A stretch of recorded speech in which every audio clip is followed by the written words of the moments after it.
But I mean, again, he doesn't know who Gabriel is, right? Because he didn't come from an Abrahamic faith. The people of Mecca were pagan. Quran is mentioned. If this book was from other than God, they would have found in it many contradictions. If a book is without contradictions, that has no bearing on whether it comes from God or not. I've had phone books that are inerrant, but I certainly don't think God gave them. That we believe without understanding. The brother asked a very important question, that most of the scholars say that listening to music, watching movies, and most of the television programs, they're haram. So how can we have fun? Let me tell you, brother, at the outset, that having fun is permitted in Islam as long as the fun is halal fun. That the standard narrative has holes in it. The Prophet tells us because Satan or the devil sleeps over our nostrils. Those who oversleep and not pray Fajr on time, Satan urinates in their ears. I really do think Jesus was crucified and that he really was dead and buried. He thought that he was a son of God in the sense that he was specially chosen by God. I think Jesus really did think he was going to be the Messiah, the future king of Israel. I mean, that is, after all, why they crucified him.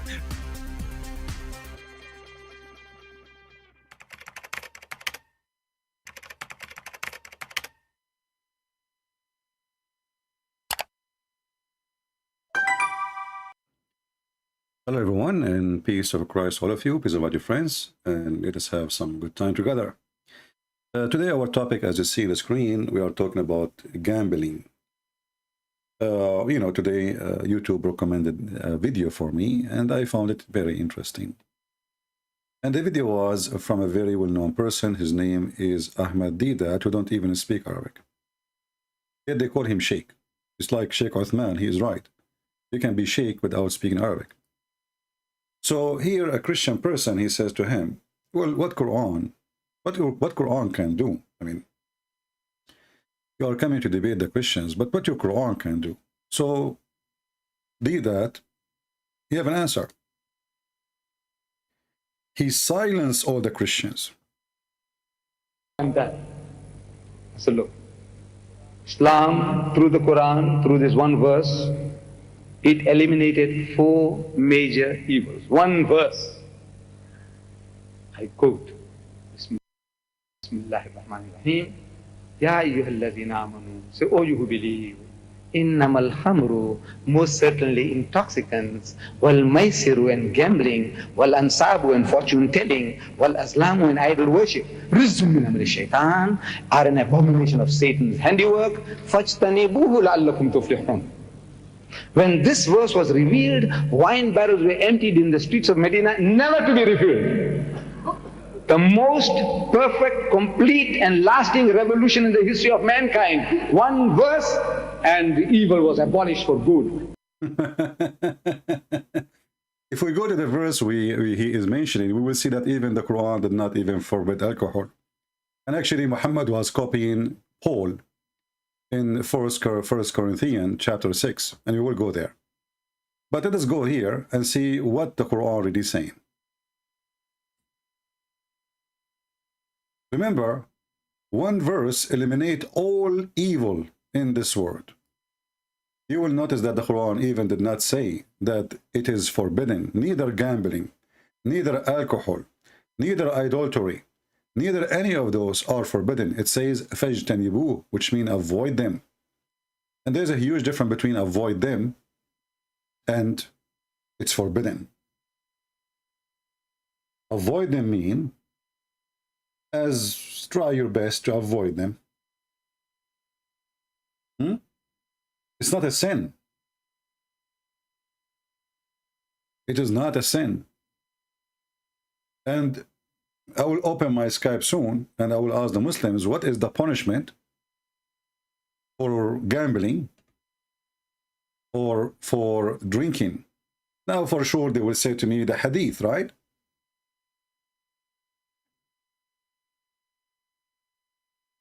One verse eliminated all 4 evil. One of them is gambling, one of them is fortune teller, one of them is a drinking. But do you know that Muslim, they can do gambling over horses or camels? And they are forbidden to play chess. This is the gambling they are talking about. You see, when they say gambling, you think it's really gambling. You want to translate the word gambling here. This is about playing chess. You know, like, you know, those like Persian games. All of them, they are Persian games. Like the one you used, what they call it, the one that have numbers. But those are people, they play just for fun, including chess. If we go right now to the hadith, and this is telling you that Muhammad is really evil.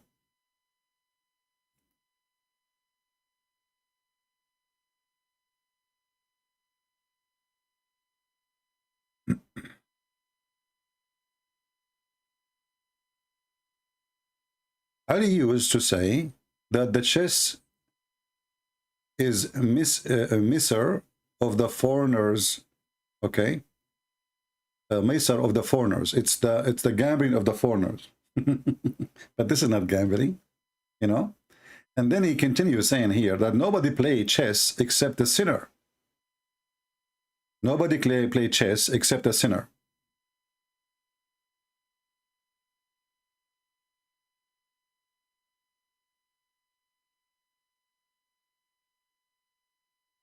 Let me show you more hadith about this, so you can laugh.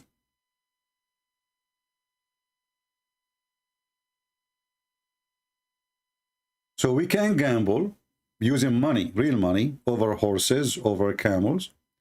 And the Muslims, they say, oh, this is because it helped for jihad. Look at the excuse. Let us find some reference.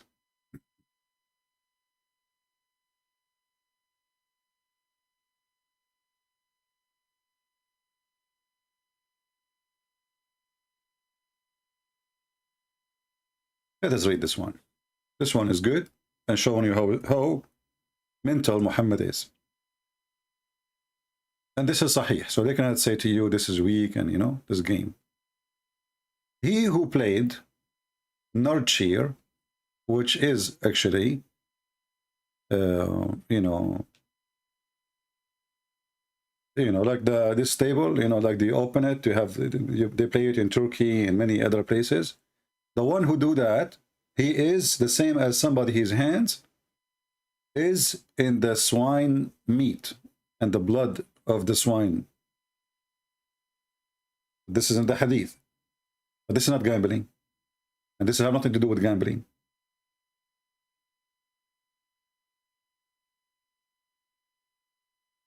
We go to different hadith.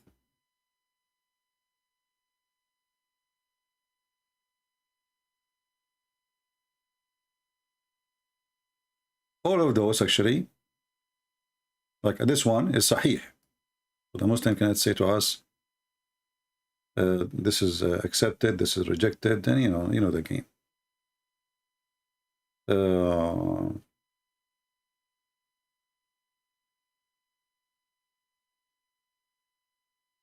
Let us see different hadith.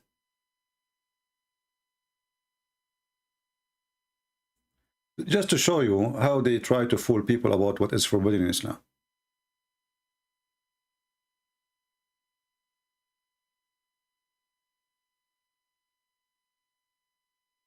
What's wrong with playing this game? What's exactly the problem? You see, gambling is something different. Gambling is you bet money over anything. We can gamble over anything. We do not need to play game. You can say, if it rains tomorrow, what do you think? I bet it's going to rain tomorrow. Do you bet against me? Gambling is something different. So the stupidity is beyond imagination.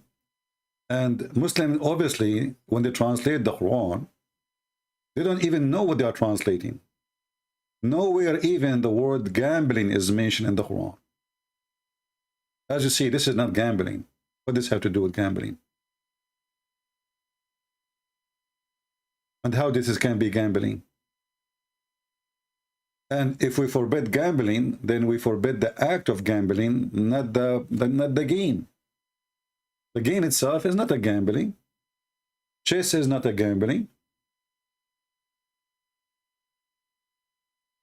So what does this have to do?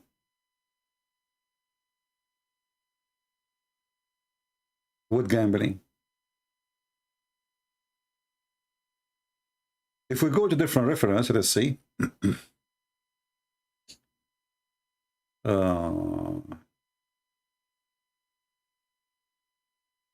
Let us see if we can find this one.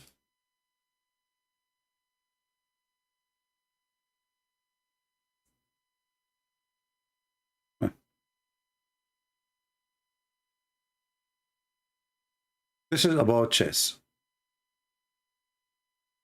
Here it says Ibn Umar, when he found blah blah blah blah playing, and you see here they are talking about two games actually, not only chess, chess and playing with this. Let me show you a picture so you can know what I'm talking about.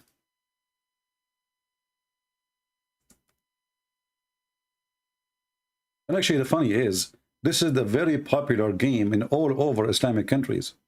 And then the Muslim, they say it's forbidden. So why you play it then if it's forbidden? If it's forbidden, why you play it? Obviously, it's not. This is the game we are talking about. I'm sure now many of you knows what I'm talking about. You know, I'm trying just to find the word for it, which I don't know in English. So this has nothing to do with gambling, unless you bet. But this can be happen for anything. If you go for hunting, if you say if I get a tiger first, I win and you pay me, etc. This is gambling. So gambling is a different story. So here you see that the illusion and the misleading in the Islamic translation when they translate the Quran. And then he says here that the one who played chess, nobody played chess except someone he is a sinner. There's no good in chess. But the chess is a game, will make you smarter, teach you how to have patience, how to think, how to be careful, how to be patient, how to plan for things. It's a very, very, very healthy game. So what a human should do. You see, music is forbidden, chess is forbidden, this game is forbidden. So what is left? What's exactly left? Sex and food. So when the Muslim, they bring to us those verses and they mention the word gambling, in fact, the word gambling never mentioned in the verse. Same time.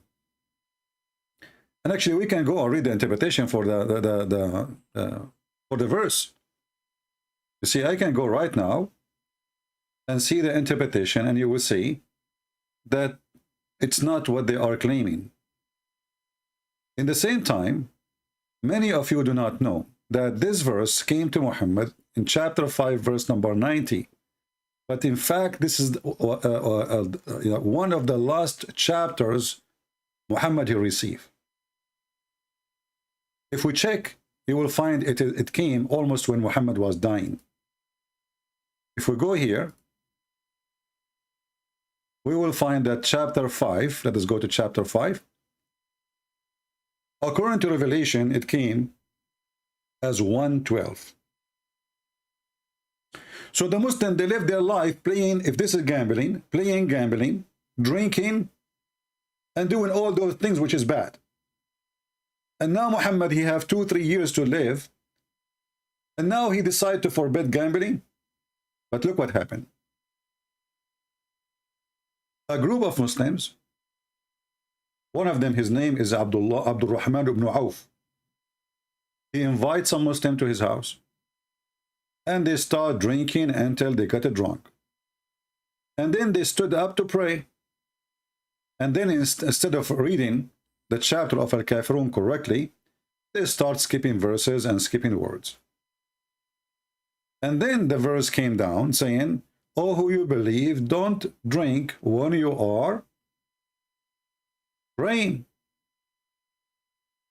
But doesn't say it's forbidden. Nowhere in the Quran it says that drinking alcohol is forbidden. Actually, I can show you sheikhs saying so. Let me look for it. Okay, actually I just found one. This is Morocco World News.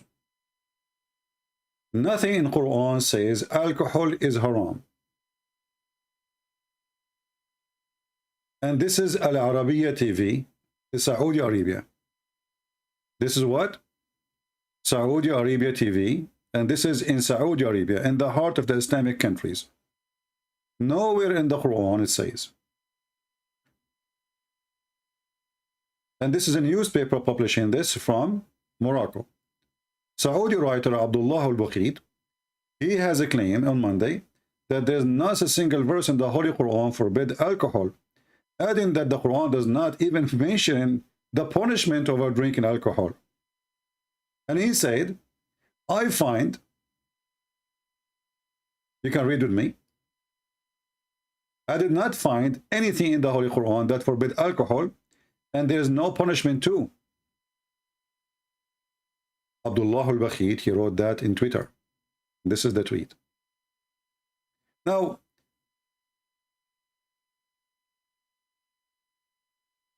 the verse in front of us, I will open my Skype, and I challenge any Muslim to show me one verse in the Quran, make a punishment for those who drink or do gambling or play chess or listen to music. Or actually, I challenge to find me even a punishment for rape. Even rape. So when the Muslim, they speak about things, you know, they are the one who kisses stones, and they are the one who accuse you of adultery. They are the one who do mut'ah and 5-6 minute marriage, as maybe hijab he said, and they are the one who accuse you of adultery. They are the one who take interest from the bank, but they give it different names, and they claim that they don't take interest. They are the one who practice pedophile act, and they speak about ethic in the West. Let me open Skype in case there's any Muslim would like to join us. He's more than welcome. If we go to the Bible, we will find that the Quran, actually, this verse is starting from Paul. But Paul make it so clear that no one will enter heaven. No one is going to enter heaven. Let me find the verse. Give me a second.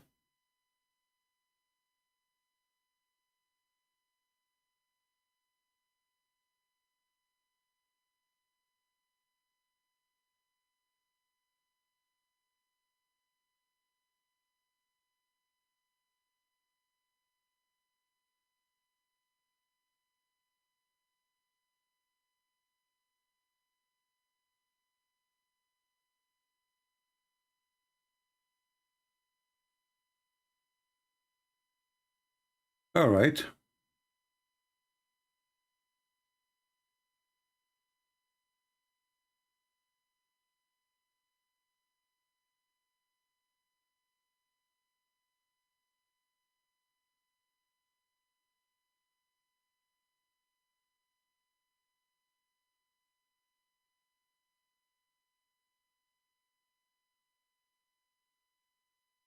I find it really funny when a Muslim he try, you know, to speak about God and holiness and all kind of issues. And you know, remember the Quran said that we will go with what Allah he forbid for the Jews too, because you will notice that the Quran says clearly that Allah did not forbid those things to the Jews and to the Christians, which is very weird.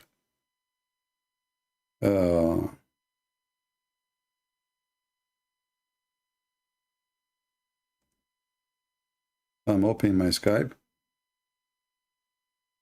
It's open, I think, yeah.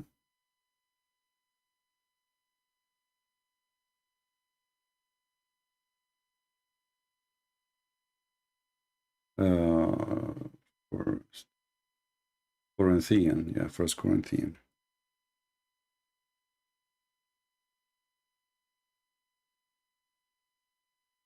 This is the Bible here. And you will see that it's almost as somebody copy-paste from the word of Paul, and he is putting it in the Quran. And remember, Muhammad here is almost dying. This is the end of his life. Shouldn't those things come in the beginning? I mean, you are almost dead. And the Muslims all this time, they are drinking. And your God never forgot. Never. I mean, they are drinking in front of him to the point they are drunk. They go to the mosque and they are totally drunk. They fell apart. People, they are laughing at them. So if you read with me here, you will see it's speaking about the righteousness and speaking about those who they are going to go to heaven. You know, no thief will not go to heaven. Muhammad is a thief.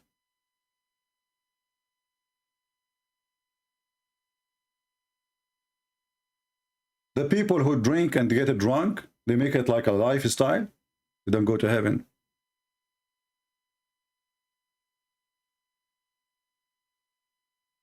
And listen in front of you, all of those things, you do them, including homosexuality too. There's not a single verse in the Quran speaking about somebody who is homosexual will go to heaven or to hell. The Quran actually says, whoever says Shahada, he go to heaven. Not a single verse. In fact, the Quran teach that if somebody is a homosexual, you beat him with sandals. That's it. This is the penalty. So imagine adultery. The penalty can be very severe, but homosexuality, we beat him with sandals. And if you don't believe me, I can show you the verse from the Quran.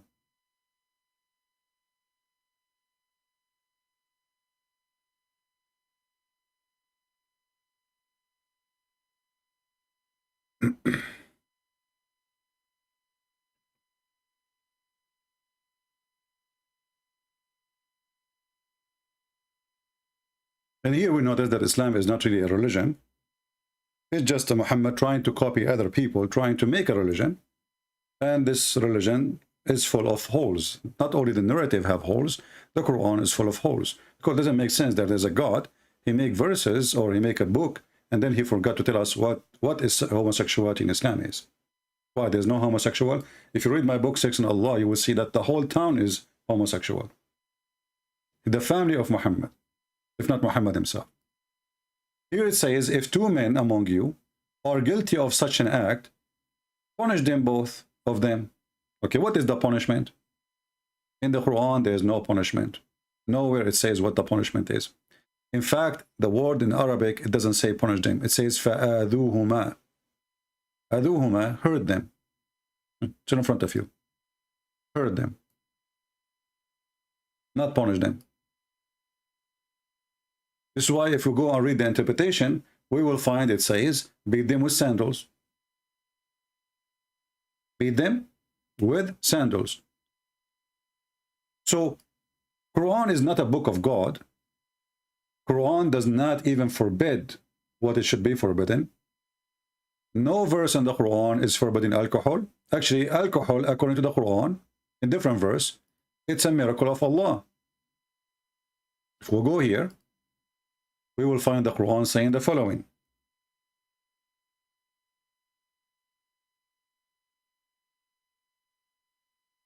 Allah himself is praising being drunk, claiming that this is a miracle, a sign from Allah. Chapter 16, verse number 67. You ask the Muslim, they say to you, this is before this alcohol became forbidden. Where is the alcohol became forbidden? Nowhere. The other verse says, Ishtanibu, avoid it. And if the Quran is saying in one verse, according to them, alcohol is forbidden, how Allah here, he is praising alcohol.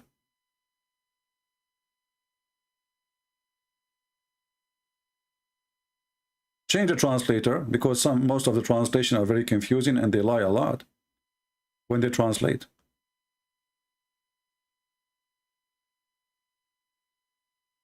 Look what it says here. This was before the order of the forbidden of alcohol drink. Where is the order of forbidden alcohol drink? They will say to you in the hadith. The Quran is not a book of God. The hadith is the book of God. Because how Muhammad received his order? Didn't he receive his order, especially about law and order in the Quran? Is the Quran is the book of law and order? Or the Quran is about the flying carpet of Solomon?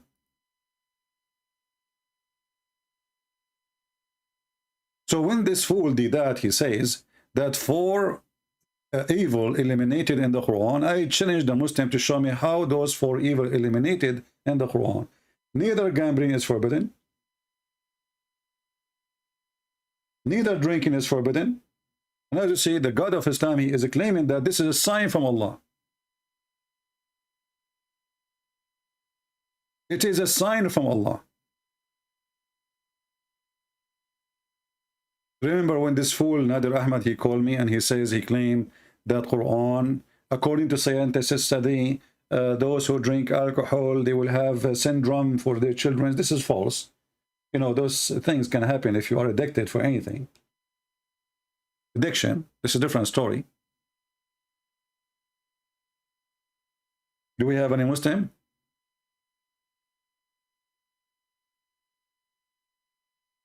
And if you read this story here, the verse which the dad is reading, you will see that this is because a bunch of Muslims, they were drunk, and this is at the end of the life of Muhammad, which means Muslims all this time are drinking and praying. What a party time. Read it carefully. I went to a group of migrant and helpers, and they said to me, let us feed you and give you wine to drink. This was before it was made unlawful. Okay, so I went to the field where they had roasted a camel, a head, and a barrel of wine, not, guys, not a bottle of wine. Do you see the word barrel?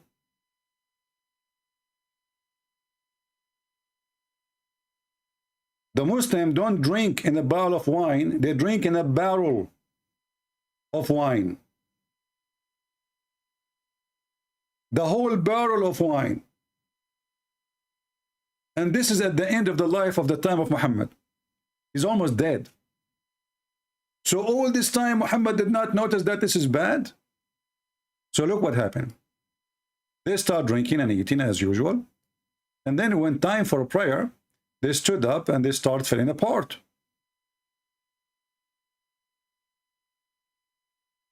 Here it says, I ate and drank with them.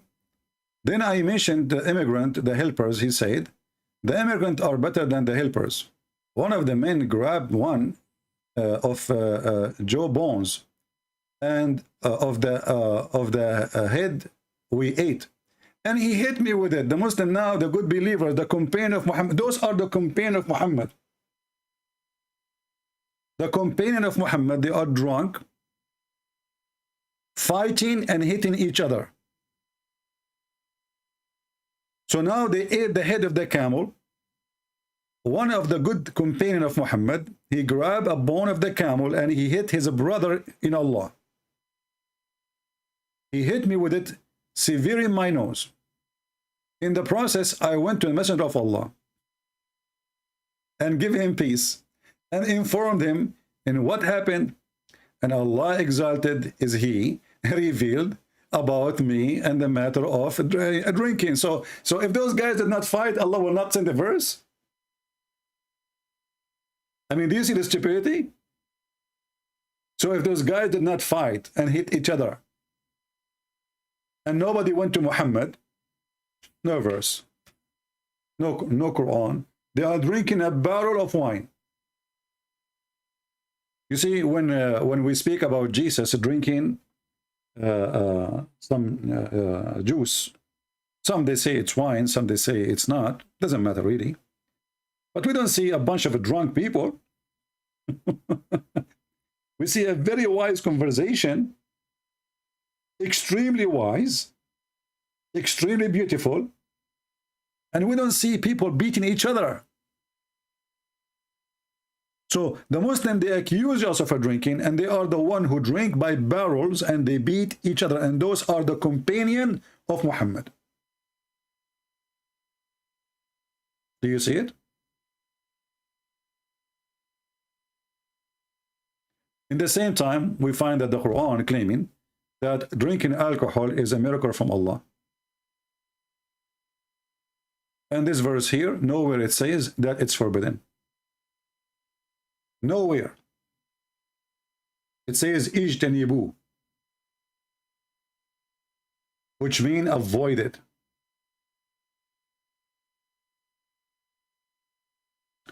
This is another Muslim scholar, and this is in Egypt.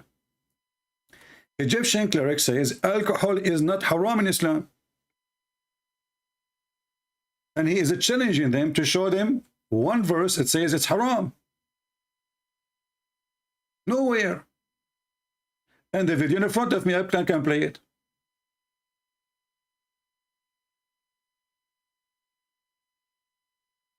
Egyptian cleric Sheikh Rashid Mustafa made a controversial statement claiming that drinking alcohol is not haram, which means not forbidden under Islam. And those who say it is haram, it's a lie. And actually he's right. He said to you, well, show me where it says it's haram. Where it says in the verse it is haram.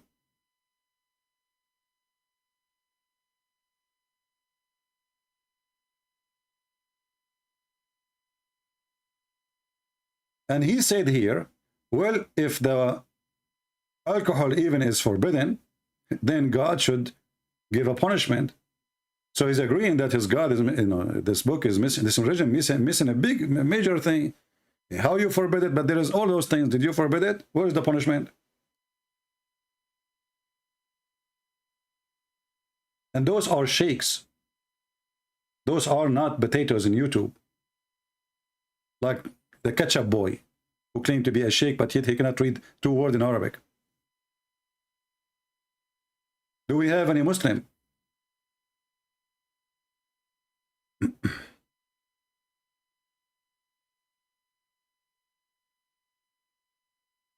we have any Muslim would like to join us? Okay.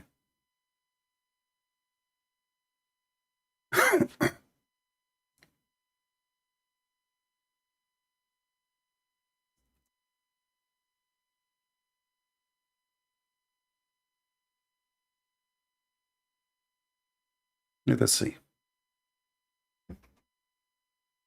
We have extreme heat, and the town, there is no water for 2 days. I hope we will not lose electricity, because that will be really problem.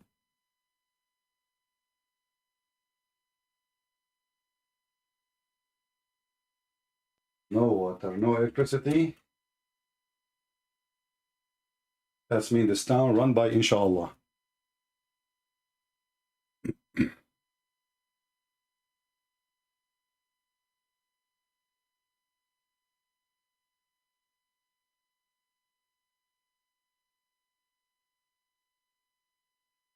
Any Muslim?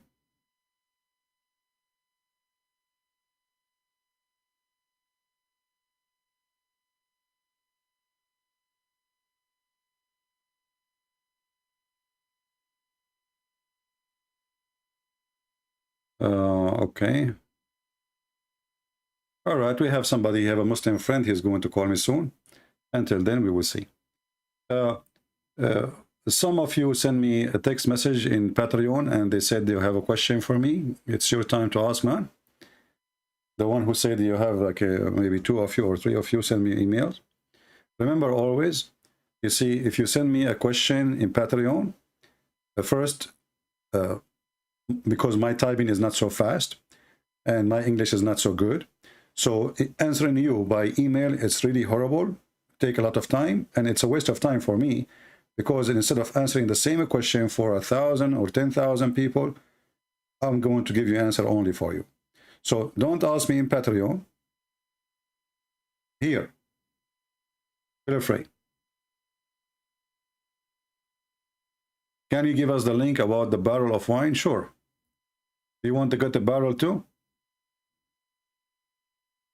Okay, this is the barrel of wine. And this is the book. It's called Asbabun Nuzul.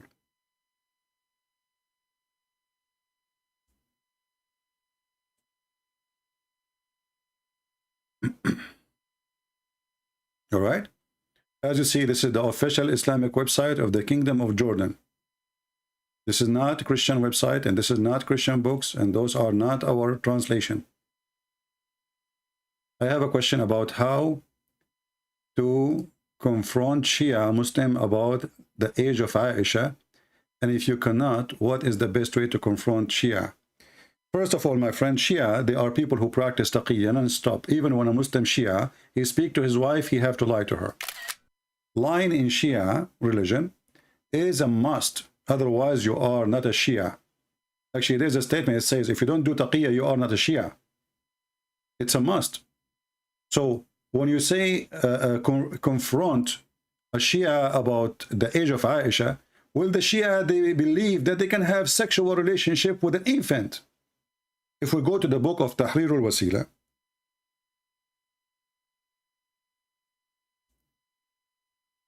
and let your friend, you can call me right now.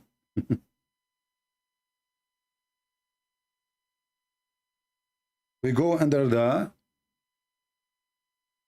topic of enjoying sexual relationship with infant. Al-Radiya. So how and why you need to convince him about Aisha if those people, they are willing to have sexual relationship with an infant? This is the book of Tahrir al-Wasila. It's in the front of your eyes. Volume number 2, page number 241. You know, the question is, or the problem, or the issue number 12. It says, it is not permissible to jump on the wife. You know, even their text is really rude and filthy. What you know what to mean? What it mean to step on or to jump on? So they speak about the wife as if she is a goat, as you are a male goat or you are a donkey, and she is a female donkey, and you jump on her. So it says it is not permissible to jump on the wife before the age of 9. Regardless if the effing was continue or disturbed, which means you marry her, divorce her, marry her, divorce her. But all other enjoyment, like touch with desire, and hugs, and tafkhid, which means putting your private part between her legs, it is okay, even if she is an infant. And let me use Google translation, because they might say to you, it doesn't say that, CP. You go to number 12 here. It is not permissible to have intercourse with the wife before she completes 9 years old, whether the marriage is a permanent or not. As for other pleasures, such as touching with desire, embracing, and the grabbing, and this is false translation, by the way, it says about putting your private part between her legs, there's nothing wrong with it, even if she's a female, she is an infant. Let me shorten the link for you, so you can give it to your friend, the Shia, who is playing, you know, this is what they do. I mean, they have the religion of prostitution, and then they play that they are the Virgin Mary.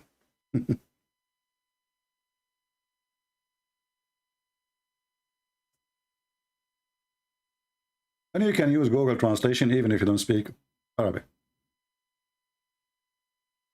And as you see here, they confirm the age of 12. Why? Because, sorry, of 9, because Muhammad, he did have intercourse at the age of 9.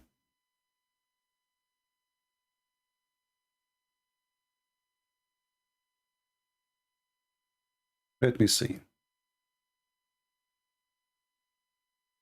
I will shorten the link for you.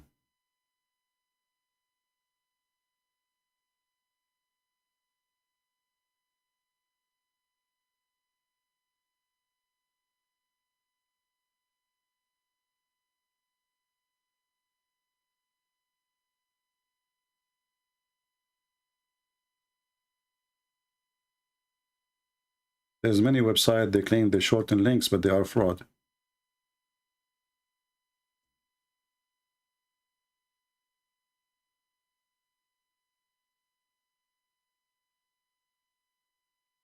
Okay.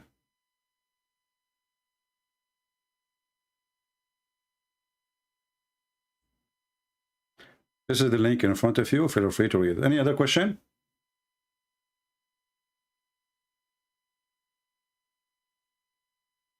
Imagine how low. I mean, they are talking about, the dad was speaking about what? Eliminating for evil in the world. I mean, how evil can be more than this? An infant. How evil can be that there is a human being, even donkeys don't do that. And they say that Islam is eliminating evil.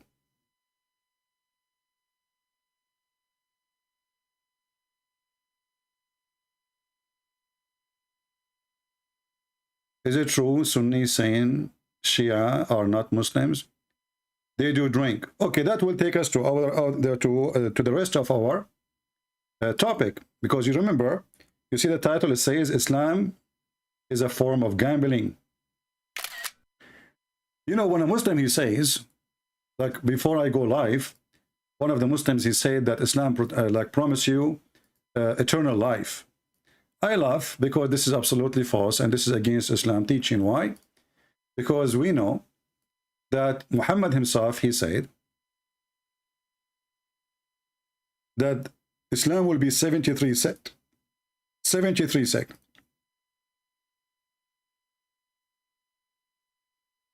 And one of them only will go to heaven. So Islam is a perfect gambling. Actually, gambling, when you play gambling, they divide the papers to 4, right? Is that correct? And how many papers in the card? I think it's 52. I used to play a card like when I was a teenage. So imagine if you are playing card,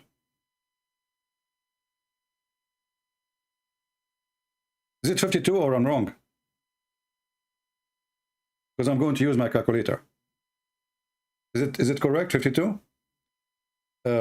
We divide it to 4. That means your chance of winning is 13 to 52. Is that correct? I just choose my calculator. It is 13 to 52. Which means you have 13 cards in the game out of 52. So, if we do this, if we say 52 minus 13, which is your card, that means your opportunity to win is 13 out of 39.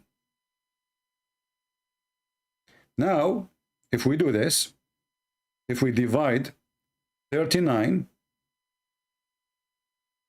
to 13, that means your chance to win is a 3. If I'm giving the number correct. Anyway, it's like 25%. I mean, there's 4 people, right? It's 25%. So look what happened now. We have a religion, the founder of it saying, if you join me, only one sect will go to heaven, and there is 72 will go to hell. I remember a Muslim sheikh, he was saying, hey, how come you Christians are very divided? Okay, which one I'm going to go to heaven? Protestant or Catholic or Orthodox Christian friends? I got you busted. Don't change topic. I said, Abdul, are you sure you want to switch topic? Because we're talking about different story, you know? He said, yeah, I'm sure. I said, are you sure? You know, the Muslim, they were saying to him in the chat, brother, he is saying to you, are you sure? So don't say that. Don't say I'm sure. Don't say I'm sure.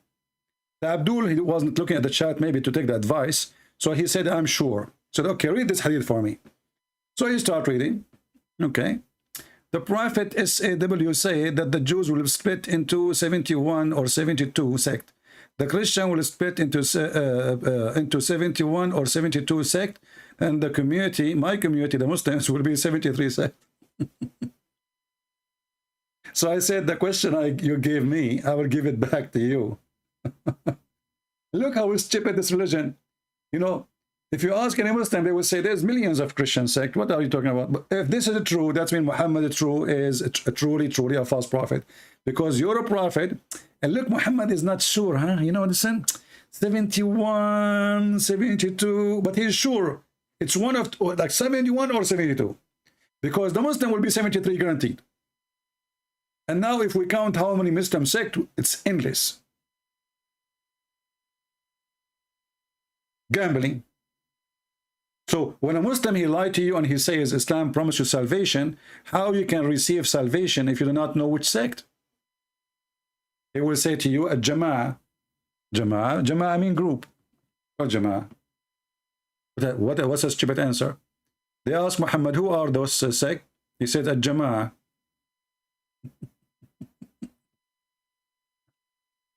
The group. Which one? Well, all of them are a group. That's what they call them sect. Do you see it? This hadith here, it says, let me zoom in so maybe you can see it better in the text. The children of Israel will be into 71 sect. My nation will split into 72. But look, Muhammad, look the fool. In the previous hadith, he said his nation will be 73. This idiot, he don't remember what he said yesterday. Yesterday he said 73, today is 72. Do you see it? Is this hadith sahih? It is sahih. So how this hadith can be sahih saying 72, and how the previous hadith saying 73 can be sahih too? How both can be sahih? You are talking about numbers, remember. I wasn't talking about meaning. Numbers, it's very simple. Even this one, you want to make games with it? Is it 72 the Muslim will be, or 73? And all of them, they are sahih.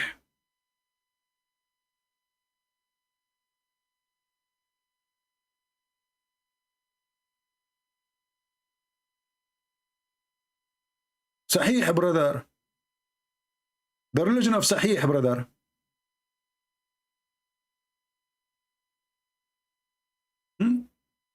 What we will do now? Which one of them?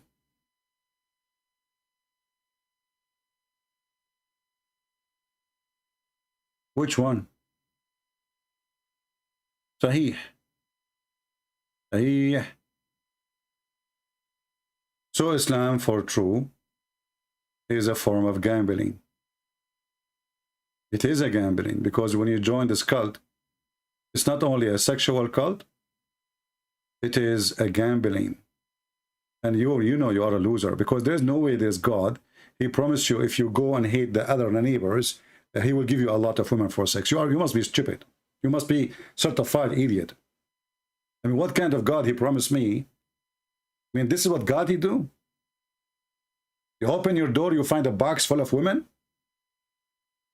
Surprise! And they are naked. This is God. This is not the devil, this is God.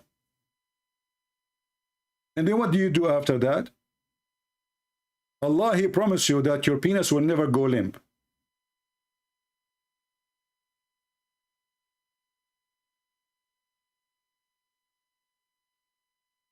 Never go limp? Yeah, you want the penis go limp, and now it's time to use it.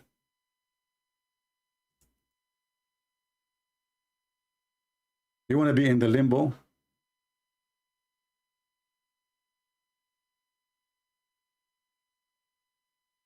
And then they start talking about morality.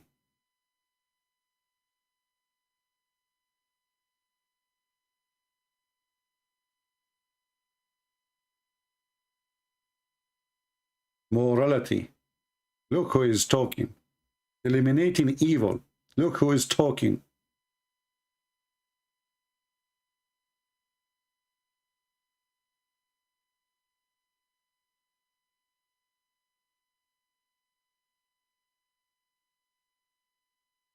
Let us see this hadith. We can't find it in English. Let us try something else.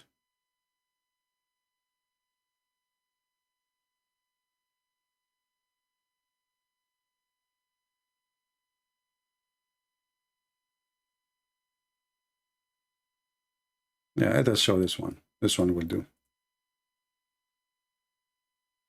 This is God, my friend. This is God talking. The God inspired Muhammad.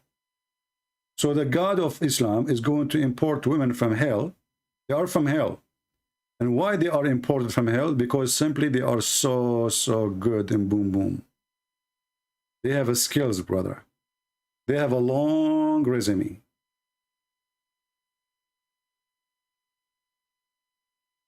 Do you see what it says? Muhammad is swearing, saying, there's no one whom Allah will admit to paradise, but Allah will marry him to 72 wives. This is the lowest reward, by the way. From the Huris, and 72 from his inheritance. 2 from the Huris, and 70 from the inheritance. From the people of hell. So every Muslim, he have a group of people he will inherit. It's as if you are a property, you know. So he will inherit women from hell. All of them, they have desirable front passages.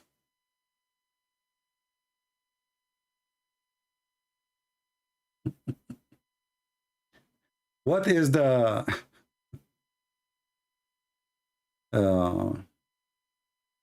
chapter 5 verse number 51 applies only for wage war against Muslims? They quote verse 69 in counter for our argument. Well, there's no Muslim can encounter that argument because that would be stupid of them for a very simple reason. The verse there says, take not Christian and Jews. Doesn't say those who they are fighting you. And the Christian, they were not even fighting Muhammad. So take not Christians and Jews as a friends, for they are friends of each other. So it doesn't talk about those who they are fighting you. Secondly, when a Muslim, he says to you, well, the response to that is a chapter 60, verse number 9.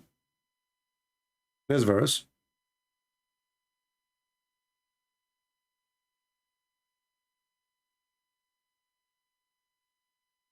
And I will show you what Muslims themselves they say about it. You will laugh.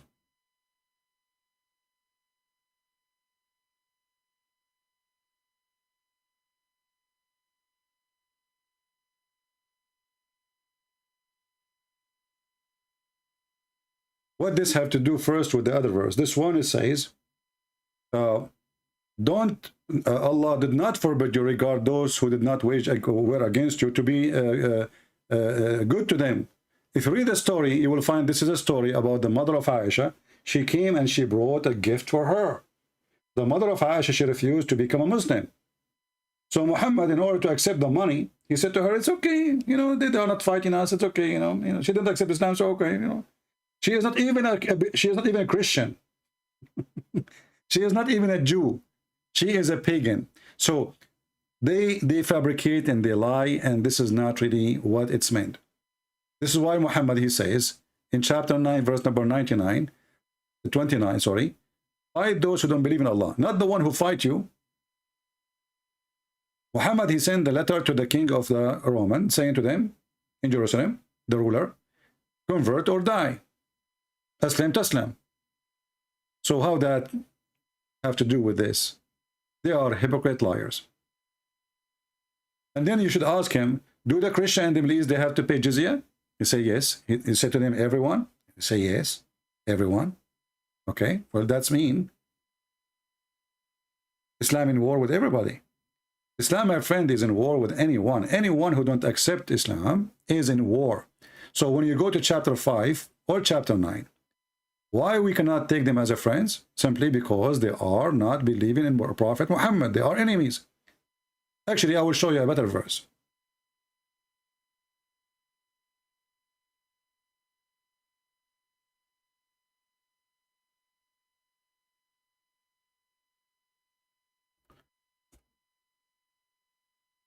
A clear verse in the Quran saying, you will not find a single Muslim. You will not find a single Muslim being or in love with those who oppose Allah Prophet, not in war with him. Those are your family.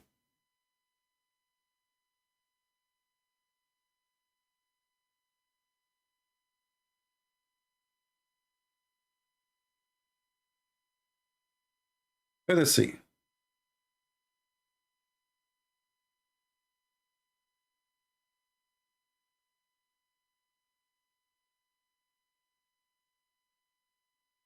Let's see who is texting. Okay, we are still waiting for this guy who is supposed to be a Muslim to text us and join us.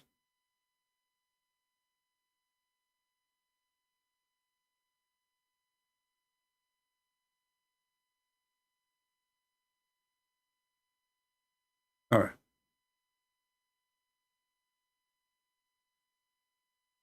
Chapter 58. Chapter 58 says,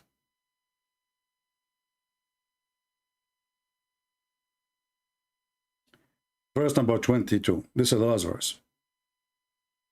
You will not find one of those who believe in Allah and the last day making friendship with those who oppose Allah and His Messenger. They are opposing Him. That's it. They are not in war. They are opposing. Even if they are their father, their sons, their brothers, their kindred. For such He has written faith in their heart.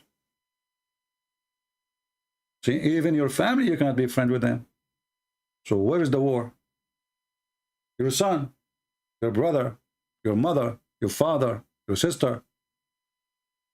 So my friend, always there is something easy to prove. Isn't it the Bible says, from their fruit you shall know them? So if the Muslim they says, well, we can take you as a friend, so why you invade us? And where in the verse it says, take a friend, don't take a friend those who they are fighting you. Can we read the interpretation for the verse? Open the interpretation for them, you will see it says clearly, you cannot take Christians and Jews as friends. I will go. This is Ibn Kathir. Anyone is not embracing Islam, he is in war with Allah.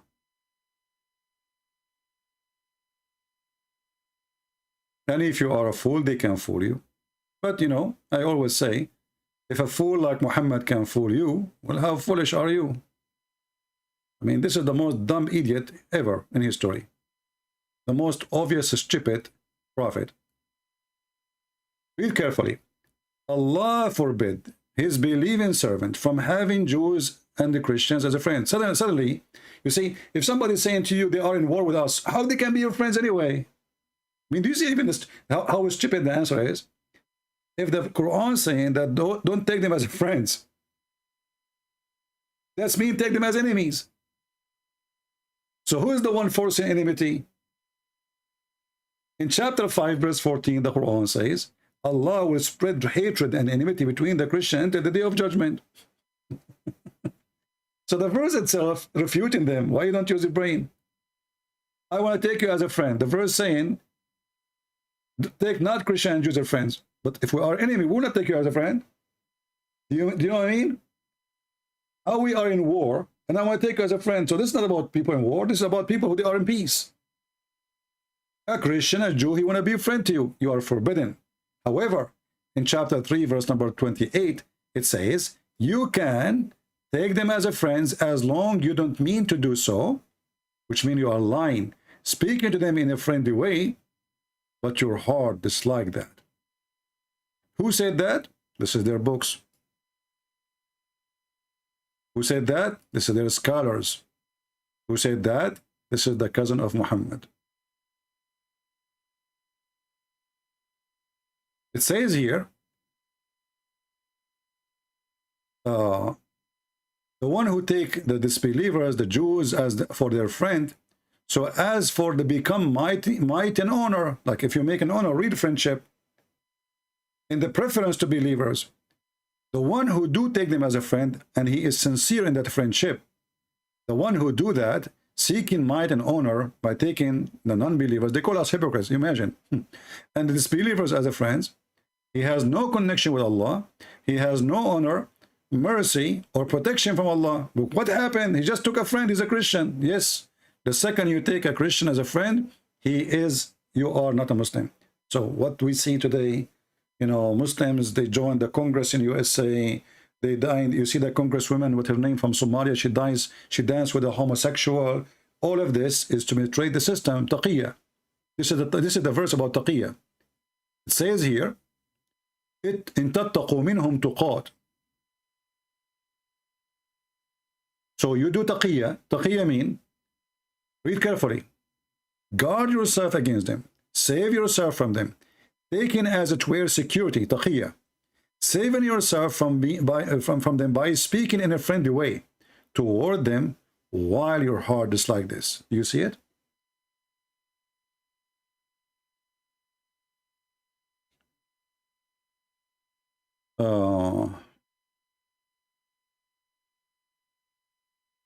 My friend, we don't care if Muhammad was illiterate or he was not illiterate. Muhammad was an idiot in either way.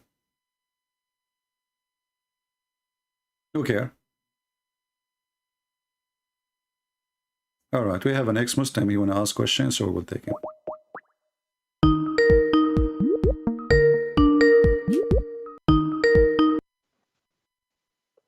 Hello? Hello, Stevie. How are you? Hey, Muhammad. How are you, my friend? Good, I'm good. I actually have a question for you, if you All right. don't mind. Okay, so here's something. Whenever I try to talk to one of my relatives, namely my brother, about some of the points you bring, right? Like Surah Al-Ma'idah, ayah number 90, Ya ayyuhallazina amanu innamal khamr, right? Okay. So I can mention that, okay, go to Asbab al-Nuzul, this book, and read this, right? And then they gonna tell me one of multiple things. So one of them is in the same Asbab al-Nuzul, it mentions other reasons, right? So there's like 4 different reasons, and the funny thing is that they are contradictory. So we don't know which is read and which is not. So they might always say, okay, why did you pick up that one? Don't take it. You know, we can go to different interpretation. As an example, we can go to Al-Baghawi, you know, where Ibn Kathir, he quoted. We can go to Ibn Kathir, we can go to Al-Qurtubi, we can take a Jalal. You know, we are just taking their books randomly. All of them are stupid. All their books is stupid books, you know. If you go, you see like in Arabic, it's different from what you see in English. And you speak Arabic, right? Yes. Okay. So if I go right now, me and you, in Arabic, this is not Asbab al-Nuzul. I'm not showing Asbab al-Nuzul. This is Al-Qurtubi here. If they don't like Al-Qurtubi, we can go to a different book. What Al-Qurtubi is saying, the following, and I'm going to show on the screen so you can see. Yeah, it might take a couple seconds, but go ahead. Yeah, no problem. Yeah. It says here,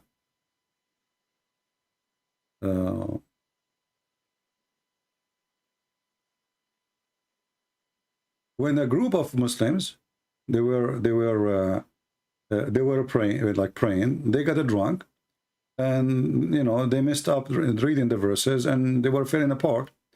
So it's here. Let's see where it will start. Let's go from the top. Actually, in this page, show you all. This is As-Sadi. As-Sadi here it says.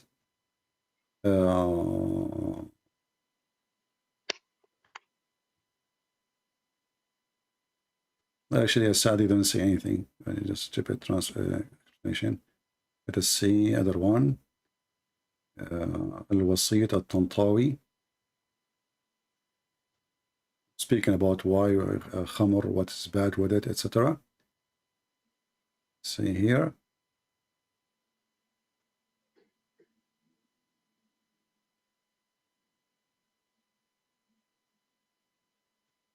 says here that Umar, when he was reading the Umar al-Khattab, he said, Allahumma bayyin lana fil khamri bayanan shafiya. As you see, this is another problem here in Islam, because Umar al-Khattab is the reason for verses to come. You remember the hijab? Umar the one who make it. The Kaaba, praying to the Kaaba, Umar the one who make it. The divorce about Muhammad wives, you know, sagat aymanahuma, Umar behind to make it. And this one here, it says that Umar al-Khattab, he asked Allah, saying, Allahumma bayyin lana al-khamra bayanan shafiya. So Allah sent the verse, not Muhammad. It's not Muhammad who asked for it. And then he says,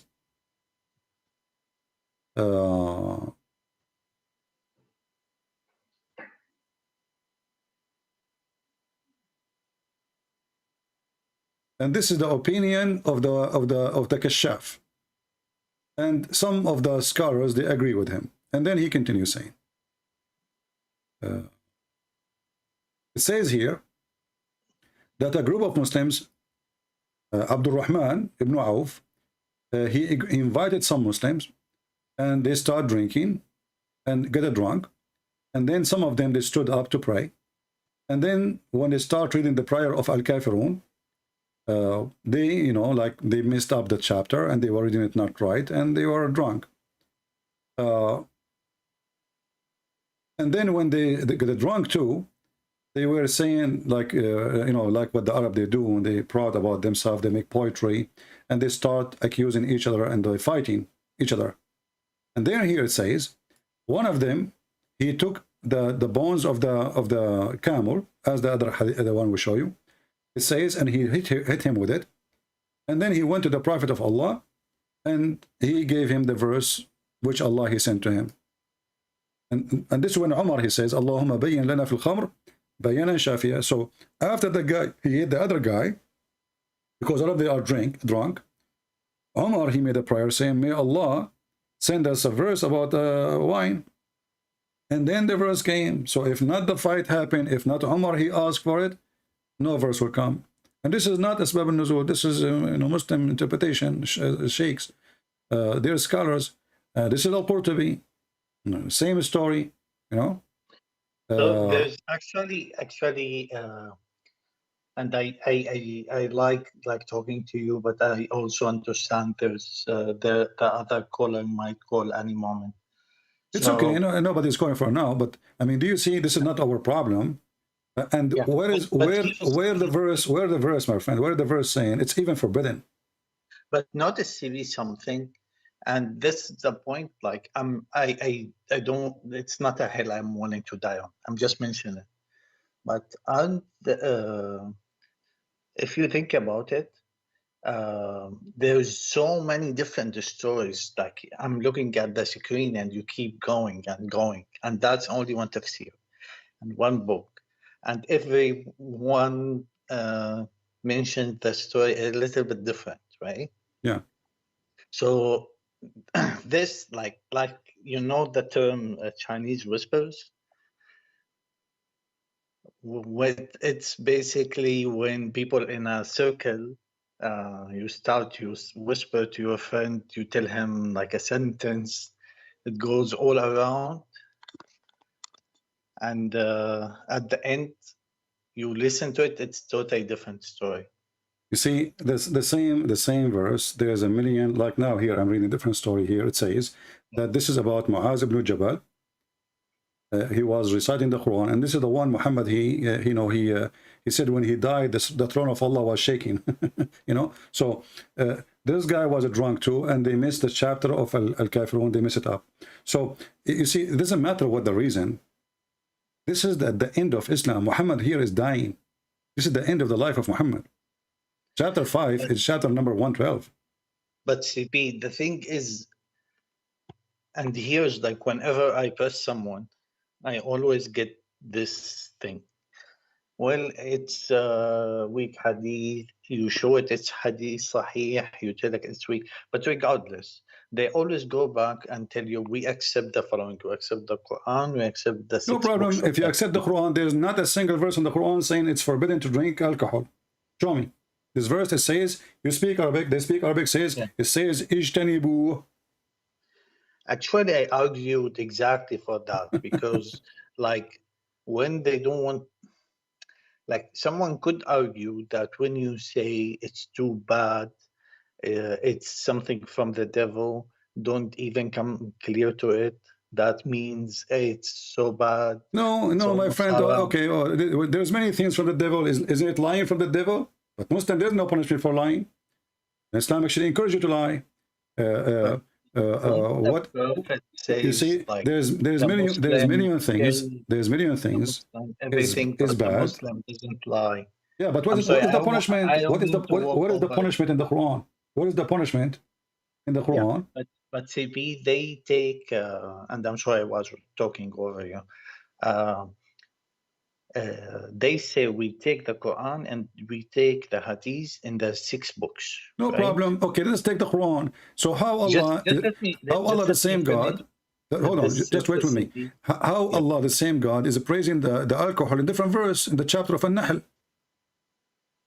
Yeah, for me, I understand it's total nonsense, but for them, they can spin it in some ways. I still believe it's nonsense.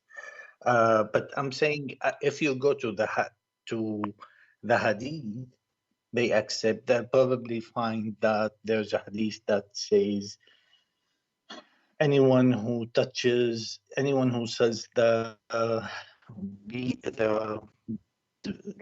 alcohol, anyone who touches the alcohol, anyone who serves the alcohol, anyone who prepares the alcohol, they are cursed or something like that. Okay, was Muhammad cursed? Because Muhammad, he prepared alcohol, he drank alcohol, and all of them, they drink alcohol. As we see, Mu'az ibn Jabal, I think he was mentally ill, but like I'm saying, in their belief, right? Like what I'm trying to do is, a lot of Muslims rely on someone to come and set them up, like the smart, the person is so unimportant, Sheikh Osman. Yeah. And he's a donkey, right? And he doesn't know shit, like anything. Sorry. But they always come back and say, look, there's a hadith that says... No problem, you see, even if there's hadith, even if there's a hadith, you see, you can save yourself by the hadith. But then this Islam is not religion, but the Quran itself. But I'm saying, my question is, for the... I'm advising you, I will listen to me. When a Muslim, he go in the, he try to take you to a corner. In fact, he is cornering himself. So when he says to you, there's a hadith, then you should say to him, so there is no verse in the Quran saying there's a punishment for this because it is a sin. So as long as the punishment is not in the Quran, what is my guarantee that this hadith is even true hadith? It's a hadith. If Allah, he send orders, the order should be in the Quran. Should not be in the hadith. I agree with you, but for them, I think you know that for them it's Quran and hadith. No, my friend, I'm not saying no. I'm not saying no. I know that Islam actually does not exist without the hadith. But I'm saying Islam is a stupid religion, because if you claim that the Quran is a book and perfect from God, well, the perfect God book doesn't work by itself. In the same time, if we take the hadith, the hadith says, and this is a hadith, this is sahih. Muhammad, he says, anyone who write down anything except what I say, except the Quran, you should erase it. And this is hadith too. And this is sahih. This is sahih Muslim. So Muhammad, he says, لا تكتبوا عني ومن كتب عني غير القرآن فليمحو. So don't write anything from me except the Quran. If you write anything beside the Quran, erase it.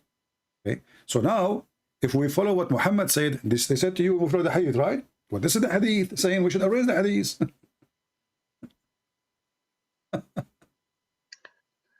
Yeah.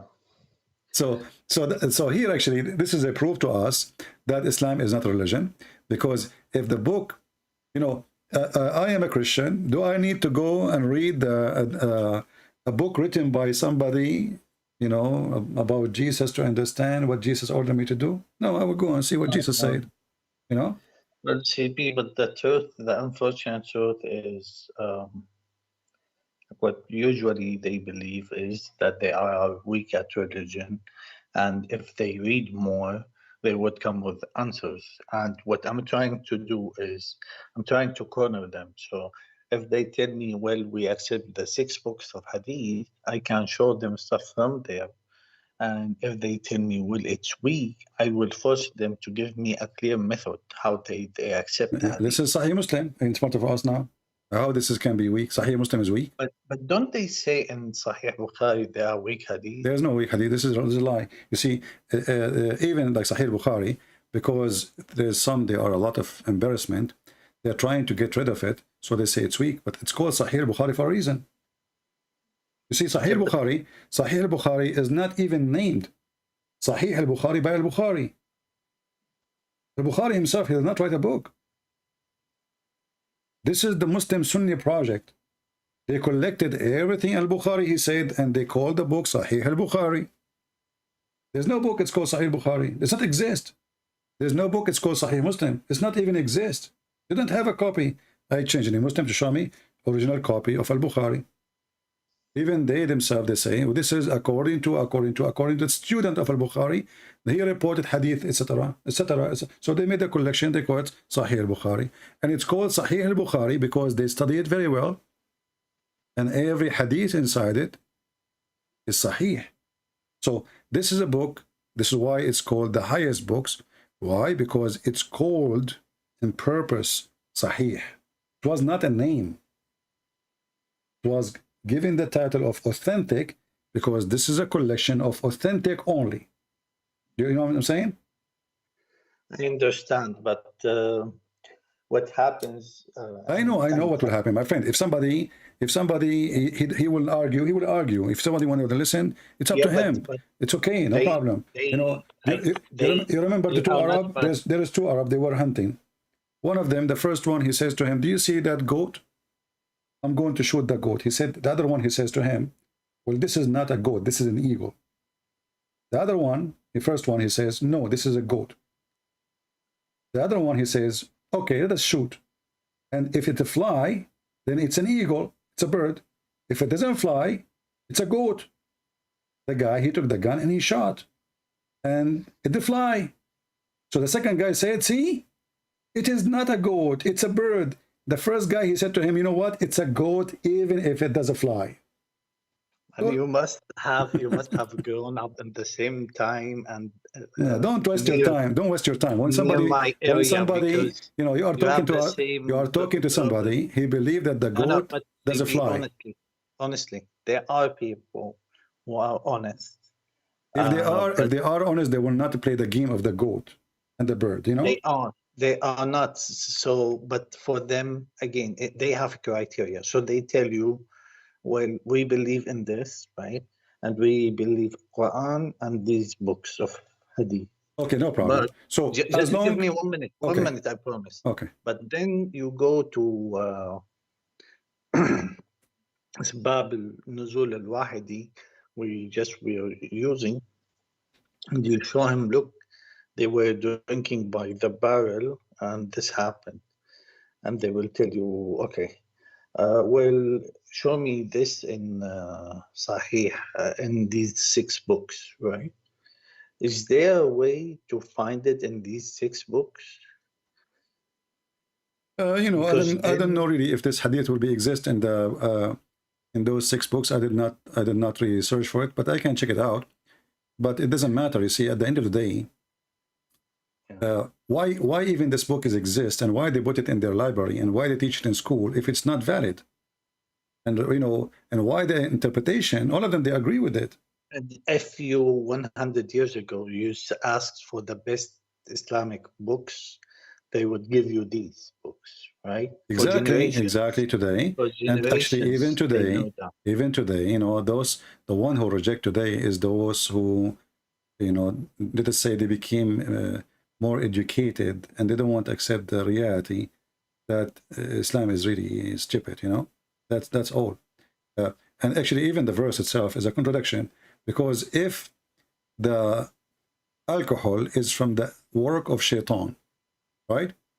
So how alcohol will be in heaven?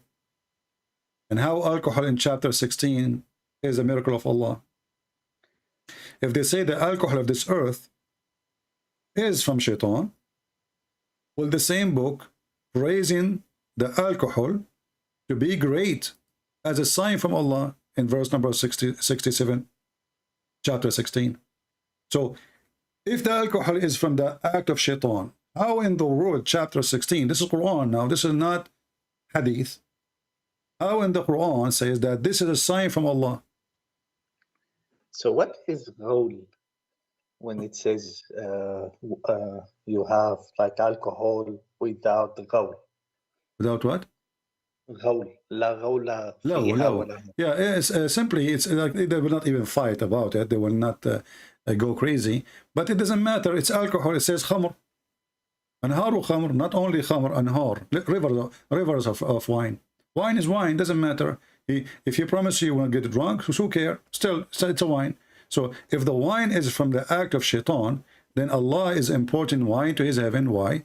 Same time, if wine is in the earth, is from the act of Shaitan, then chapter 16, verse number 67, claiming that making people get drunk is a goodly provision, and it is a sign for those who have wisdom, not for the fool.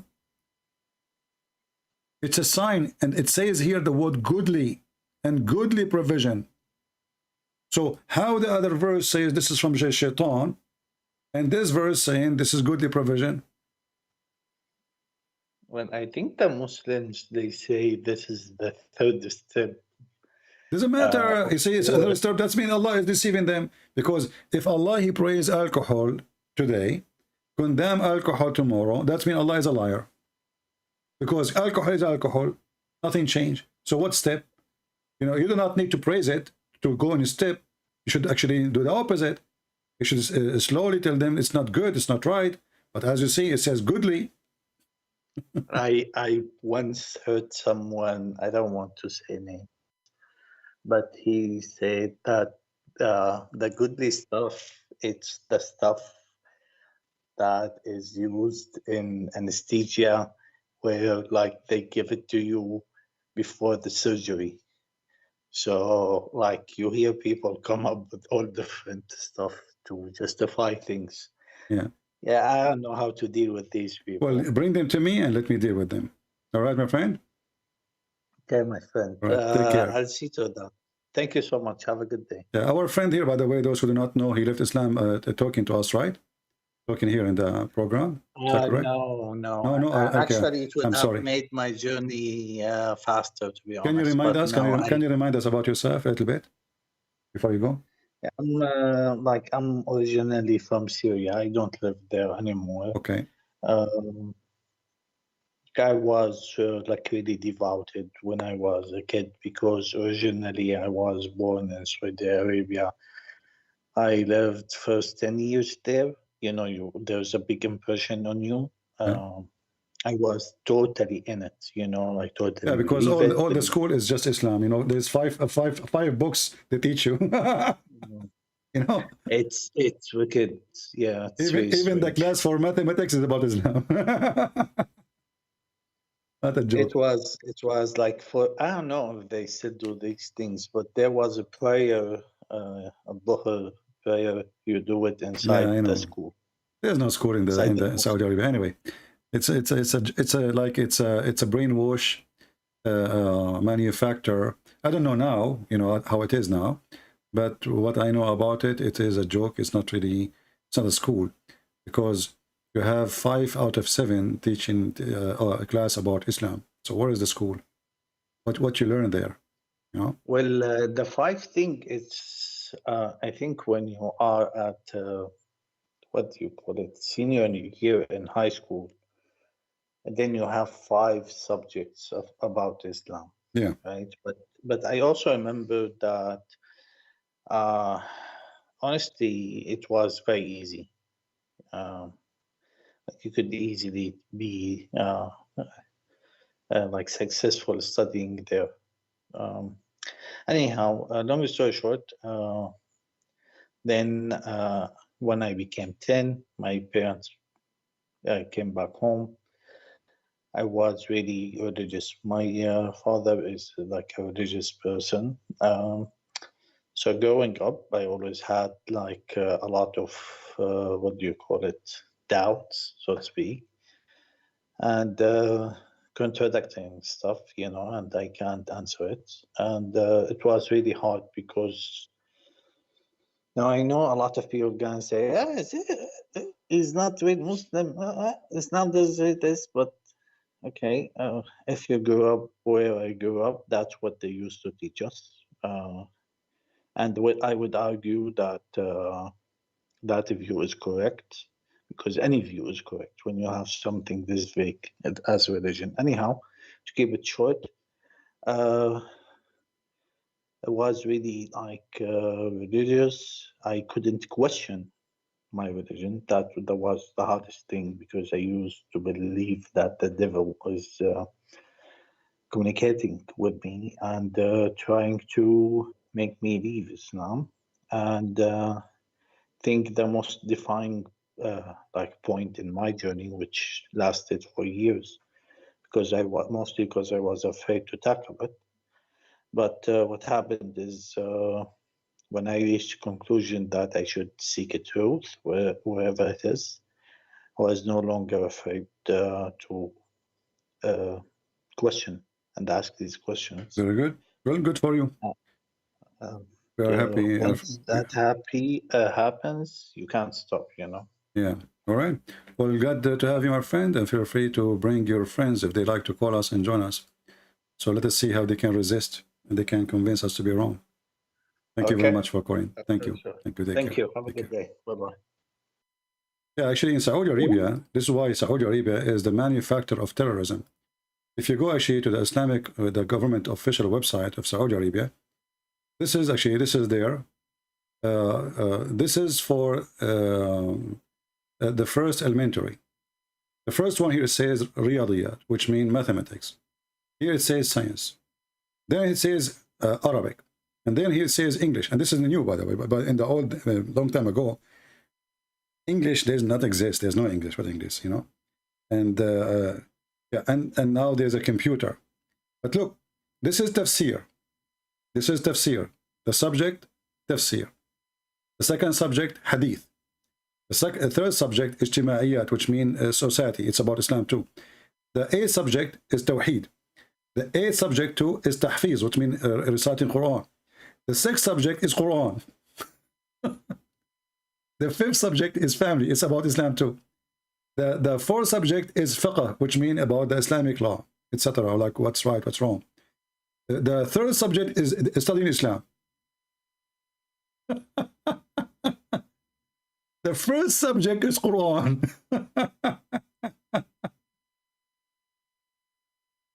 So what look at the translation here, it's funny. Make Quran translated as reading. Quran is a Quran, not Quran. So Quran, Islamic study, recitation study, Holy Quran study, memorization the Quran study, monotheism study, social study of Islam. You know, I mean, this is why those who study in Saudi Arabia, if you study in the government school, your son will be really something. He will learn nothing. He will spend the day learning how to pray, how to clean his nose, and how to spit, in which direction, and how to wipe his nose if he have a booger. Someone saying, okay, no.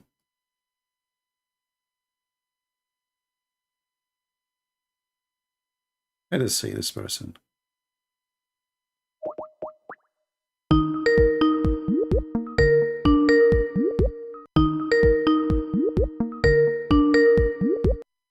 Hello. Yes, my friend. Hey, CP, how are you? I'm fine. So you are a Muslim, you said? No, I'm not. Oh. I am a Lebanese-born Christian, but Arabic is my first language. Okay. So how we can help you? Yeah, I really appreciate what you're doing. If there's a proof for the action of the Holy Spirit on somebody's tongue, that would be yours, my friend. So Well, kudos to you. I'm doing nothing. I'm doing just little. Anything I can help? Anything I can help you Yeah, with? I have it. Yeah. So in my research, I have something that I came across that I can't find an answer for, and I don't think I've heard you talk about. That is what they call is al-huruf al-muqatta'a at the beginnings of the surahs, which they don't have. If you have my book, you can have it. Oh, I don't. Yeah, all right. I'll get it. Okay. Fantastic. No, and we made videos before about it too. You did? Great. Yeah, one of the main ones was at the beginning of the Surah of Mary, Kahayas, was like something that we made those Muhammad the fool, he was stealing them from obviously some book, and he himself do not know what they meant, and the Muslims themselves do not know what it meant. So everybody he start guessing what it does mean, But if you look at it, there's no other way to explain it except that Muhammad was copying the Aramaic style of sending coded messages, Like you are from Lebanon, it says, right? Yeah, yeah. There is something called speak Asfori. True. Like they speak the language of the birds. What are the language of the birds? You add letters between the letters, so when somebody is not used to the language, he will not understand the word for what you are saying. So the Aramaic people, they used to use a code, because the Christian, they were discriminated by the Roman, and they kill you. If they find out that you are a Christian, you will be killed immediately, or in the best scenario, they will feed you to the dogs or to their cats. So what they do, they write letters, and those letters, they were coded. So if a Roman soldier, he stopped them, he checked what they have with them, there's nothing. He can understand the word, So Muhammad, obviously, he took those from, I believe, from the book of Waraq ibn Nawfal. And Waraq ibn Nawfal, even the hadith says that Waraq, he used to translate from the gospel into Arabic, Yeah. a book. I was going to ask you, speaking of Waraq ibn Nawfal, what's your take on the book Qis wa Nabi, who was written by a Lebanese It's a good priest? book because it's make a good compare study. It saves you time to find verses, but there's way more verses than what is written there. Muhammad, he stole from the Bible.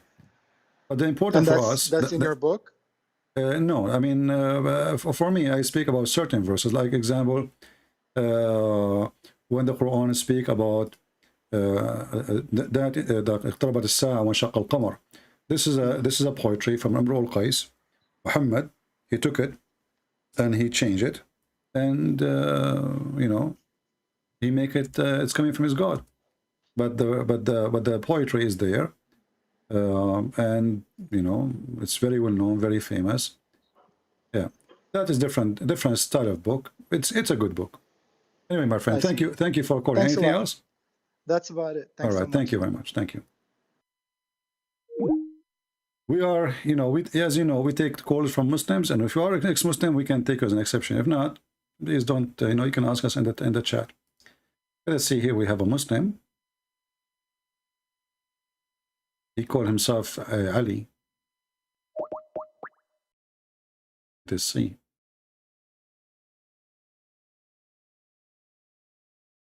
Maybe is it online? Maybe this is an older text. Let's see. I think it's an older text. Yeah, this is older text.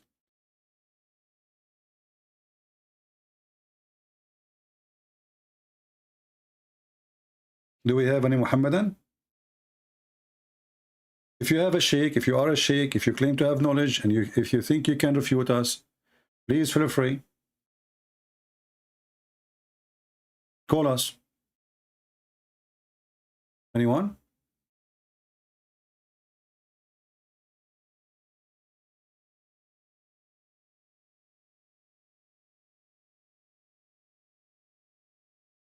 I find it very funny that this guy, he called himself Palestine and he's Pakistani. And he keeps saying when the verses were revealed. Hey, Abdul, when a Muslim, he's saying the verses were revealed, can you tell us how they are revealed? Just to show you how Islam is a mockery of anyone have little brain.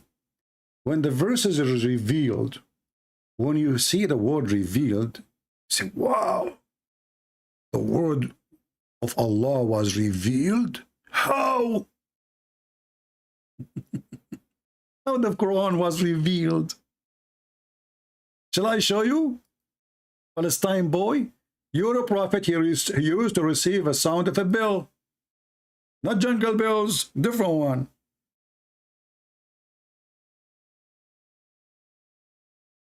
When the Quran was revealed, that's deep. You shocked us in the heart, brother. And the funny is, Muhammad, he said that shit, the bell is the instrument, the musical instrument of shaitan. It's in front of you. This is sahih. This is all sahih. The musical instrument of shaitan. Even angels will not enter a house which there is a small bell. What about big bell?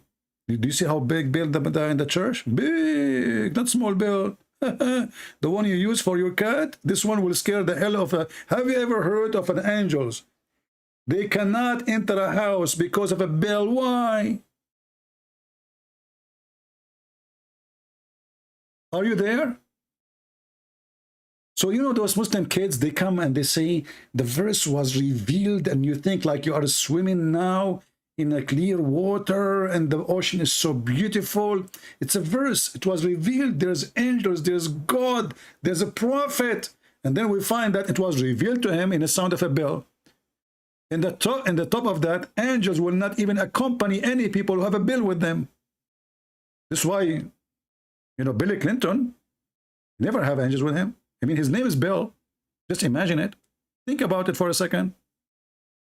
So, you're a prophet, he have a phobia, and his God have a phobia, and the angel, they have a weakness to the point a little bell can destroy them.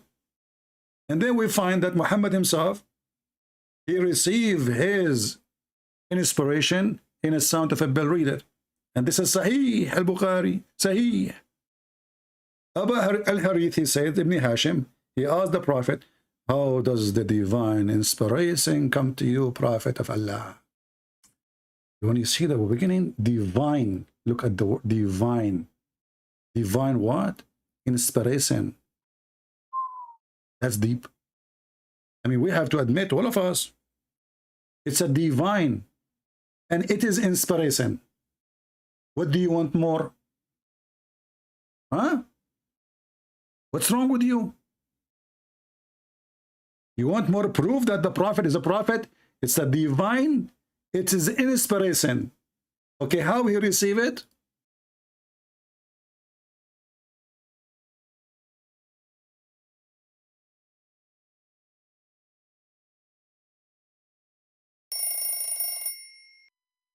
This is verse, Bismillah.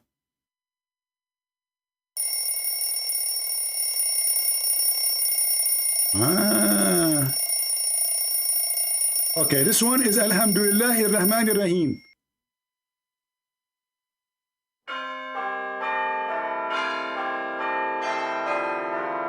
Okay, this one it says time for lunch.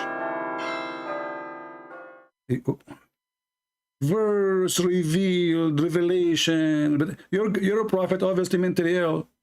Hear voices, hear sounds are not. What does this have to do with God? And if you're a prophet, you receive inspiration in the sound of a bell. How he translated to Quran? How the Quran became in Arabic?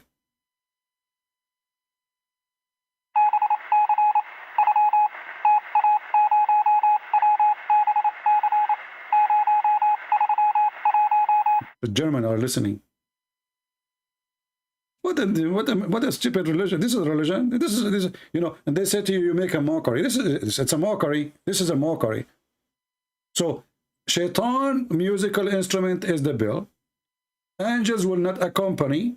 A person have a bell. And then angels sometimes come to me with the voice of a bell.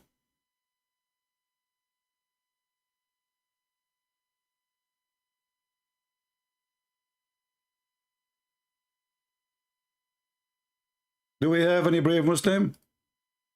I hope I'm not insulting you, Muslim, when I say brave.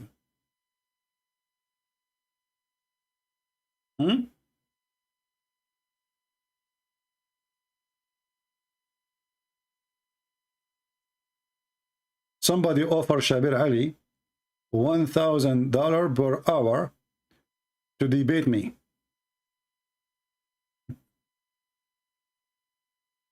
My friend, give me the $1,000 for me and forget about Shabir Ali.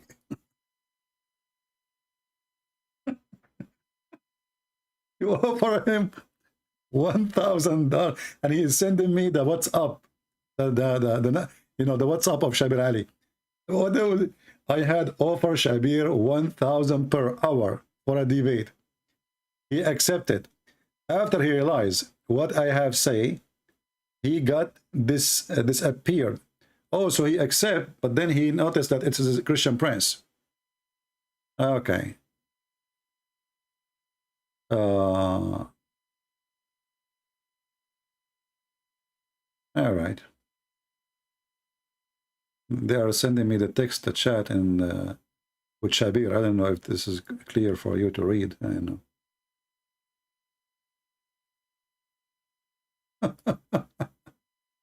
$1,000 for me. You know, my friend, for $1,000, Muhammad himself will come to debate me. Are you kidding me? I mean, this guy was desperate for little pennies. He married a woman, she is way, way older than him just because of her pennies. Not because of her panties. Do we have any Muhammadan? I should do a business like Muhammad. I marry a very rich woman. She can be very old, and she have no teeth for safety and security. You know, she will not bite me, and she will sleep very early. And you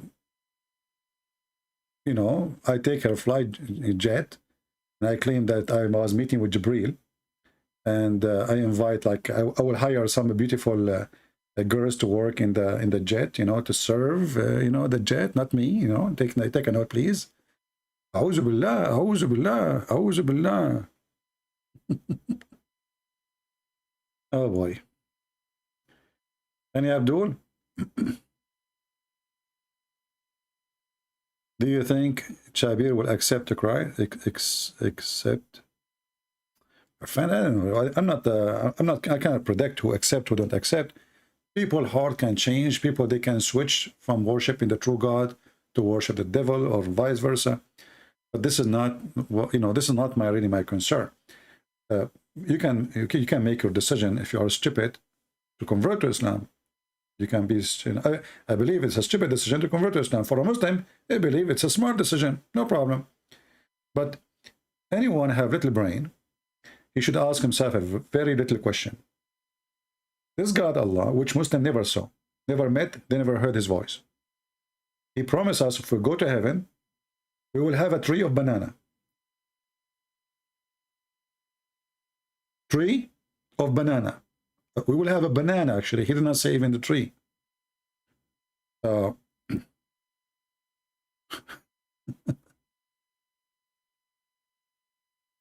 I, you know, myself, I say to myself, you know, like when I was a kid, reading, as you see, you go to school, everything is Islam, Islam, Islam, Islam, Islam, Islam, Islam. You know, they flood you, hoping that you will be a banana, you know. You will be a banana, you know, they want to make you a banana.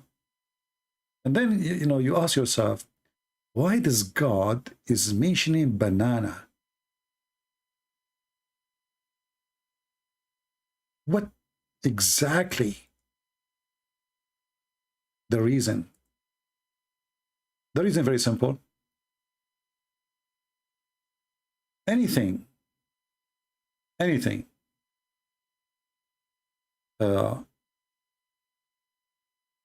People they wish to have in Saudi Arabia, which means something they don't really have,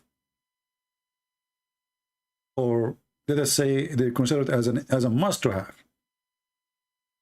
It's mentioned in the Quran. As an example, the Arab, they sleep in the floor. Until now, actually, by the way, they sleep in the floor. Muhammad, he promised them beds. Raised bed, not just beds. Why? Because those are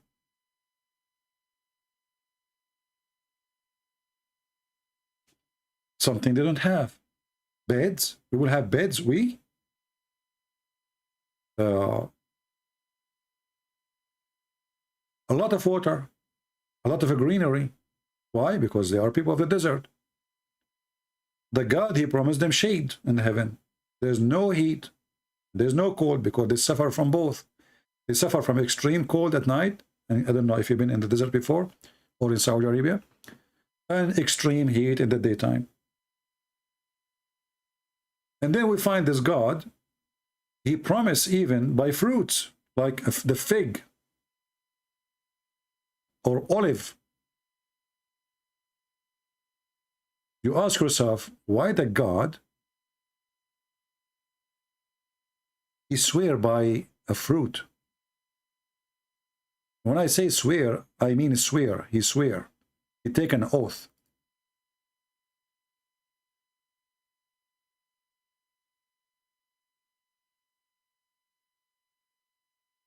Why he want to do that?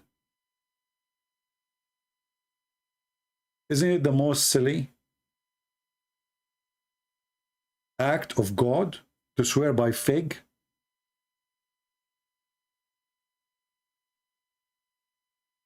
To swear by olive?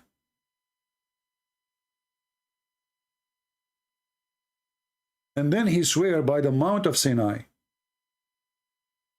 Muhammad, he heard in the Mount of Sinai there is fig trees, there is olive trees. And then you will see that the verse after it have nothing to do with the verse before it. The Mount of Sinai and this city made secure. What does city have to do? This is why you see when there's, I don't know if you saw some videos, documentaries. In their documentary study, they say that the city of Mecca is not really where Muhammad was, exist. It was in Jordan. I don't know if you saw this documentary. I forgot the name of the geologist who did this study. So he did some study, geology, etc., whatever, and history, and he come with this conclusion. And this verse will make you think about it this way, because what the Mount of Sinai and what the city, which is the city of Muhammad, have to do with each other.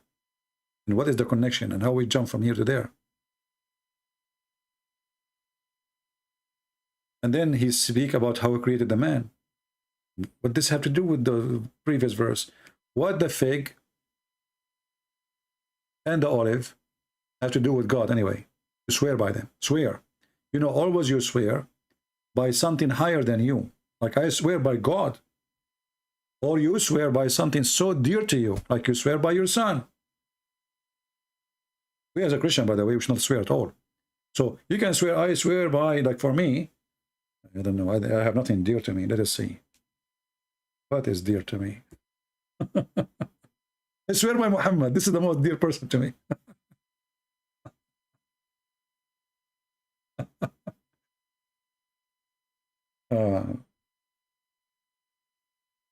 Yeah, it make like a rap music. والتين والزيتون وطور سنين وهذا البلد الأمين. But then he could not continue. He broke the word and he ended with تقويم. تقويم is not the same as أمين. Then he says ثم رددناه أسفل سافلين. It's just stupid. There's no meaning. It's useless. Useless. What the religion of Islam have to do with fig? Then who can give you the lie after this about this judgment? What is the judgment?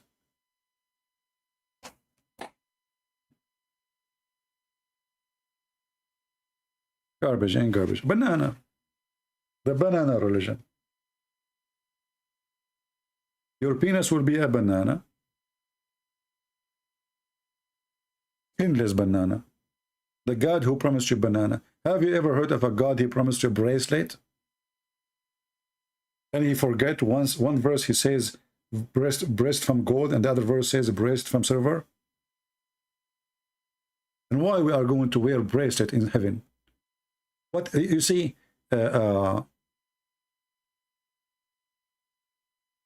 people who wear those bracelet, usually they want to show their luxury. You know what I mean? They are rich.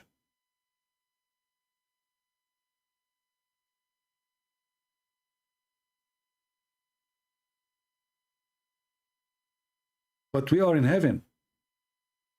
What we will show, if everybody wearing bracelets, what's the point? And why do you want to wear a bracelet anyway?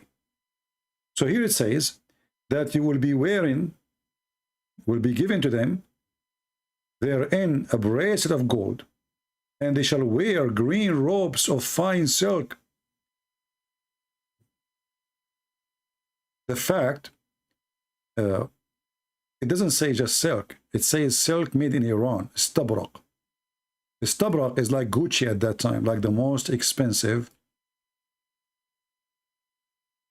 silk. This is natural silk of the rich, rich, rich people. So this God, imagine if he is making Quran now, he will promise you what is the most expensive. I'm not expert, but I heard about Gucci. I never had Gucci before, you know. I try to catch Gucci go. I don't know why. So what's tabrak? And then you will be reclining in the top of your couches. What the heck is that?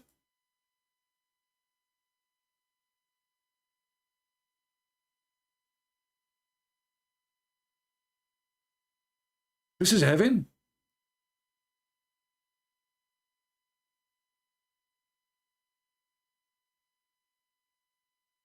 What do you mean, why not?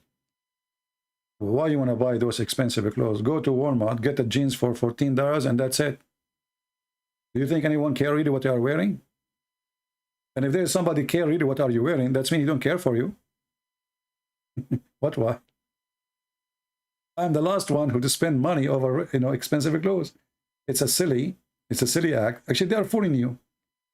When you spend too much money, even if you are rich, the person who is making you spend that money, he is fooling you. Because it's not worth it. I mean, the bag cost $14,000. Why?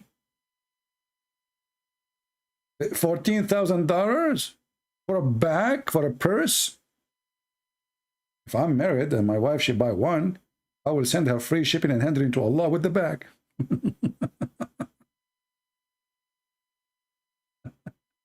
So anyway, but you know, this is mean. Islam is speaking to your greed. You know, is Muhammad trying to make you a greedy person who is dreaming about gold and silver and bracelet and silk? I mean, we are in heaven. What is that? Who care for silk in heaven? Is that what heaven is about? We're in silk. So if I buy silk here now, it's fine.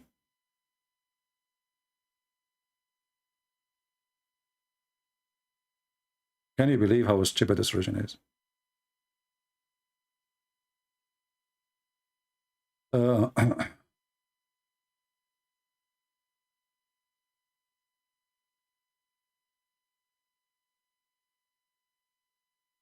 Let us see.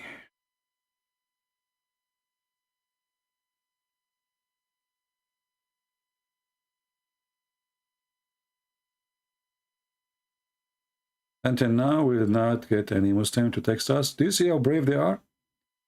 Yeah. The funny is that the Muslim, they say, one of you will send me email saying, the Muslim, they claim that when they speak to Christian prince, if a person, he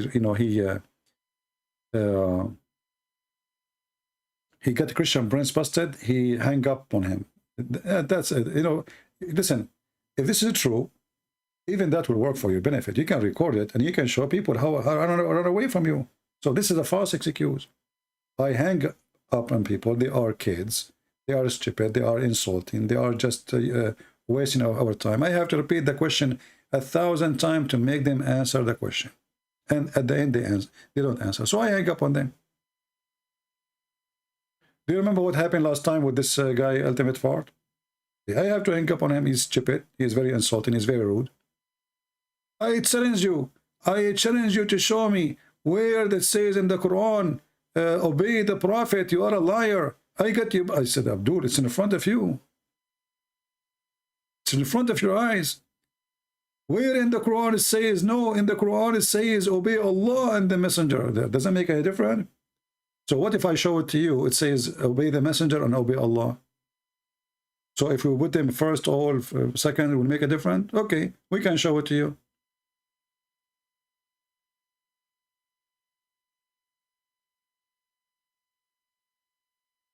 Any Muhammadan?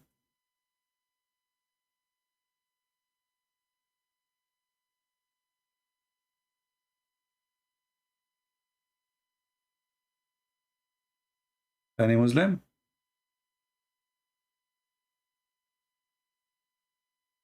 Anyone want to help us to kiss the black stone and receive salvation? The only religion, if you kiss a black stone in it, your sin is erased. It's called Islam. And yet they accuse everybody that they are not pagan. And we are the pagan. Do you remember the conversation I have in the chat with the Muslim website? I said to the guy in the chat, oh, by the way, why the prophet he kissed the black stone? Took him 5 minutes to answer, and he said because it's holy. And I said, okay, and why it's holy?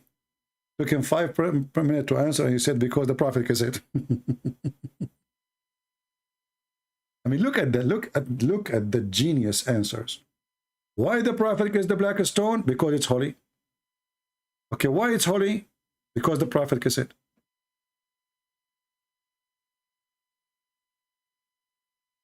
Anyone can come with better answer from the black stone kissers? And then we find that the black stone, if you touch it, it will erase your sin. This is why I have sin. I have no sin. I touch a lot of black stones. Man, I used to do a lot of hiking. I spent the day hiking. Once I was hiking, and right away there was a snake in front of me. I took a hike right away when I saw it. Like imagine you are hiking, now you have your hand up, you put your hand in the rock, and you want to get your head up, and then boing, a snake head coming. I took a hike and fell down. I jumped right away. Oh boy. And by the way, the Muslims, when they die, they will see a snake which is bold. A bold snake, brother, in the grave. Who remember the video? Guys, did you download the video? Remember the guy from Pakistan? The one who speak about the punishment of the grave and the snakes in the grave? Remember?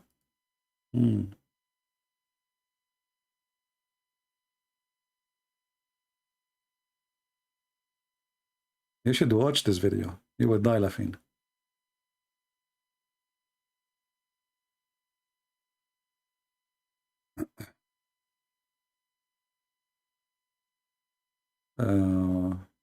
So what, we have no Muslims left?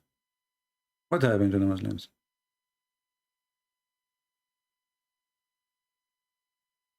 Jesus is not in the Torah at all, just like Muhammad was not in it.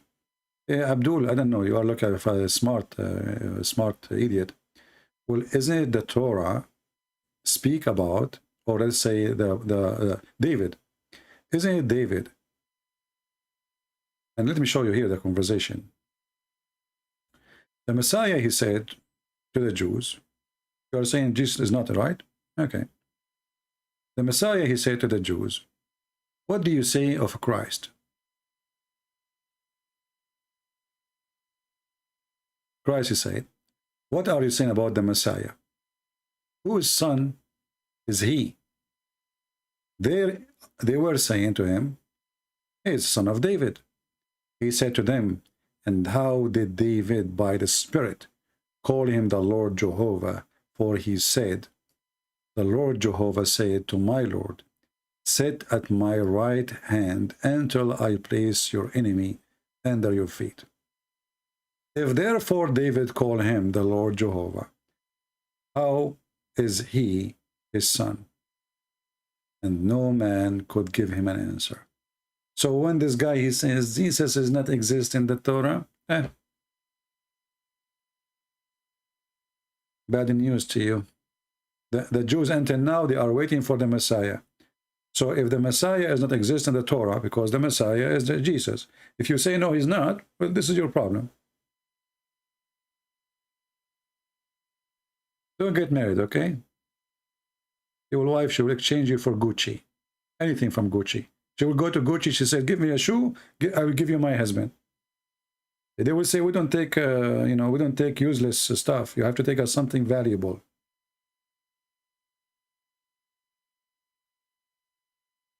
Do we have any Muhammadan?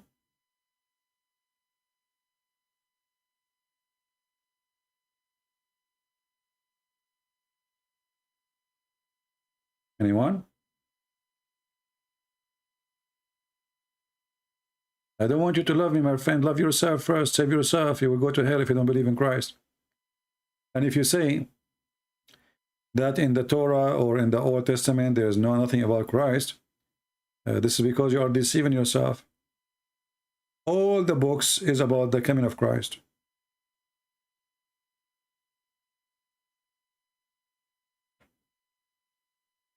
So you are just fooling yourself. Do we have any Muslim? Any Muhammadan? CP is anti-Gucci. No, I'm not anti-Gucci. If you give it to me for free, I will take it. Trust me, I will take it, no problem. But I will try to sell it again, you know, because it's a waste of money. A lot of money for what? What I will do with it? You know? What is the difference between a pant you wear for $10 and the other one will cost you $1,000? Who care?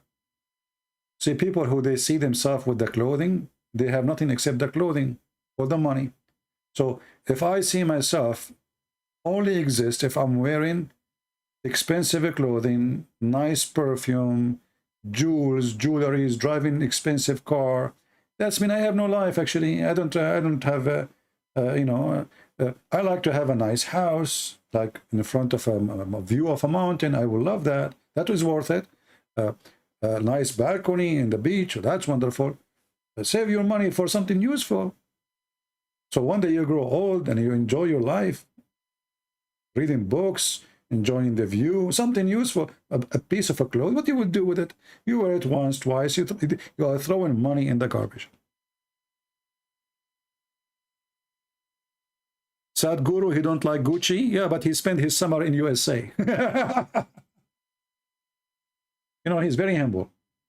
Sadhguru, he is very humble. So he fly in the most expensive seat, and he go to the most expensive hotel, and he own a very nice villa. But brother, he didn't wear Gucci because Gucci didn't make Indian clothes.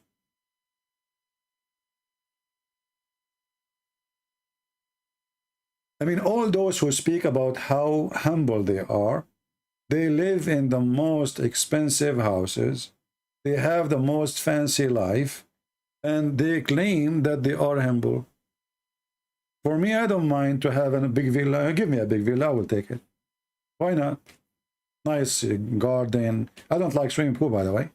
I hate them. Why want to swim in a swimming pool? Swimming pool is a stupid thing, actually. I wonder if you were born a Muslim. No, my friend, I was smart since my childhood. Call yourself a Muslim prince and make a channel to attack Christianity. I wonder if you were born a Muslim, would you call yourself a Muslim prince and attack Christianity?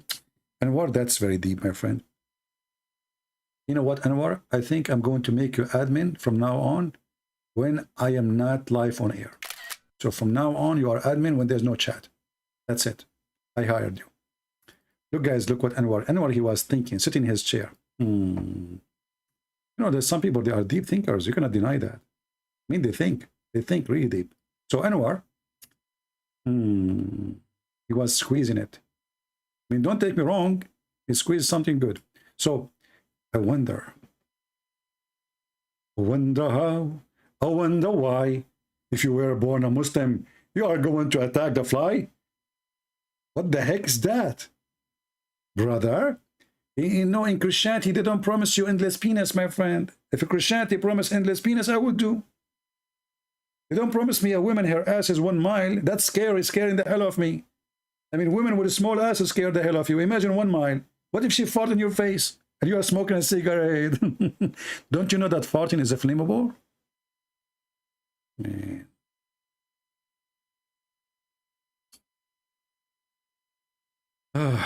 Lord have mercy. In order to attack Christianity, you have to give me a reason. Jesus says, love your enemy. Bless those who curse you. How I can complain about that? But anyway, keep thinking, keep thinking. You know, you are the kind who keep thinking about the flight to the point you miss it. You know, just sit in the chair in the airport and think about your flight. Do we have any smart Muslim?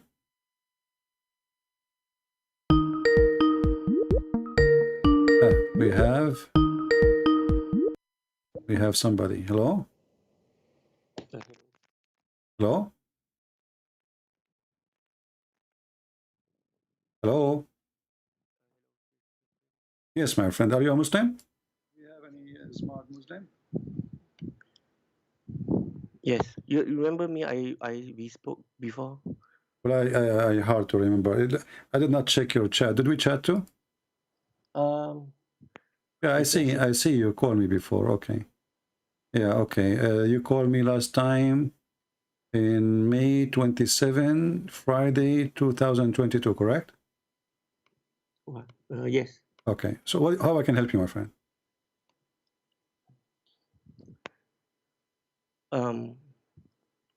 I just, if it's okay, I pray to you.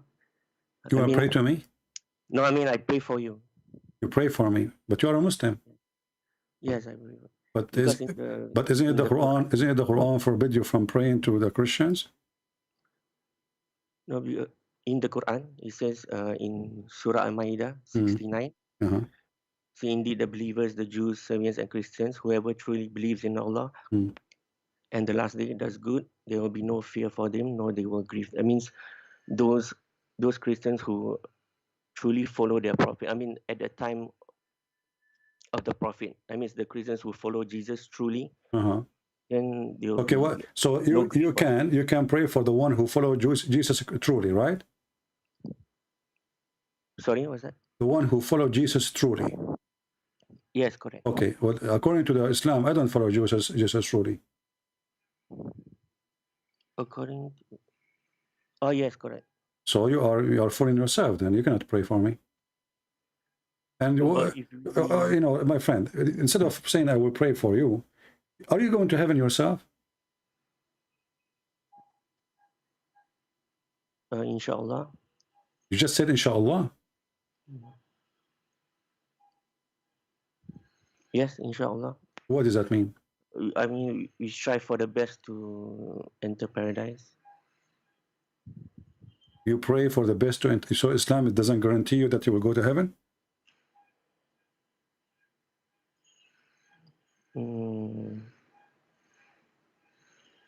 Where it says that all Muslims will go to heaven. Well, what I know, the Quran says that all of you will go to hell.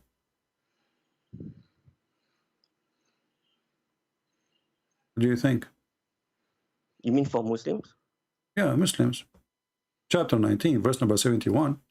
No, it says all of you will enter hell. I think that will be those sinners. Will be what? The sinners. I mean, if they're Muslims, but then if they sin. No, my friend, the verse says, وَمَا مِنْكُمُ إِلَّا وَارِدُهَا. Not a single one of you, but he shall enter hell. Do you have my screen open? Look at my screen. So what verse is that? I will show you the screen. All right.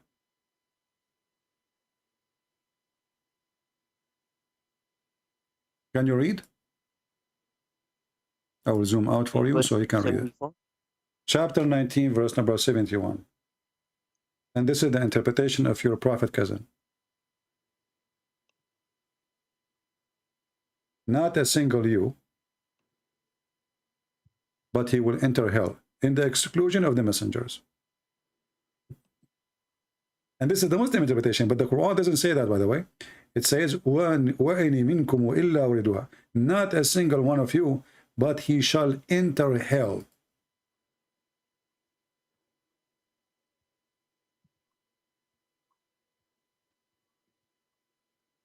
I have to look into the... We are looking. What do you mean you have to look? What are we doing now? I mean, I have to look at the tafsir. We are looking. This is tafsir. I mean, you said to me you want to look to tafsir. I'm sure tafsir. You want to change tafsir? I can change tafsir. This is tafsir al-Jalalain. If you don't like this one, here it says, not but shall come to it, that but shall enter hell. There is not one of you, but shall come to it, that is but shall enter hell. So my friend, the Quran promised you, you will enter hell.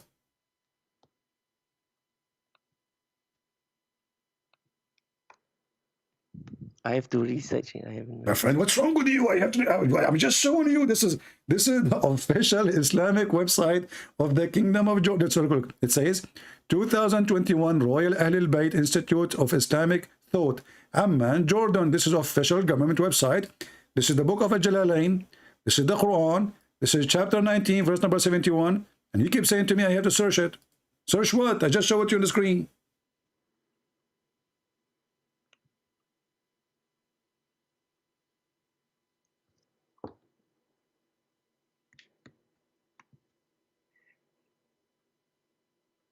I have to, So the poor you are being nice. You said you want to pray for me. In fact, I need to pray for you, my friend. You are going to go to hell. By the way, as long as you are going to hell, can I send a letter with you to Muhammad? send a what, sorry? Can I send a letter with you to Muhammad? A letter? Yeah. What letter? You got busted. Busted for? Just 2 words. A letter from me to Muhammad. You go to his room in the hell. You said to him, Christian Prince, he says to you, you got busted. That's all. Because you're going to hell, I guarantee. I mean, all of you. Mimi, Hijab, all this, this gang. All of you, Aisha, Hafsa, or Omar, you will find the whole group there playing cards. Tell them all, Christian Prince says to you, you got busted. It says in 71 there is there is not one of you, but will pass over it. Not pass over it. This is false. It says waridaha. My friend, they lie to you in translation. Wariduha. You go to dictionary. ورد الشيء قد أتاه وشرب منه. واردها. ورد الماء شرب من الماء. He came to the water. He drank from it. So you have to go in it. It's not pass over it. That's a lie. If it's pass over it, why they are saying this? Those are scholars. Those are not a joke. This Ibn Abbas is the cousin of your prophet. Don't Ibn Abbas know what wariduha mean? They are fooling you. You are from Indonesia, right? No. No? Okay. I am from Indonesia, by the way. I used to be Indonesian for 3 years. And then I became Japanese. And then I became a black, blonde African-American from Japan. And now I do not know where I am, what I am from, because, I used to kiss stones. And then I married a woman, her name is Khadija, and she drove me crazy. So what do you think? You want to pray for me what? So this God will make my penis endless? Is that a good prayer? I mean, no, imagine, my friend, imagine you are a person, Mr. Hadi, your name is Hadi. So imagine, Hadi, you are here now. I don't know, you're not here. I mean, here, there, wherever you are. No, your penis go in the Amazon jungle. And there they have a fish. She eat anything move. I mean, I saw a documentary. I mean, that scared the hell of me, man. You throw anything in the water, even a rock. Those fish, they will go crazy, and she will fight over it. So imagine, you have such an endless penis. May Allah extend it more and more. And then your penis go, by mistake, there's no GPS in the time of the Prophet. Go to the Amazon river. And those fish, brother,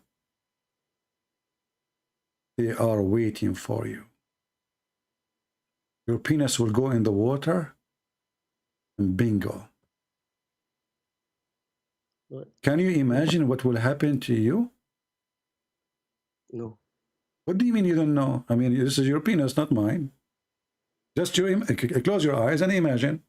So you are now promised an endless penis, and this penis going over the sea, down the sea, like a phone cable, you know, like it's endless. And you don't know where it's going. You never stop. You can't stop it because it's endless. The prophet says endless, it has to be endless. Because if it's a stop, it's not endless no more. That means lying. So imagine your penis go down the river, go up the river. I mean, imagine you pass the customs of China. Unbelievable. You will have like 10,000 stamps over your penis. I mean, I should show you my passport. They start putting stamps over stamps. Now, what the heck is that? So you have now endless penis. This is your passport. You know, they didn't see you even. They didn't even see your face yet. They are seeing the penis. So what kind of religion, this religion you are asking me to pray for, you will pray for me. Thank you very much.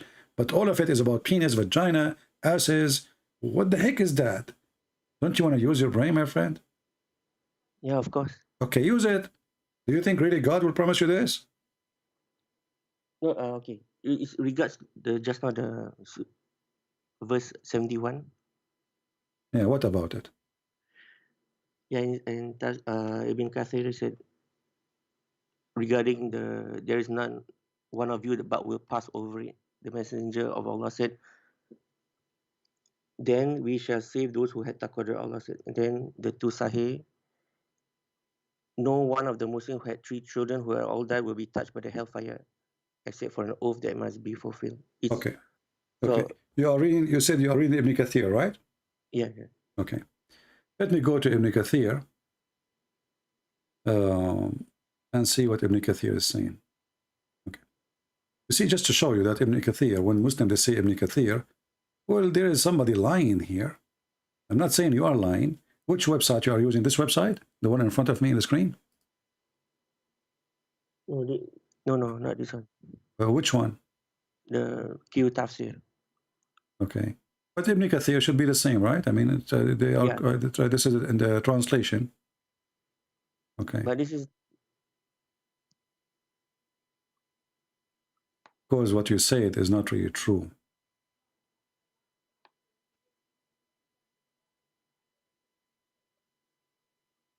All right. This is Ibn Kathir.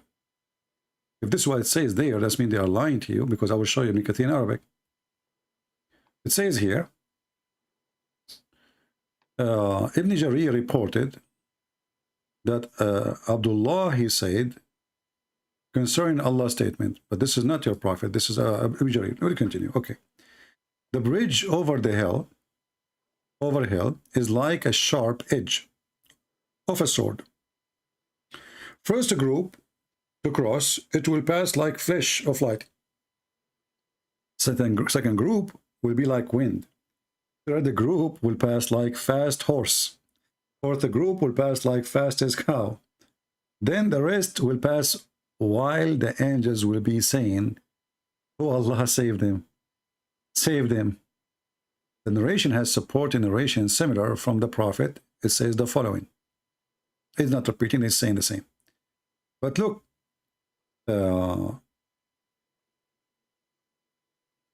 here it says, passing over the bridge. Just to show you how they lie in the translation. Do you see anything here it says about Imam Ahmad? Doesn't say anything, right? Nothing. This is Ibn Kathir in Arabic. قال الإمام أحمد حدثنا سليمان بن حرب حدثنا خالد بن سليمان عن كثير بن زياد البرساني عن اوكي بعضنا قال لا يدخلها مؤمن وقال بعضهم يدخلونها جميعا. So some they say nobody will enter it, and some they say all they will enter it. And then Allah will rescue those who they were good, you know, in their behavior, they say. And here it says, and we disagree about the word al-wurud. فقال يردونها جميعا. قال, which means all of them they will enter it. قال سليمان مرة يدخلونها جميعا وهو بأصبعه إلى أذنه. He says, all of them, they will enter it, and he put his finger inside his ear. And then he said, and you are the one who mentioned hadith, and just to show you how they lie in the translation, it says, لا يبقى, he said he heard the Prophet saying, لا يبقى بر ولا فاجر إلا دخلها. Not a good man or a bad one, but he enter it. But it's going to be good for those who they are believers, like what happened to Abraham when he go in hellfire. So they do not agree, you know. And then here it says, from Al-Hasan, etc. It says, Abdul Razak, when this guy, his name is Ibn Rawaha, واضع رأسه في حجر أمته فبكى. So this person, he was putting his head in the lap of his wife, and he started crying. She said to him, "Why you are crying?" He said to her, "Because the Qur'an says, I heard the Prophet saying, وَإِن مِنكُمْ وَإِلَّا وَرِدُهَا." Not a single one, but he will enter it. Not a single one, but enter it. So as you see, look, the English translation have nothing to do with the Arabic translation. Let me translate for you. I will keep the other page in English. I will use the Arabic one, and I will use Google translation. Actually, let me do this. Hold on.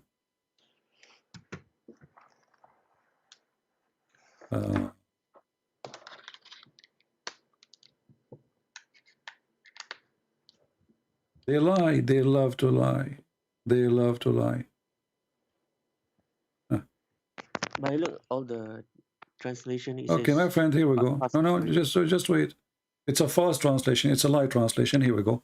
This is Ibn Kathir in Arabic. This is Ibn Kathir, Tafsir al-Qur'an al-Azim. And I will use Google translation for you. Tell me where we can find any of those in the English translation. We can't find it. Let me go down. Where we can find this? Where we can find it? It's not in Arabic. It's gone. You will enter hell. All of you will enter hell. And this is the story here about the man. He was crying. He will enter hell.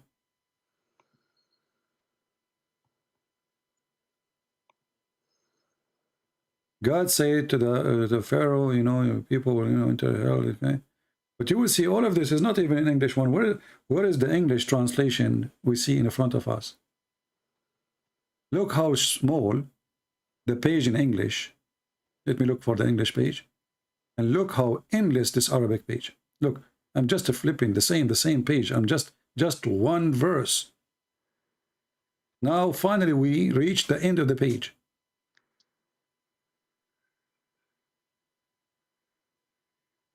So here, look what they did. They skip all the verses, all the interpretations saying that you will go inside the hell. And he put the one that says, there's a bridge. And some of you will go fast, which means you will be barbecued anyway. So if you are a very, very, very good Muslim, you will go so fast. If you are so Muslim, you will go slower. If you are not so much, you will go in the speed of a cow. So you will be barbecued. And if you are a bad, then you will go in the fire. If you are a Muslim still, you know, you will go in the fire, and then the angel will say to Allah, please save him, Allah, please save Allah. But the Arabic is so clear, you know. It says clearly, not a single one of you, but he shall enter hell. Not a single one. And there is nowhere it says bridge. Where is the bridge? Where is the word bridge in the verse? No bridge. It's an explanation in the hadith. Yeah, but in the Quran it says, وَمَا مِنْكُمْ وَإِلَّا وَرَدُهَا. Not even a single one of you, but he shall enter hell.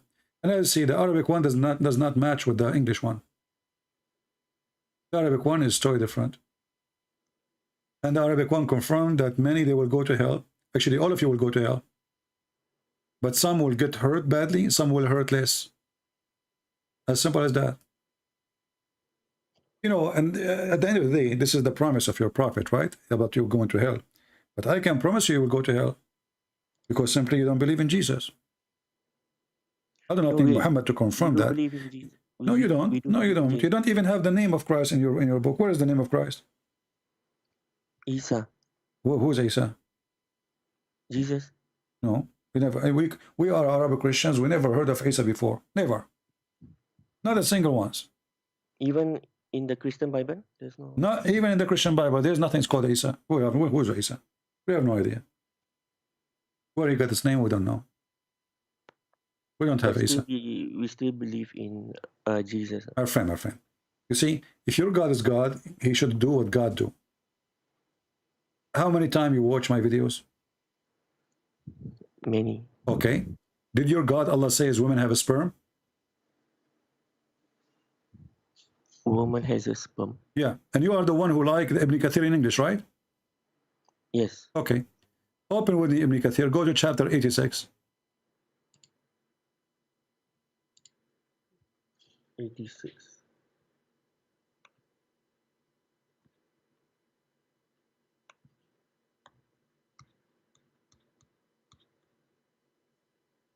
Rhetoric.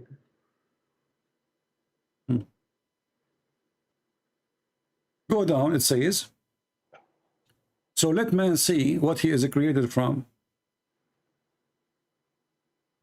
Do you see it? What verse?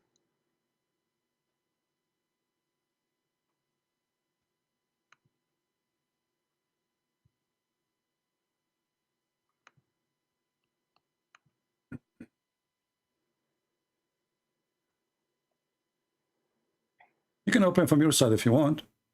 Anyway, here it says that a human being is created from gushing fluid, meaning sexual fluid comes out bursting forth from the man and the woman. Thus the child produced from both of them by the permission of Allah. Due to Allah says, يخرج من بين الصلب والترائب, proceeding from between the backbone and the ribs, meaning the backbone of the man and the ribs of the woman. This is the God you want to take you to heaven?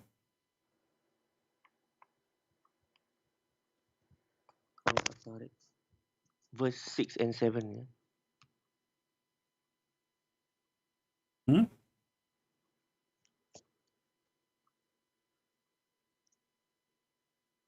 I think there's an explanation on this, and then it mentions that the science is correct. What science is correct? The women, she have a sperm coming from her ribs?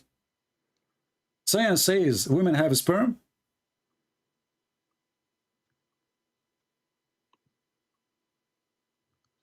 Yeah, 6 and 7.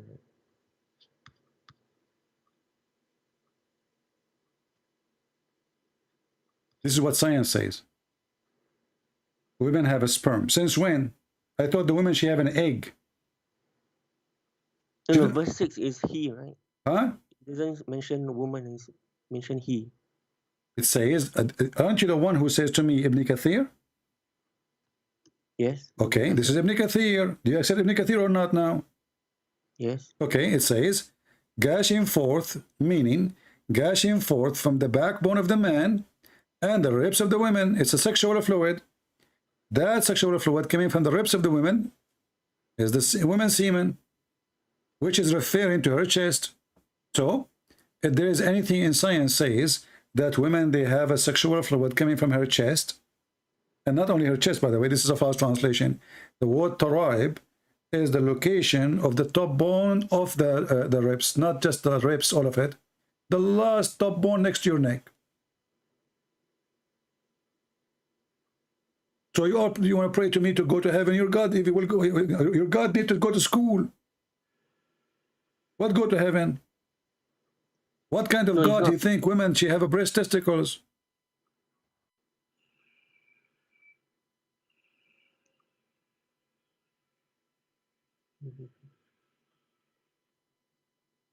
A Muslim, he said, his name is Anwar. I can send you a Bible says the word Isa. This is a Muslim translation. We don't have Isa. This is a false translation. I will give you the better news. The Arabic translation for the Bible used the word Allah. That's a false translation. We don't have the word Allah in the book in the Aramaic, neither in the Greek, neither in the Hebrew. False translation. The same as your Quran saying the word Jesus in the Quran in English. There's no Jesus. False translation. Are you happy now? So, are you with me, my friend? So, how this is God? He claimed that women, she have a sexual fluid, and that make the baby coming from her ribs, and this is her semen. And a man, he have a sexual fluid coming from his backbone. Do you have a backbone yourself? Yes. Okay, well, according to the Muhammad, your semen is coming from your backbone, not from your testicles. So if I am you, I will dump them somewhere. I mean, there's no need for them. What testicles for? Well, They're annoying. You can't even play football, you know? Is the area of the backbone, the lower pelvis, I think. What it says the backbone. What area? The backbone, a sulb. Sulb is the bone itself. Not only a bone, it is the last bone in your ass, in your spine. Not from that area. It says a sulb. A sulb is like, I mean, you can't take it literally. You have to. What literally? This is what literally? Aren't you the one who says to me? Listen. You see how hypocrite the Muslims are? When you want, you say to me, let's go to Ibn Kathir. Now you don't want Ibn Kathir. Ibn Kathir says, the backbone of the man. Did he say not literally? No, he said the backbone of the man and the ribs of the women. And then he says the women liquid is a yellow and fine in texture, and he's quoting your prophet. Yeah, you have to look at the meaning. The meaning is the man. My friend, listen. I don't have time for stupidity. Aren't you the one who says to me, let's go to Ibn Kathir? Yes. Okay, Ibn Kathir will do what? Will give us the meaning. So now we are reading the meaning from Ibn Kathir. So do you accept him or not? You keep saying to me that's how to go. So why we are going to Ibn Kathir then? You don't speak Arabic. I speak Arabic. I'm not going to take that against you. I'm using Ibn Kathir, the book you like, and this is the website you like, and this is the translation you are using. Ibn Kathir says, yes, this is true. There is a semen coming from the backbone, and there is a semen coming from the ribs of the women. So what we will do now, you still keep saying to me, you don't take it literally. So why we go to Ibn Kathir then? Why Ibn Kathir, he take it literally? You think he is stupid? No. Okay. So what we will do? Should we change different interpretation for you? Maybe that will make you happy.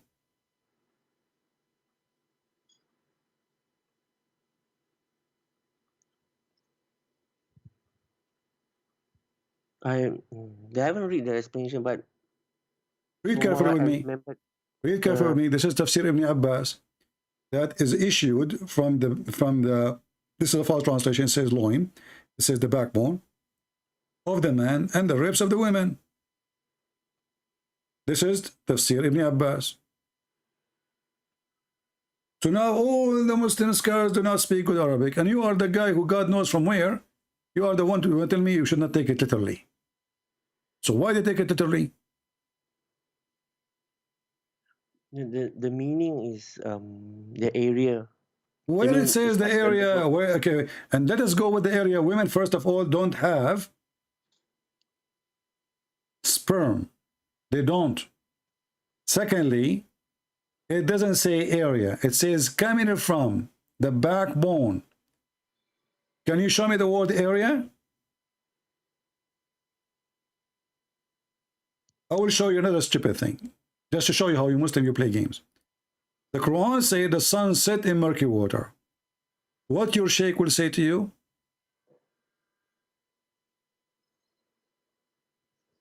Oh, the murky water, right? Huh? Regarding, yeah, it's at the end of the land, so it's not. My friend, what your answer? Shaitan or Allah saying that the sun set in murky water? What Allah he meant by saying the guy he arrived where the sun set and he found it sitting in a muddy spring of water? How you will say what you will say to me now? You will say to me focus in the area? The explanation is Zulkarnain. Yeah. He saw that in his view. Okay. That the sun the sun goes over the water. That Okay, means can you show me where it it's like says that Zulqarnain he saw from his view? Where it says that? so that is the explanation. It's not Okay, literally. so now the explanation is a stupid explanation because simply it's against what your prophet said. Your prophet, he said, the sun set in the murky water. Your prophet said, which one is higher, your prophet or the explanation? Is that your prophet talking? I was sitting behind the messenger of Allah, who was riding a donkey. While the sun was setting, he asked, do you know where this set? I replied, Allah and his apostle know best. He said, it set in a spring of warm water, boiling water. So what explanation?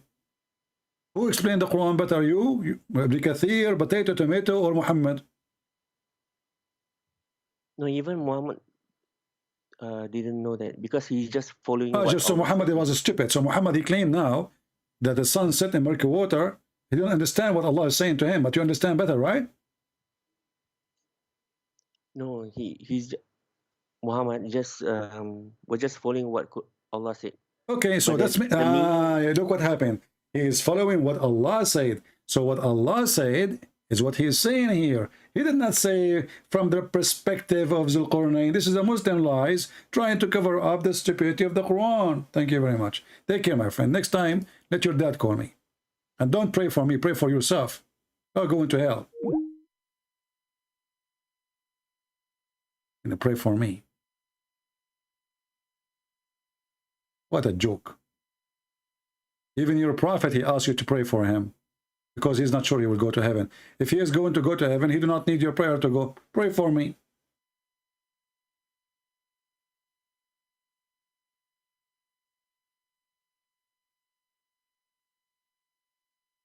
Somebody saying, why do you believe the Bible is a reliable source of information? Very simple reason. There's no book in the world is documented as much as the Bible. It's written in many, many, many, many languages from the beginning of the time. Spread around the world. In many languages. And people are disconnected. So there's no way a person who lives in India, he can agree with somebody live in Europe about a book, and both of them they never met unless this book is accurate. And this is the same. You will find that people who accepted Christianity in India from the beginning of Christianity, or Ethiopia, or Egypt, or Syria, or all over.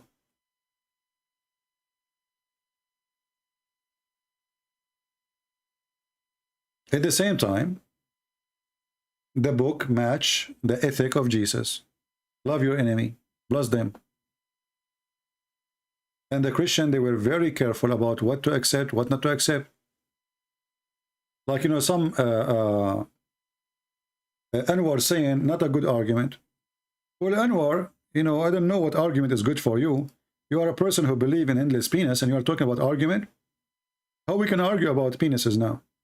I mean, look who is talking. A person who believed that a monkey, she committed adultery, and she was stoning other monkeys. Talking about the good argument.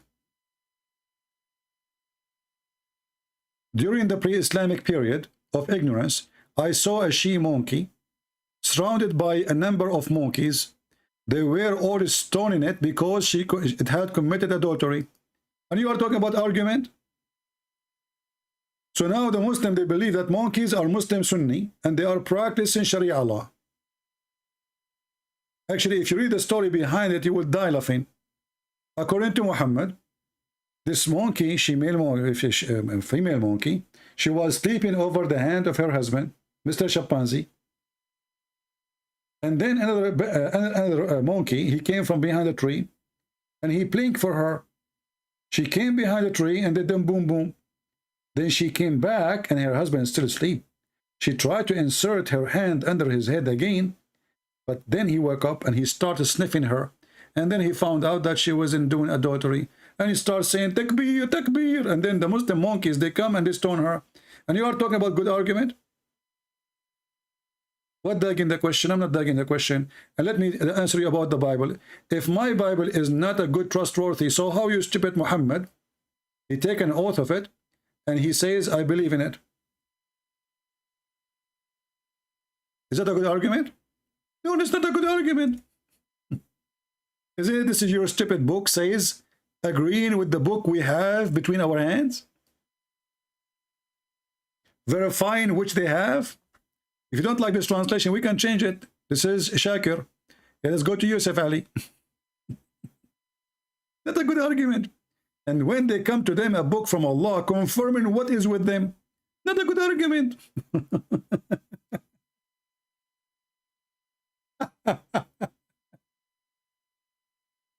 So not only our book, not only the Christian around the world agree about the book, even the filthy prophet, the child molester, he have to admit that this is a true book of God.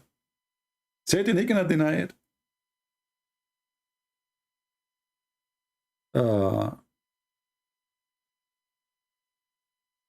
Answer, I'm showing you the Quran saying that Allah, he says, actually, you see here the verse says confirming, it's a lie.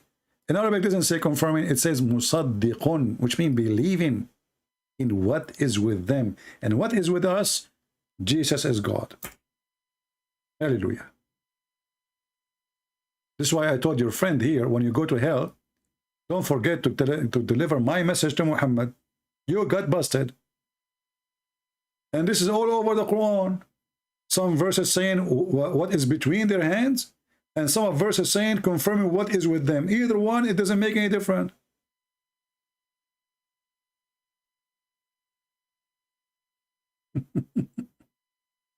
Hey, Anwar, why you don't call me and show me how smart you are? Do you like to call me? Let us see how good you are.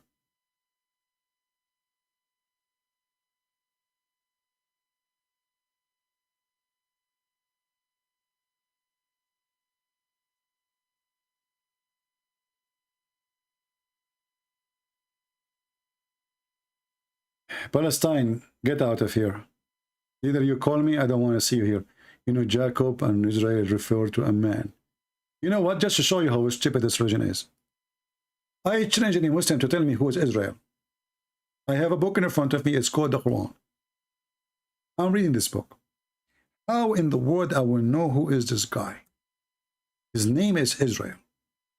Any Muslim can tell me? It says, "O children of Israel." So it's confirmed it's a man. They are his children. Who is this guy, Israel? Potatoes. Religion of potatoes. Religion of the thief. Have you ever heard of a God? He introduced to us a guy. His name is Israel. He don't tell us who is this guy, where he is born, who is his family, who is this Israel? Suddenly, oh, children of Israel. And the funny is that the dad was making fun of Israel struggling with God. But you stupid, the second you accept the name, you accept the story.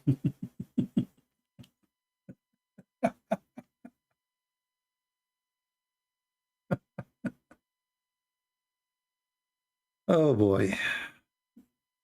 Israel? Do you know Muslim? Because Muhammad do not know what Israel means, so he put Israel in the book. What Moses mean? He do not know what it was. He put it in the book. Abraham, he put Abraham. What Ishmael mean? He don't know what Ishmael. He put it in the book. And you will notice that the most important name for Muhammad is Gabriel.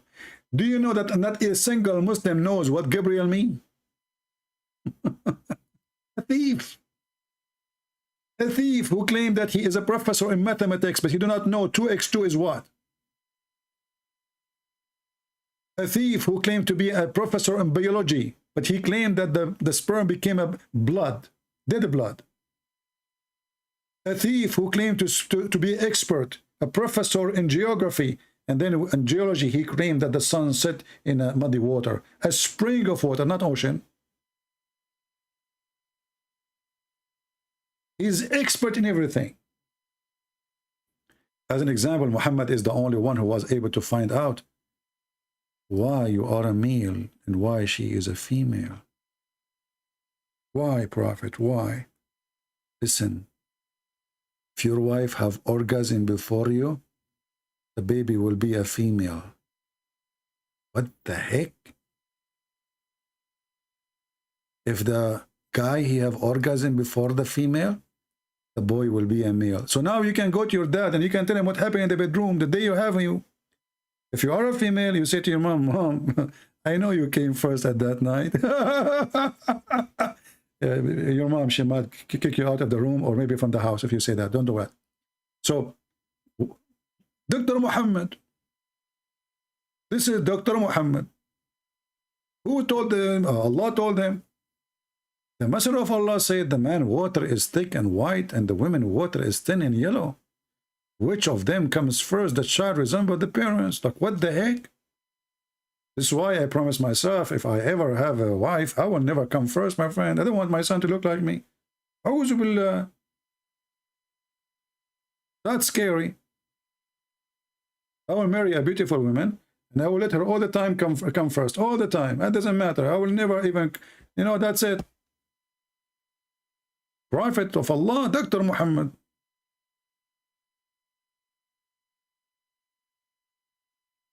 Get out of here. The funny is that your God himself is a Zionist. Look what he called himself, Zionist. Let us show you the Zionist. Isn't it your God, Allah? He ordered the Jews, and he told them that you are my favorite people, my chosen people. Zionist, huh? Who is the Zionist? Here we go. This is the fruit of the Jews. Muhammad lived between them, and he was kissing their asses. Read with me. Who is the Zionist now? O children of Israel, remember my favor upon you, which I bestowed upon you, and favor you upon all mankind and genie, even genies. Allah, he favored Israel from the genie too. Why they are genies? How he favored them from the genie too? Who is the Zionist? This is your Quran. They are the favorite. A genie, a Zionist Allah. And then Allah, he ordered them to kill all the Palestinians. And the funny, the guy, he kept coming here. He's from Pakistan. He called himself Palestine. Look, Allah, he ordered. And not only that, because they refused to kill the Palestinians, Allah, he punished them and he made them lose their way for 40 years in the desert. Chapter 5, verse number 21. Do you see between brackets it says Palestine? Who is the one who ordered to take Palestine? Allah, the Zionist. Shish kebab.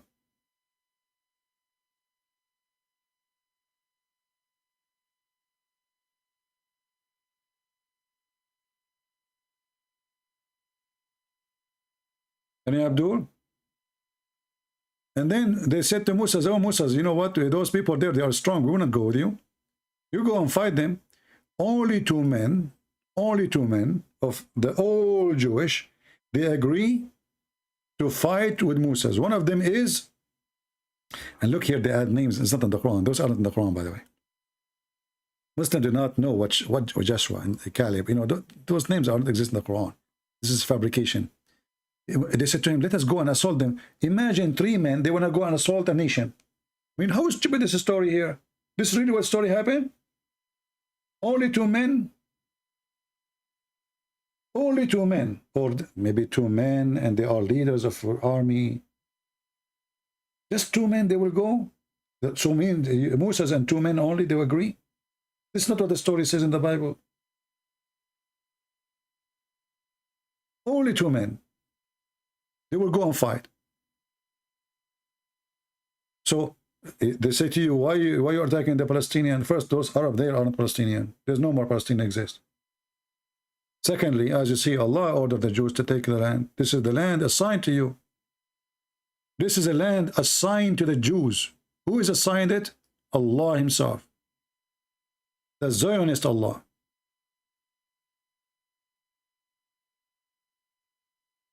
Do we have any Muhammadan? 6 terrorists. Nobody dare to call me. Look how long we are here and not even one single one of them. The only one who called me is an idiot. He does not know what he's talking about. You want to pray for me? What a joke. If you're a prophet himself, he is guaranteeing to go to heaven. Why he is asking the Muslim to pray for him?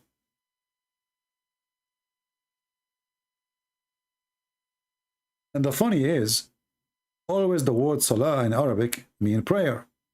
The Muslim, they say, oh no, this means blessing. You say this is a stupid thing to say, because blessing does not add anything to you if you're in heaven anyway. You know, bless me when and I am in heaven. If Muhammad guaranteed he was going to go to heaven, why he need your blessing? If Allah, what is more blessing than being in heaven? What does that mean? Stupidity, amazing, you know, yuck, diarrhea. If Muhammad is the favorite of Allah and he is going to be in heaven, why he need your prayer?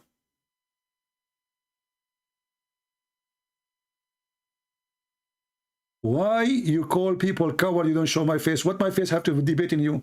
If my face will help in debating you, I will show my face. But my face is not what people want. I'm not doing fashion show. And what about you ask the God you worship and you bow down and you show your ass when you pray to him 5 times a day to show his face? I'm not your God. Isn't it your God? He says in the Quran, it's not for Allah to speak to anyone except from behind a veil. Your God, Allah, is a burqa man. This is the Quran. Let me show you. Why you don't show us your face if you are brave? What do you want to do with my face?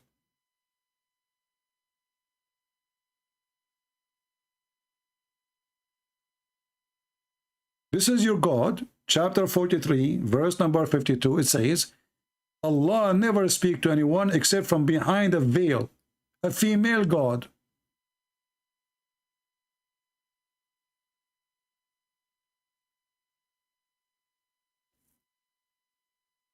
Anwar, is your God Allah wearing a black veil? Ask your God to show himself. You never saw him. You never heard even his fart. How you know he exists?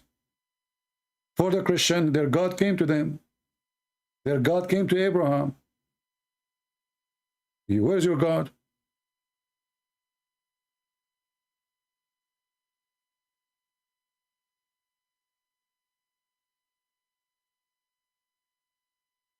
Do we have any Abdul wanna call us?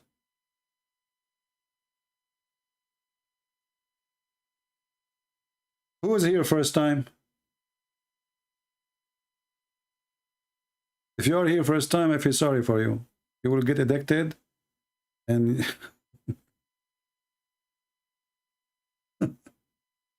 I advise you to hang up and leave. You will come because here it's like, you know, people they learn, yes, and the answers come in the speed of light, yes, but the spank is so hard, brother, and the Muslim look really bad. Let us see this guy.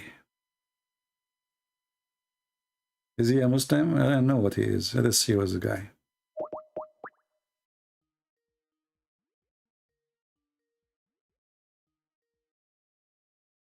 Hello? Yes. Are you a Muslim? Wa alaikum assalam. How are you? I'm fine. Are you a Muslim, my friend? Yes. All right. Alhamdulillah. Yeah, I saw your question saying why I accept the Bible to be confirmed, right? Why you consider it as a reliable source, yeah. Yeah, but did you see the answer in the Quran? The Quran says, as long as you speak Arabic, I notice you speak Arabic, right? Yeah, but what does the Quran have to do with your Bible? Pretend I was an atheist. You're an atheist? You're an atheist? Pretend I'm an atheist. You can pretend. Muslims pretend always anything, you know. But this is why I want to assume that you're an atheist when you are saying to you I'm Muslim. So for me, I have a clear proof from your book. Because you wouldn't tell the atheist because the Quran says no so. problem. If an atheist he call me, I will answer an atheist. If a Muslim he call me, I will answer a Muslim. So why I want to waste my time go from zero when I have a proof from your book saying because it's more objective. It's more objective if you go no. You know, for a Muslim, do you Muslim accept what the atheists believe? لا طبعا. Okay, so if I show you the proof which fits with atheist, my friend, if I speak about a logic of an atheist, then you will say I don't accept what the atheist he accept anyway, and you just said to me that, you know, so I'm wasting my time. But I have in front of you, verse from the Quran, chapter 2, verse number 89 says, confirming what is with them. So your book confirm what is with us. So what we will do now? That's two different things. So what, Haja? What do you mean? Because again, if I wasn't a Muslim and I asked you this, you would stop not saying go, if I was not. You are a Muslim. So this is not the case. So now the Bible is confirming your book. Do you have anything against your book? Can you just try to understand my point for a I second? understand your point, but there's no point in your point because first you are not an atheist. Okay, let us do this. I want you to say, I don't believe in Muhammad. Allah is a fraud. Muhammad is a fraud. And I will answer you as an atheist. Go ahead. ما ينفع طبعا. What? Okay, I said ما حينفع طبعا. طيب, look. Why you not go? So why you are wasting my time, my friend? My friend. What was the ayah you gave me? What's your name? What's your name? What's your name? What's your name, my friend? I'll go, sir. What's your name? What's your name? What I will call you? What's the ayah? What I will call you? Chapter 2, verse number 89.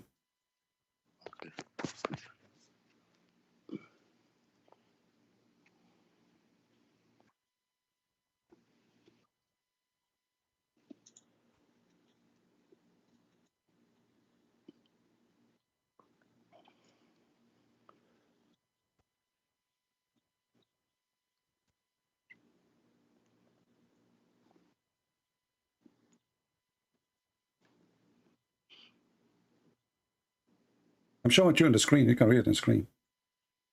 I don't have my thing open like that. Okay. My YouTube. 1 second. Well, you better open your YouTube. You can mute it so you can read in the same time, both of us. So, تفضل. Please read the ayah. Okay. And you can read it, you know, if you want to read in Arabic, you can read Arabic. If you want to read in English, it says, وَلَمَّا جَاءَهُمْ كِتَابٌ مِنْ عِنْدِ اللَّهِ مُصَدِّقًا لِمَا مَعَهُمْ. Does it say مُصَدِّقٌ لِمَا مَعَهُم? Yeah. Okay. Believing in it, in what is with them. What's مصدق? Mean believing. مصدق mean believing. Believe, يعني ولا confirming. Believing mean believing. It's more than confirming, because confirm is just agreeing. Here it's مصدق. That's mean I believe in it. واحد إذا صدق حاجة.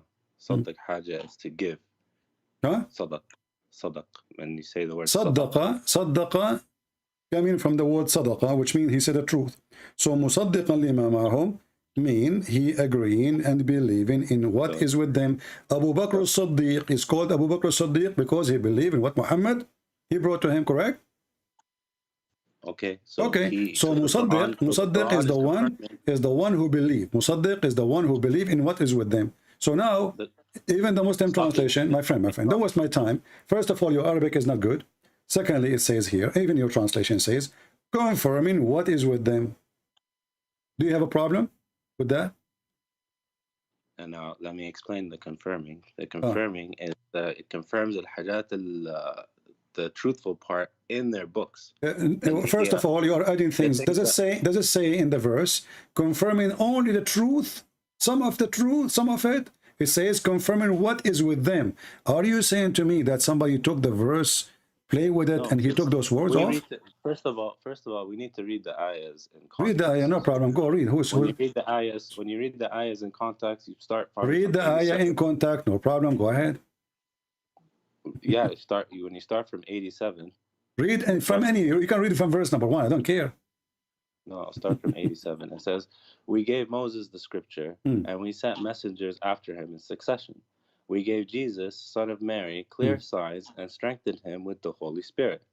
So how is that whenever a messenger brings you something you do not like, you become arrogant, calling some imposters and killing others? They say, our hearts are impenetrably wrapped, but God has rejected them for their disbelief. They have little faith. When a scripture came to them from God, confirming what they already had in Nizam, what they already had is what? The belief in one God, to follow the prophets. Well, that's your fabrication, my friend. You are adding things. It's not in the Quran. It's not in the Quran. It's not in the Quran. It's not in the Quran. It says confirming in what is with them. There's no addition. Say it. It doesn't have to say it here. We look at Quran. We look at the. Okay, so you are saying that the verse in the Quran is not clear. We have to add words to fix it. So the Arabic of Allah is not good. That's not what I said. That's Well, not what I said. I said so why you are adding words? Why you are adding words to the Quran if the Quran doesn't say that? If the Quran is clear, is the Quran a clear book? I'm not. I'm elaborating for you. No, I'm asking you, is the Quran by itself is enough for anyone to understand? With the Arabic language, yeah, it should be good. Okay, the Arabic language, for me, I speak Arabic better than you. Obviously, you don't speak good Arabic. It says here, مُصَدِّقٌ لِمَا مَعَهُمْ, believing in what is with them, not some of what them. Allah can add the word some. He can say, little of what they have. He did not say that. He says, مُصَدِّقٌ لِمَا مَعَهُمْ, believe in what they have. Let us go to different verse. Here we go. You see, this one is not going to be, just to show you. But now, as long as you claim you speak Arabic, you know, you cannot run away from it. Chapter 2, verse number 91. What we will do with this one? Verse number 91.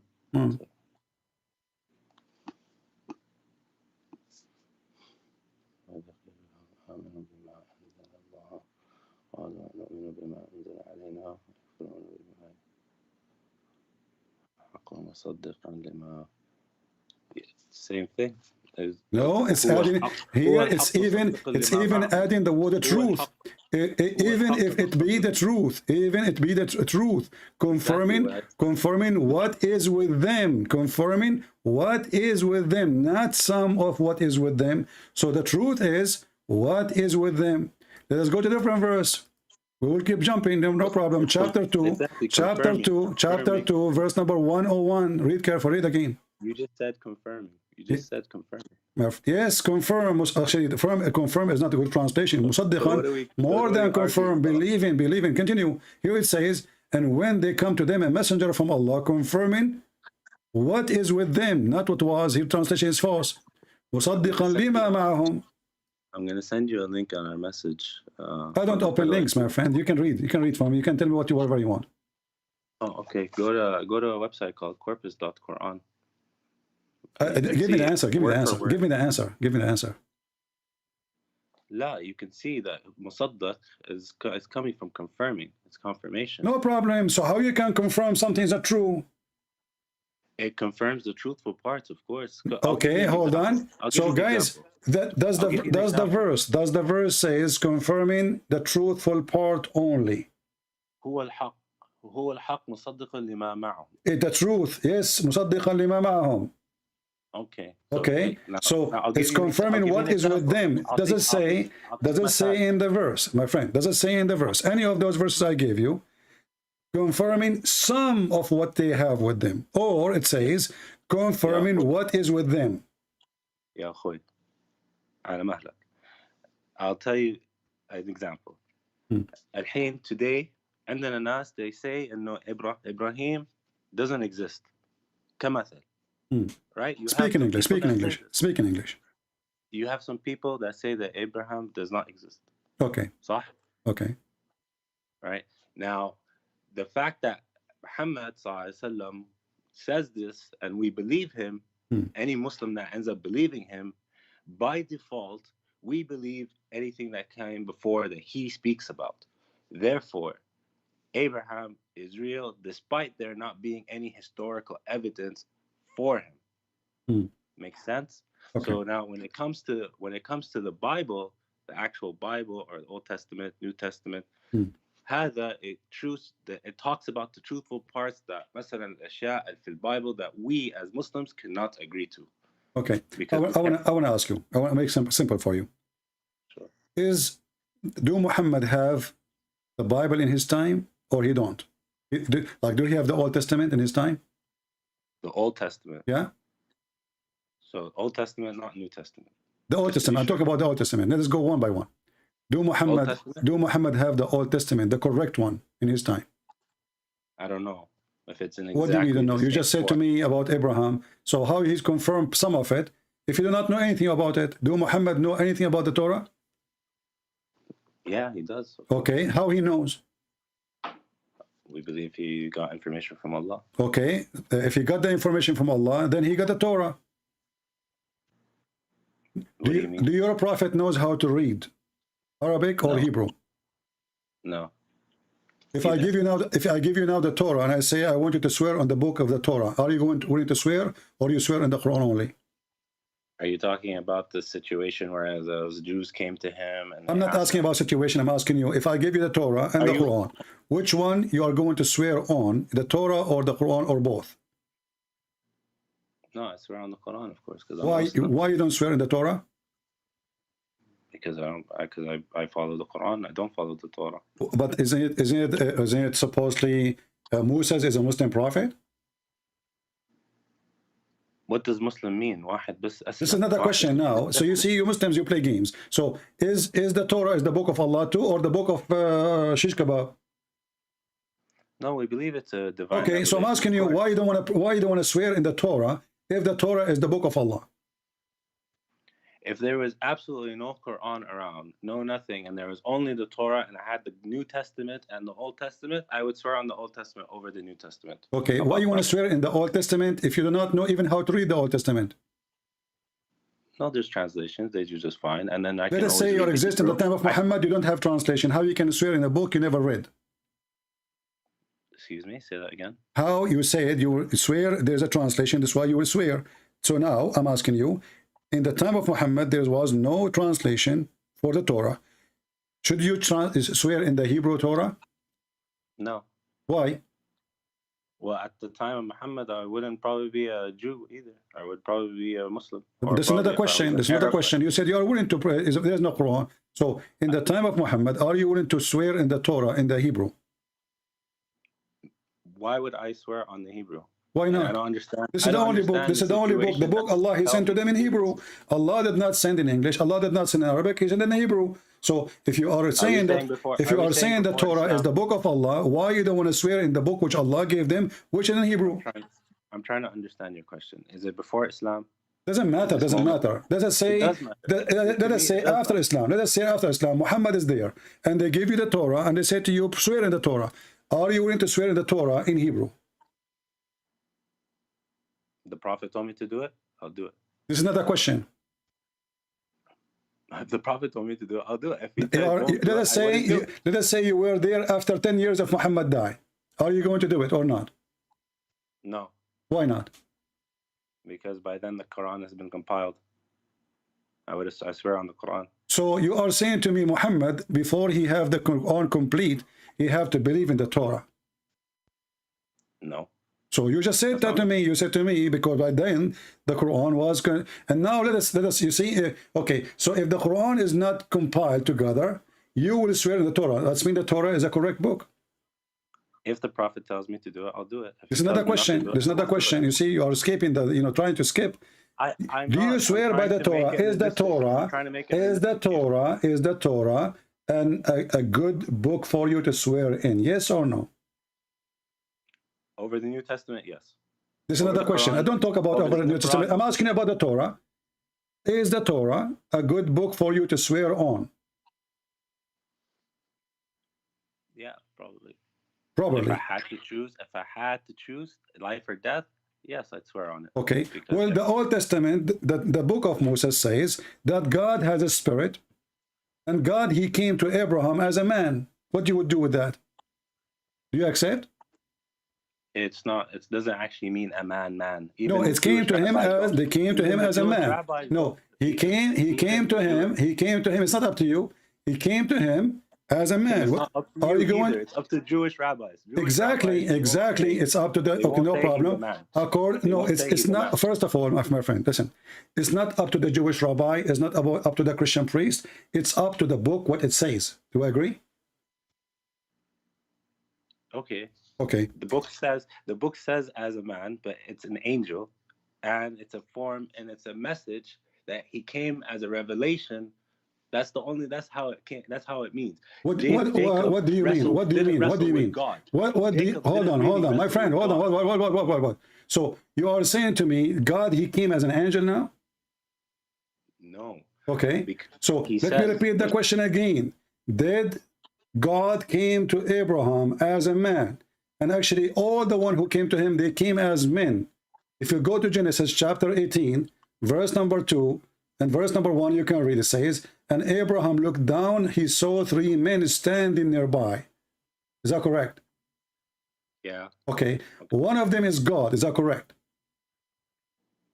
One of them was the angel. They're No, angels. one of them is God. If you go to verse number 10, it says, then the Lord said, the Lord is speaking there, the Lord. Again, since you, and I didn't open the verse. I can open the verse. I don't care. Like. So according to the Jews and according to the Christian and according to everybody, God, he came to Abraham as a man. It's not up to you. So now I'm asking you, do you accept that God came as a man, as what the Bible says in the Old Testament? You said to me, you are willing to swear on the Torah, and this is what the Torah says. What you would do? For starters. For starters. What? I said for starters. What Jews starters? Are we buying a bicycle? We are talking about God. What starters? I said to begin with, in my response. What begin with? That's another question. Are you going to accept? Are you accepting a book says that God came as a man? Jews don't believe that it was. No, God Jews they believe that, and I'm willing to show you. I'm willing to show you that I'm willing to show. No, it's not up to you. It's not up to you. It's not up to you. It's not up to you. Secondly, and it's not up to you. No, either, my friend. Here we go. I will open the Jewish Orthodox Bible. Do you accept that? Yeah. Huh? What's the verse you're talking about again? I'm talking about Genesis chapter 18. Read it from the beginning. So I can open for you the Jewish Bible, the Jewish, not the Christian book, not the translation, the Jewish books. What you will do then? You will say, I don't accept. Here we go. This is the Jewish, this is the Hebrew Orthodox Jewish Bible.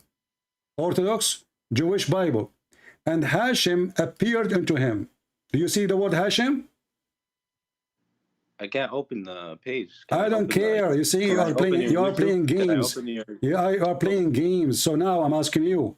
It's confirmed that the Jews, they believe that Hashem, like a God, he came to Abraham as a man. So now I'm asking you. If a man, he swear in a book, it says God came as a man. Do you accept him to be a good man, or he is a stupid man? No, I actually don't. I don't believe that he's, what's it called? It's not up to you, the book in the front of your eyes, my friend. What's wrong with you? He said Hashem. And Hashem is a one of the titles they use for God or names. So Hashem appeared into Abraham as a three-person, three men. It's in front of you. This is the Jewish language. And this is the Orthodox Jewish book. Where is the source? Can you share the source in the chat? It's in front of you. The Orthodox Jewish Bible. I'm showing the screen. Orthodox. So until you find the source, I'm asking you, do you accept to take an oath in a book says God came as a man? Yes or no?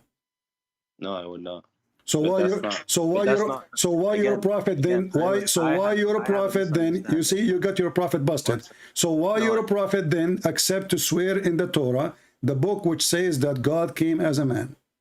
First of all, when he swore, and I knew it. And I asked you this question, and I know it, and I know you know it, and I know you know it, and I got you busted still. So now I'm asking you. You just said I don't accept to swear in a book says God came as a man. So how you're a prophet did that? How did the hadith go when he said it? He says, "Amen fiik wa amen billadhi that revealed you." Right? Okay. So I believe in thee and the one who sent thee. Okay. Exactly. So what's the problem? The problem is it's believed that God came as a man.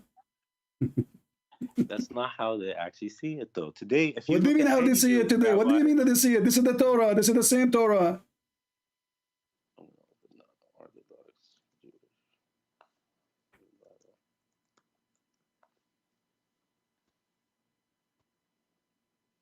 What's the link for your website that you're looking I'm at? using sunnah.com. Not your, not that one. Sunnah.com. It's in the front of your eyes. I was talking about the Orthodox one. Yeah, well, you can just type Orthodox Jewish Bible, Genesis 18, and you will see it. And you go, let me post it in the chat. I told you, open YouTube so you can see with me. Just mute YouTube so you can see the same thing I'm showing the screen. So now, God, he came to Abraham as a man. Your prophet, he swear in the Torah, which says that God is a man, or he came as a man. How your prophet, he took an oath in a book like that?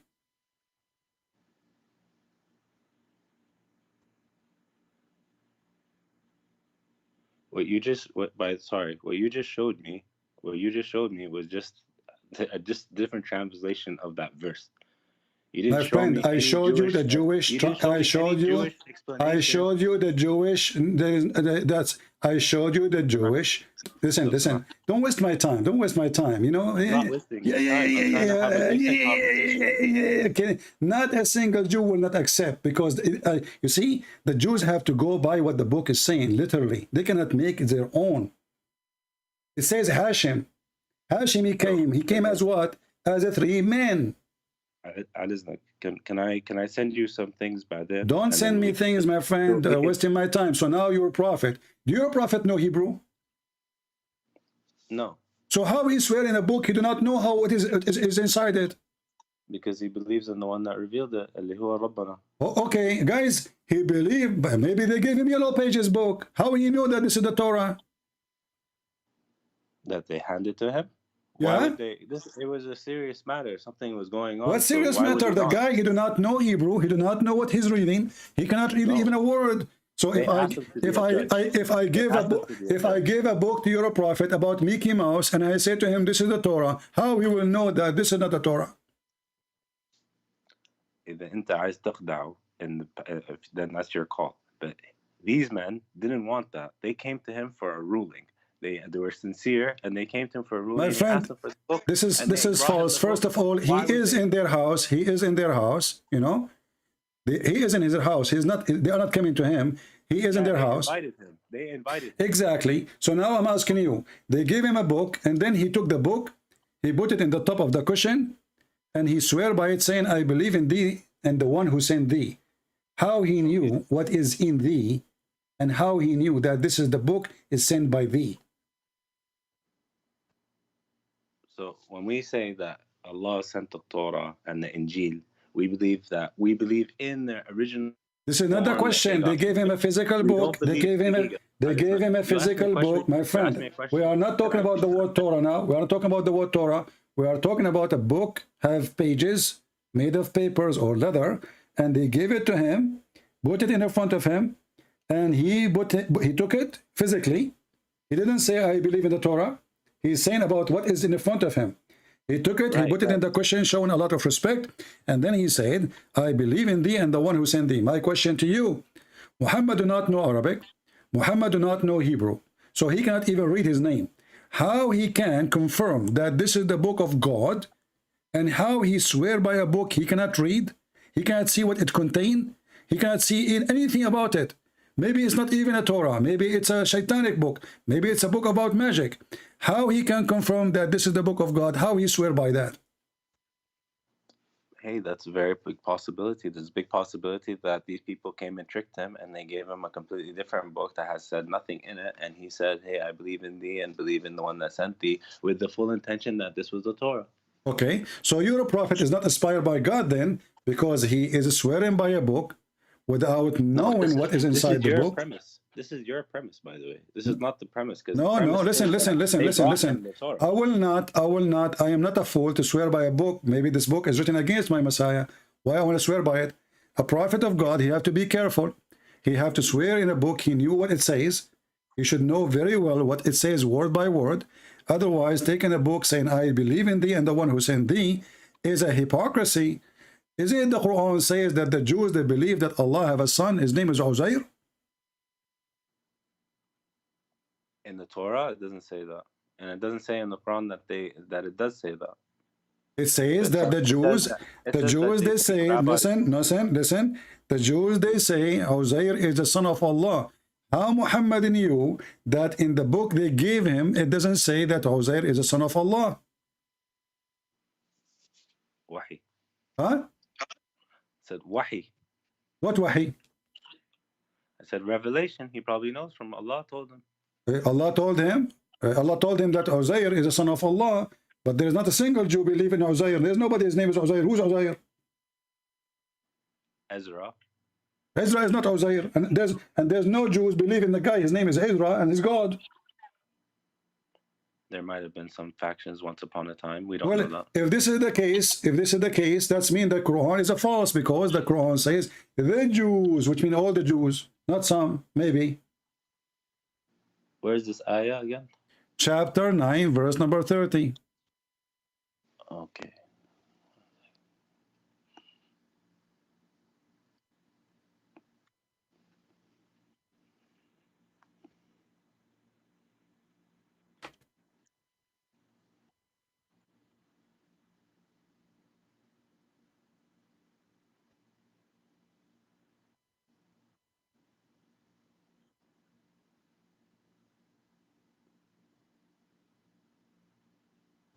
All right, I found it. So what's the issue? You said maybe some of the Jews, they believe in that. Is all the Jews or some of the Jews? It's probably some. So the Quran is wrong. Why? It didn't say all the Jews. No, it says the Jews. It says the Jews. It says the Jews. Yes, when you say the Jews, it's mean the Jews. Doesn't say a sect of the Jews. Doesn't say some of the Jews. Says the Jews. The Jews says عشان لسه كان في نصارى that don't say that Jesus is the Son of God. في نصارى كانوا بيقولوا. no, no. First of all, Nasara is not a word for the Christian. Muhammad is a fool. You do not know what Nasara mean. Nasara have nothing to do. Nasara are not even Christians. This is a false. It comes from Nazarenes. What are you talking about? No, the word Nasara coming from the Nazarite, the one who called poor in their understanding. Those are not a Christian. Those are a cult. Secondly, all the Christian they believe, as you see in the Quran says, all the Christian they say that the Christ is the Son of God. Do you agree? It didn't say all. It says all. It says and the Christian. Listen, don't waste my time. Does it say and the Christians? Does it say and the Christians? Yes. Okay. So if I say and the Muslims, it's mean all the Muslims. Otherwise, I should say some of the Muslims. No. If he's specific, he'll be specific. You see, you are insulting your God. You are saying the Quran is a stupid book and it's not clear in Arabic. And now we have to add words to make it look nicer. So now you are adding the word some. Let me do it for you. You say, guys, let us help this guy. So the Quran, when the Quran says the Jews, he meant the sum of the Jews. Let us add the word some. The Quran is not perfect. Be my witness. We have to add some words. Some of the Jews, not the Jews. This is wrong. Take that. Some. We will type some. Some. Some of the Jews.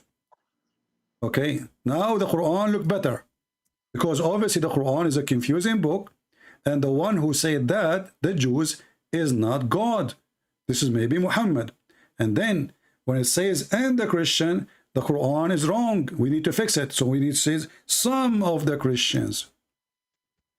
Are we happy now? So you are saying to me that your book is not a book of God. We have to add some of before the Jews and some of before the Christian to make the Quran look nicer.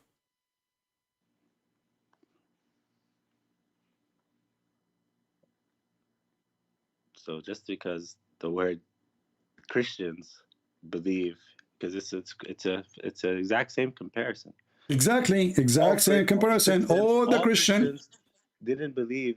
No, there's not a single Christian. There's not a single Christian. Stop fooling yourself.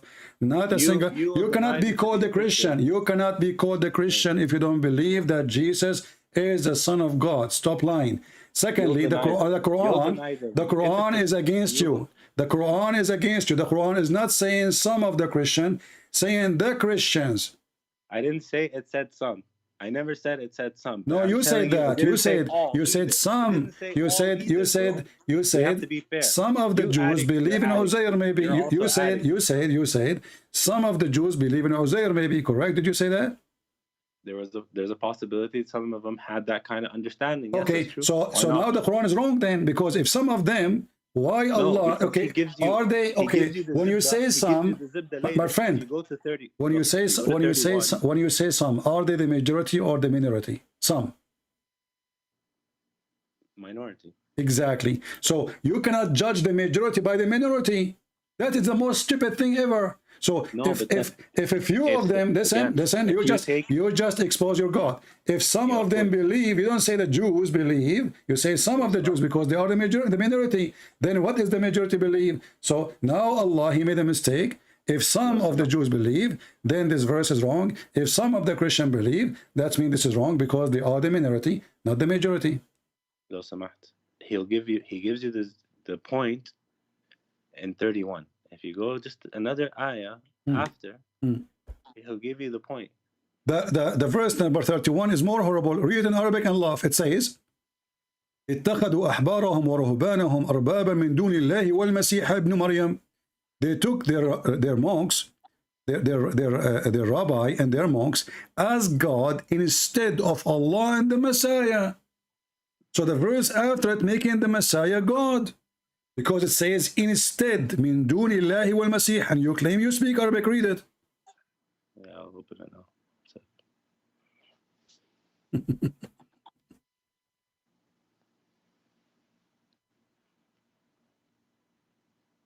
Disaster. Instead of Allah and the Messiah, they worship who? They are worshiping their rabbi. This is the word rabbi, and their monks in front of you, and you speak Arabic, as gods, arbaban, min duni, instead, Allah and the Messiah. So what they should do? They should worship one God, which is Allah, aka the Messiah. Messiah is God.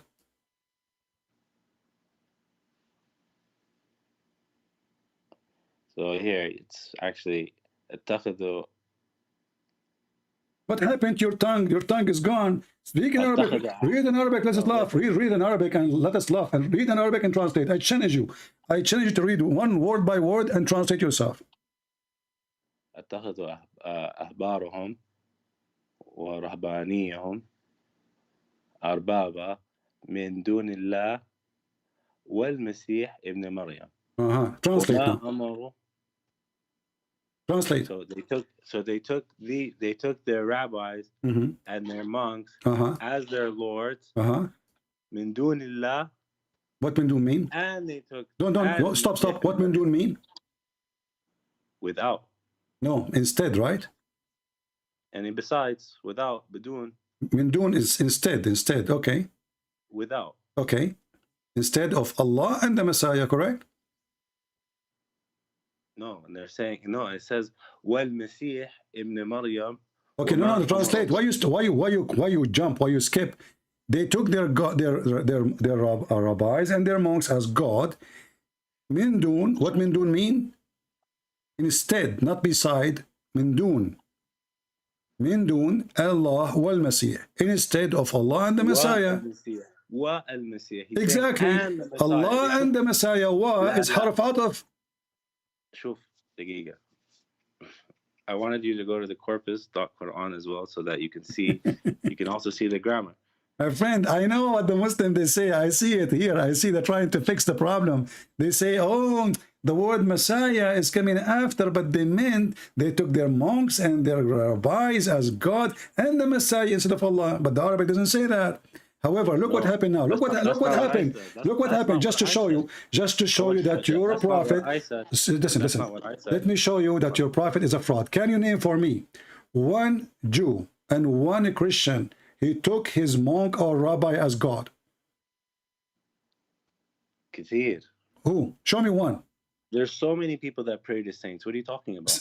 No, you see, we pray to the saint. We ask the saint to pray for us. You're a liar. Yeah, you pray to the saint. You use it as a no, we ask the saint to pray for us. We ask the saint. I ask my brothers here. I ask my brother here to pray for me. Doesn't mean they are God. They are praying to God. So I'm asking you now. Name for me one Christian, one Jew. He prayed to his rabbi as God, because the word in front of us says as Lord, as God. Yeah, they take them as Lord. We don't. That's a lie. That's a lie. That's a lie, my friend. Your God is a liar. Your God is a liar. And now let us see the one who pray to a man is praying to God, right? So why the Quran says Allahu wa malaikatahu yusalluna ala nabi? Allah and his angels, they are praying. Why did we move? Why did we move from this? We are talking about. You are the one who mentioned to me to go verse number 31. You forgot? Yeah, but why'd you move from that? No, you went. We are not, because you are trying to explain to me. You are the one who says to me, well, there's many Christians, they pray, and they pray to the saint, and they believe they are God. That is a false. But in fact it is you Muslims and Allah who pray to Muhammad. Am I lying? Sorry, I didn't catch that. Say that again. Isn't it the Quran says, Inna Allah wa malaikatahu yusalluna ala nabi. Yeah, okay. Okay. Allah and his angels, they pray on the Prophet, correct? Pray? Yeah. Yusallun. What yusallun mean? Saloon comes from like salutations. Now you do not know what yusallun mean, guys. Now yusallun you do not know what yusallun. Yusallun mean they pray. No. So what the word salah mean? What the word salah? What the word salah mean? What the word salah mean? What the word salah mean? Salah comes from sila, to connect, to make a connection. Okay, what the word salah mean a prayer, correct? No, it means to make a connection. Okay, so we do it in the form of worship. Okay, I want you to explain to me, guys, it make connection. You see, I mean, it's the hypocrisy is amazing. So now if I show you the same word, the word yusalli in the Quran, is it making connection or praying to Allah? You know, I'm actually writing notes to this conversation because I'm going to send you a bunch of it's recorded. It's recorded. You can download it later. You can put it in your page. Listen, the word yusalli, does it mean pray or not? Yusalli? The one that you're talking about? No, it doesn't. What? Inna Allah wa malaikatahu yusalluna ala nabi. This is not salah yani salah that we're talking about. This is not what salah mean? What the word salah mean? I told you it means connection. It comes from sila, which okay. So guys, okay, I will go with you. You see, the Muslim, they're trying to fix it, but they make the blind. So now Allah and the angels, they are trying to make connection with the Prophet. Solve this problem for me now. How Allah and the angels, they are trying to make connection with the Prophet. You speak Arabic, صح? So my friend, I speak Arabic better than your Prophet. Listen carefully. I want you to continue what you just said. You just said that Allah and the angels, they are trying to make connection with the Prophet. So Allah is a man. You asked me what salah is. Yes, I'm asking you. No, I ask you what the word yusalluna mean. You said mean connection. I said Salah comes from the word sila. Okay, let us go back to zero. Forget about what came from where. Forget about who came from where. Tell me what the word yusallun. Inna Allah wa malaikatahu yusalluna ala nabi. What Allah is doing when he says yusallun. Go ahead. The salutations or blessings or... Salutation? Blessing? So, okay, I will go with you now. So listen, is your prophet going to go to heaven or not? Is your prophet going to go to heaven guaranteed or not? Yeah, we believe so. So what the blessing for if the guy is in heaven? Why does God send salutations to the prophet? Is that the guy is in heaven? I mean, there's more than heaven. The guy is in heaven. Allah will give him the favorite place. Listen, Allah will give him the best of the places in the corner lot in the heaven. A lot of women for him. So now, what is the blessing Muhammad will receive additional to that? What that would do exactly? It has nothing to do with him. What do you nothing to do with him? It says, Allahu wa malaikatahu yusalluna ala nabi. Allah and his angels praying on the Prophet. So what do you mean? It doesn't say, it doesn't mean anything to him. Yeah, Ibn Adam. 1 second. Here we have in the Quran. We also have in the Quran where Allah tells Muhammad he will raise his status. And now him being, when Allah also says yusalluna. Okay, raise his status. Let us go there. Inna rafa'na laka dhikraka. Yeah. Is it dhikraka or dhakaraka? Inna rafa'na laka dhikraka. Oh, dhakaraka. It's fine. Either way it could work. Either way can work. But isn't it dhakaraka mean penis?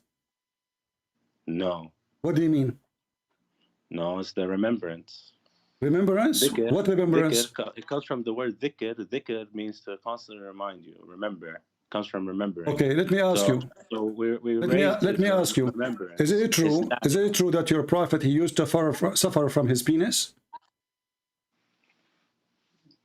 Why are you so obsessed with stuff like that? I am not obsessed. It's you Muslim. It's your books. You see, the funny is when we show them what their prophet's saying, they say obsessed. I'm quoting your prophet. Isn't it your prophet who says, I was the most weak person between all mankind in his penis, and then Allah, he sent him a dish of shish kebab. He ate it. He got the power of 40 men. So this is what the verse saying. Allah, he make his penis straight. Prove me wrong. Say that again. You scream, so I can't really hear you properly. Can you say that one more time? Okay, we cannot talk at the same time. Thank you very much. When you say to me, you mention to me this verse. It says here, we remove your burden, which is breaking your back. Is that correct? What verse are we talking The about? verse you mentioned to me, it's you who mentioned to me. This is the chapter of the Sharh. Chapter 94. Chapter 94. Chapter 94, verse number 1, 2, 3, 4, 5, etc. So here is speaking about Muhammad have a problem. And this problem is breaking his back.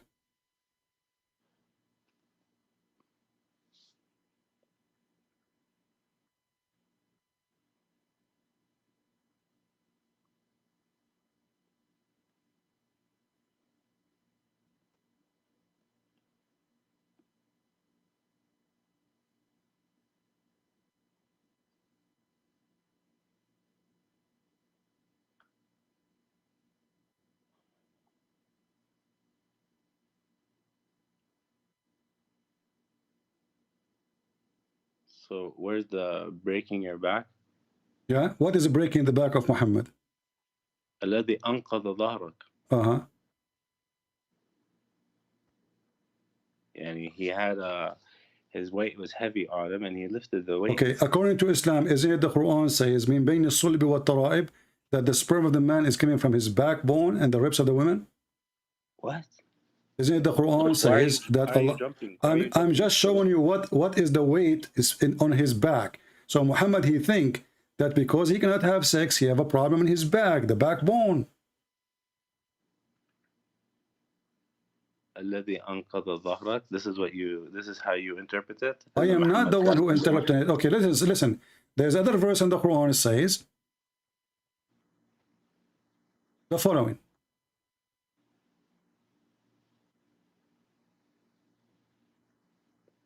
Can you give me the reference, please? Sure. You find it?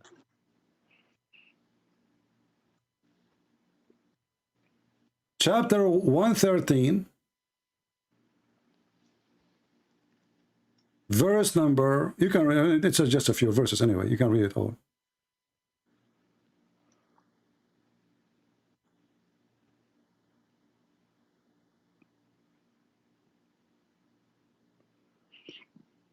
Okay, what about it?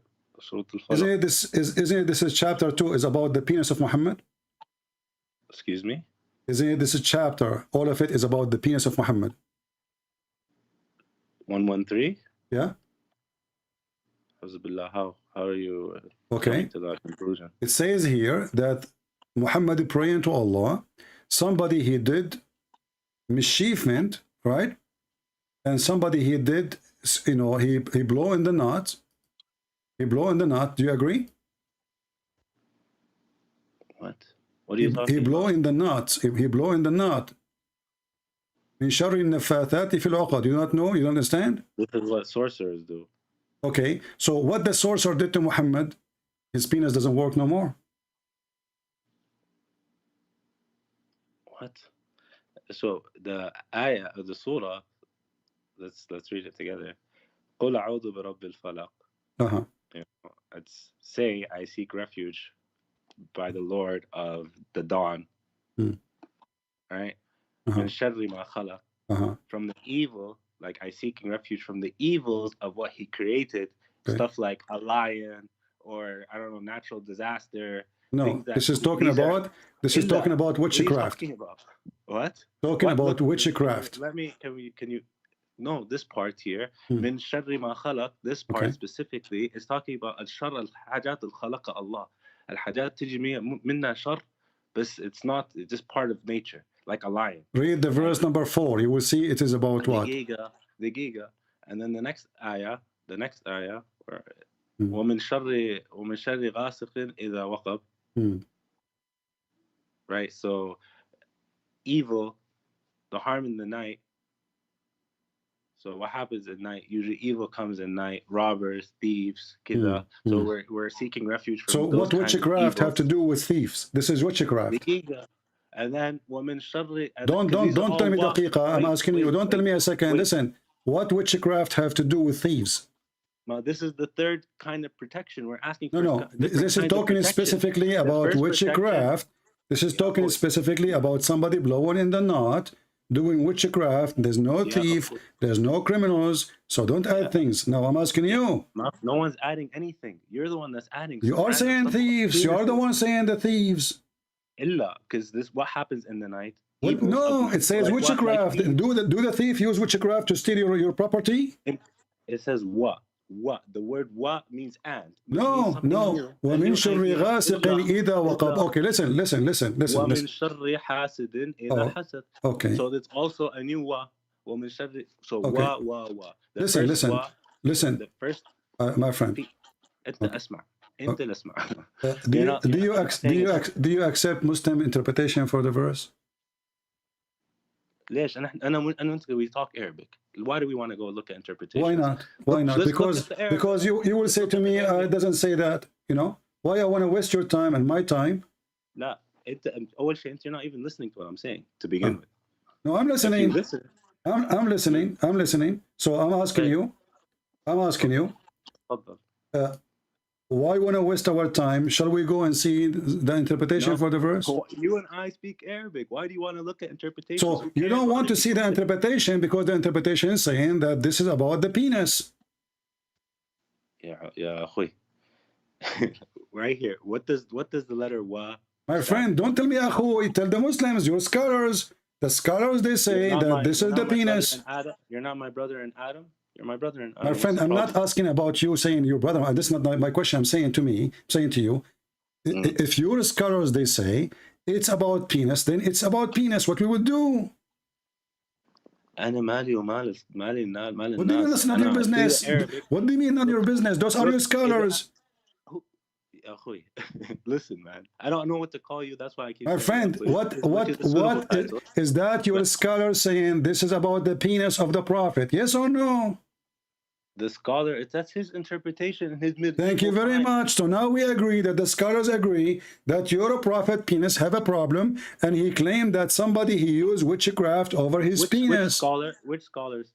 Ibn Abbas, he says so. I can show you tons of them.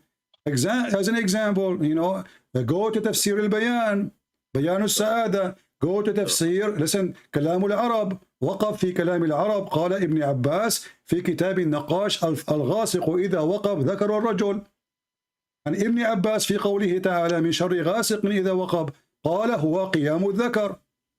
وقد أسنده بعض الرواة إلى رسول الله صلى الله عليه وسلم. قال في تفسيره الذكر إذا دخل. Let us translate. So عن ابن عباس, he said when Allah he says من شر غاسق إذا وقب قال it is the penis getting harder and getting standing up, and that is base أسنده بعض الرواة إلى رسول الله, and this is reported some narrator from the Prophet of Allah.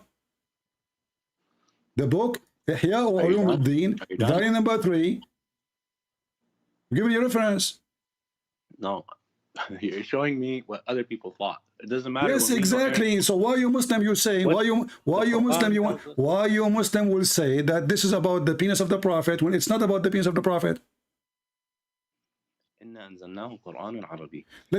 me make the question simple. Is it true? Is it true? Let's solve the problem. Is it true that your prophet? Is it true that your prophet penis doesn't work? Which Darrani, man? I never even thought. Okay, which Darrani? I will show you which Darrani. Here we go. That's your prophet. This is your prophet wife. Who knows better? The prophet wife, she is reporting that the prophet, he can't even have sex. He imagined himself having sex, but in fact he did not. And this is because of the witchcraft. So Muhammad, he claimed that the reason he cannot have sex, his penis is not working, because somebody he did use the knots and he controlled him and his penis is not working no more. Read this hadith. It's da'if. Go ahead. Look what Aisha she said. Look. So again, you're just showing, and we're trying to talk Quran, and you go and you're showing what people said. What do you mean what people? This is Aisha. Who knows better what happened to the prophet penis? How do you know she said these words? How do you know she said anything? How you know that the Quran said by anyone? You were not there anyway too. So I have what I have in my hand today. You have nothing in your hand. You have the hadith too in your hand. This is the hadith reported from the time of Muhammad. Hadith doesn't bring me barakah. I'm not bound by hadith. No, you are bound because I just showed you the Quran. I showed you the Quran. Okay, let me ask you. Do you believe that your prophet was bewitched? Yes or no? Yeah, I heard there was a okay, thank you. Like you just said you heard. So how you say you heard? Do you heard that? Did you hear that from the Quran or from the hadith? No, from hadith. But you just said you believe in it. Excuse me? You just said you believe in it. I said I believe in what? Do you believe that your prophet was bewitched? Yeah. Okay. You just said then you believe in the hadith. I never said I don't disbelieve in hadith. Okay. I just the hadith in the front of you. The hadith in the front of you, it says you're a prophet. You're a prophet. He don't have sex with his wives no more. He have a problem. He imagined himself having sex. In fact, he did not. I'm going to call you Christian if that's okay. Call me as whatever you want, my friend. So this is saying in the front of you, and as don't you believe in the hadith? Don't you agree that the prophet wife, she know better than you what happened in the bedroom? What's this hadith that you have up right now? You have a hadith up. Can you this is hadith. It says the prophet continued for such and such a period, imagining that he had sexual intercourse with his wives. In fact, he did not. Yeah, can you please give me the reference, if you don't mind? Sahih al-Bukhari, hadith number 6063. Bukhari, 60. Bukhari, 60 what? 63.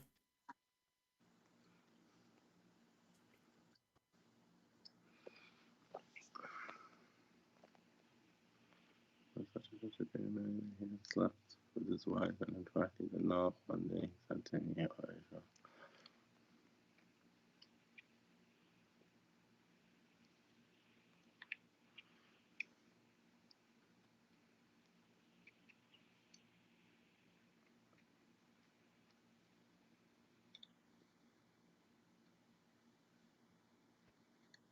So what do you think? Yeah, I'm reading it. I'm almost done.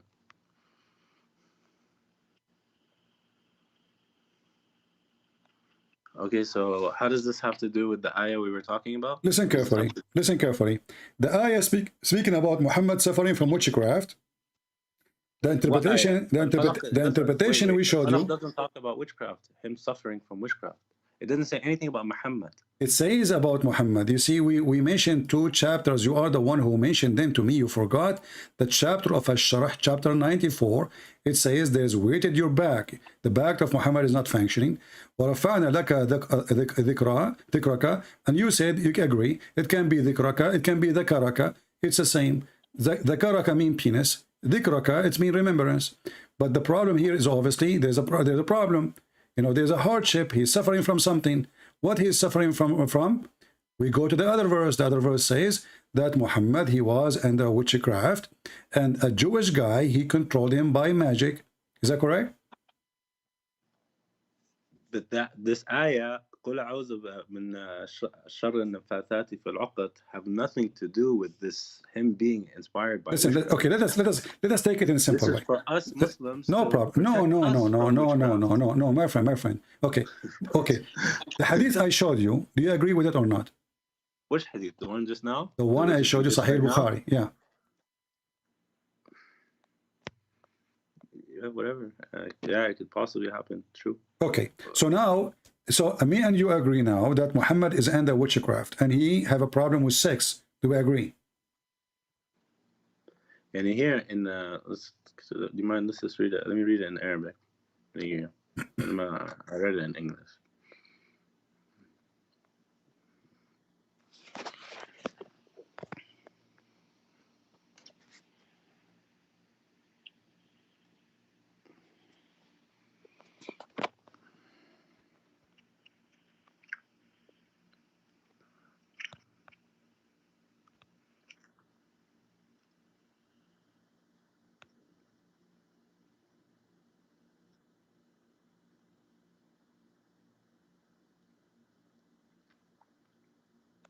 all this time to read this? I can read it in 2 seconds. No, I have to open it again. Sorry.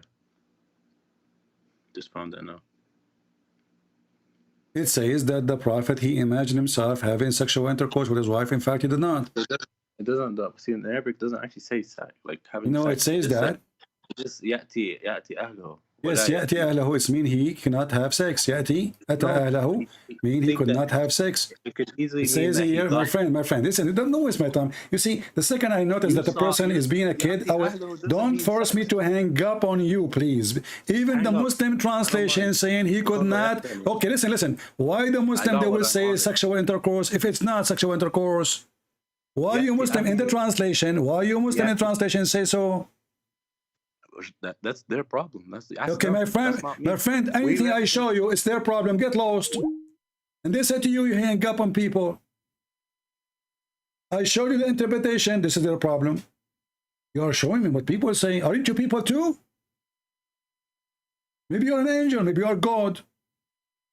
It's their problem. So anything I show him, you say it's their problem. No, it's not my problem. It's your problem. It's your book. Yeah, let's go with this guy.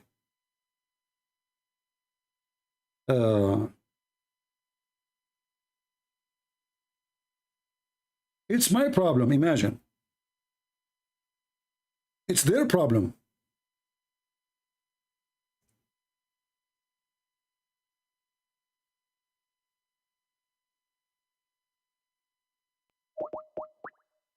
What a joke. So a person, he is under black magic. How we can trust him that he received a word of God? Can you believe it? Hello? Hey CP. Hey, my friend. How are you? I'm fine. You have a friend with you? Yes. Do I need to send him your username, or he can join this? You can call him. You can call him. He will just add him to join the conversation, and you can hang up if you want to when you want, or you can do it yourself. I will add him. Okay.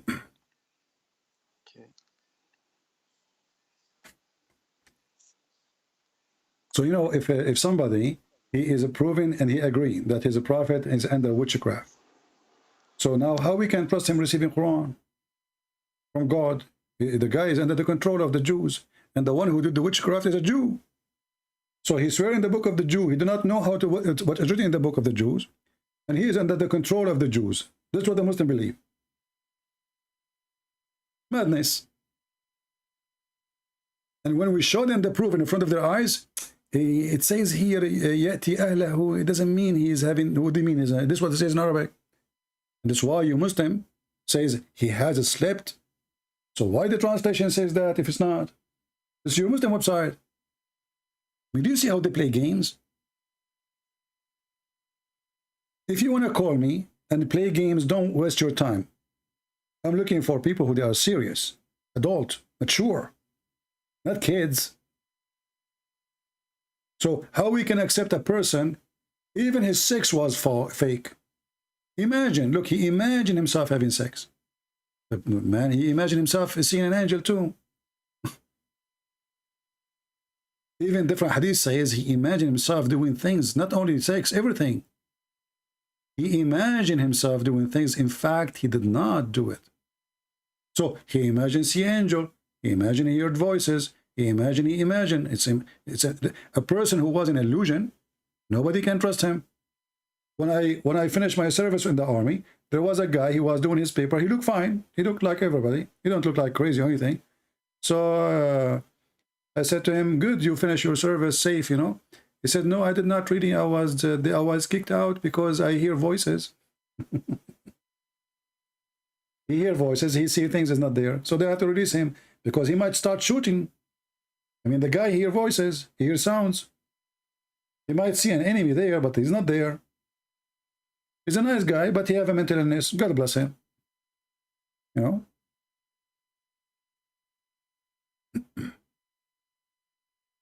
He's calling as a friend. I hope he will join us. But by the way, I didn't say that you were a Christian prince, because if I say that, you're gonna run away. No problem. So I just say you was an Arabic guy that know about Islam. Okay.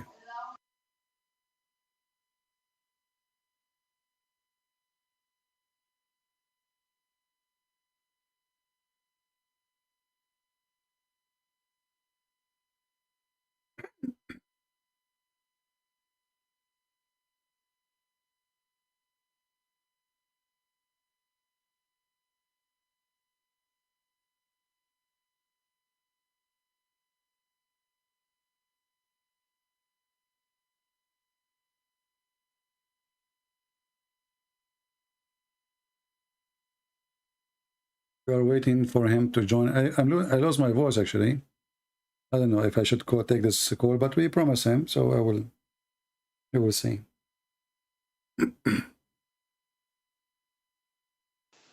CP, can you just give me 2 minutes? I'm gonna call him back. No problem. My friend, if not today, we can do it tomorrow. No problem. It's okay. Okay, tomorrow at what time you gonna? I don't know. You see, I don't know when I go. Like I have 4 wives, and then no. Sometimes I have to wash dishes. You know, 4 wives. What you can do? I understand perfectly. All right. Just when you see me, just get him. All right. Okay, no problem. All right. Thank you. You're welcome. And what you can do? I'm a good Muslim. I have 4 wives and dating another 4. And the other 4 are waiting. Good Muslim, you know. We marry for 2 minutes, 3 minutes, as Mimi Hijab he said. 2 minutes, 3 minutes, 4 minutes, 5 minutes. You know, 1 hour, 2 hours, maximum 2 hours. After that, I'm out of gas. Sorry, you know. I mean, have you heard of somebody he married for 5 minutes, for 2 minutes? You know, you need more time even to take off your pant. 2 minutes. Are you a rabbit? Even rabbit don't finish it that fast. I mean, when this Mimi Hijab, he want to lie about Muslims, he's accusing the Muslim Sunni that they marry for 2, 3, 4 minutes. Are you sure?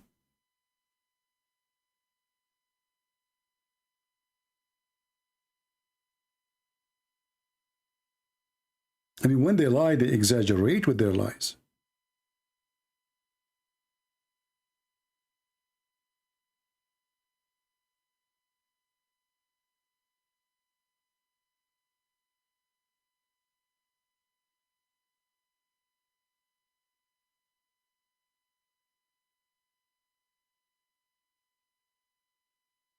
A minute. I mean, are you sure? Don't you think it's like Muhammad Hijab? Don't you think you are lying? I mean, come on, 2 minutes is too much, my friend. I think it was 30 seconds. All you're happy to do, you and your friends, yeah, is acquiesce to the fact that you guys are going around, yeah, marrying people for 2 minutes and 3 minutes and 5 minutes and 1 hour, 2 hours, whatever it may be. Salafis are always accused marriage and divorce, marriage and divorce. So is there any sunnah for this? Is there any evidence for this? كذابين, by the way, ikhwan. Yani that is one of the most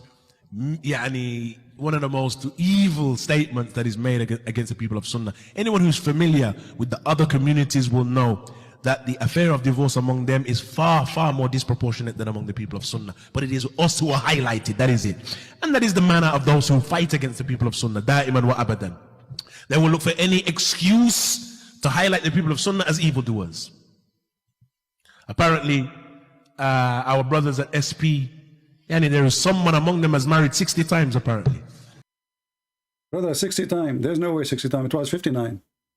So you see, Muhammad Hijab, he is accusing the Muslim Sunni that they are doing mut'ah non-stop and they marry for 2 minutes, 3 minutes, 4 minutes, 5 minutes, 1 hour. How good is that?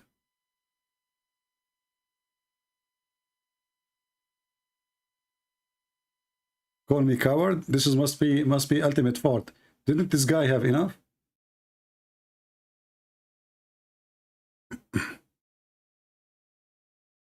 Hello?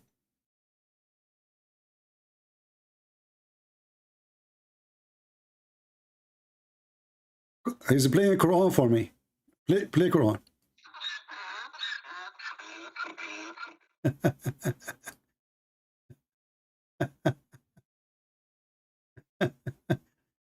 Well, you know what? I have a verse for you about this. Look at the stupid God, the God of Islam. He claimed that the most harsh voice for Allah is the voice of a donkey. Have you ever heard a stupid statement more than this?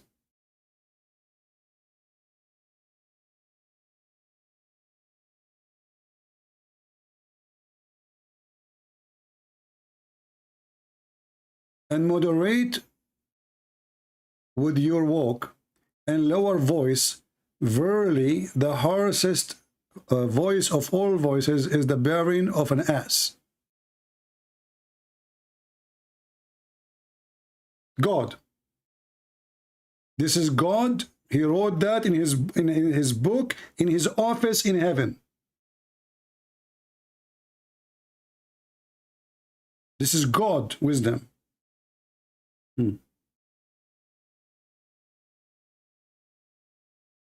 Must be true, brother. And the funny is that Muhammad's wife, his last name is Donkey, and Muhammad's last name is Dogs. What a zoo. Muslims, all your laundry is here. Anything you say to me, I will show you something will be embarrassing. Anything. You are talking to Christian Prince. All the underwears of Muhammad is here. That's why my room stink. Yeah, mean, disgusting. MashaAllah. I mean, even the Prophet, when he used to have sex with his wife, have you ever heard of somebody dry his hands in the wall?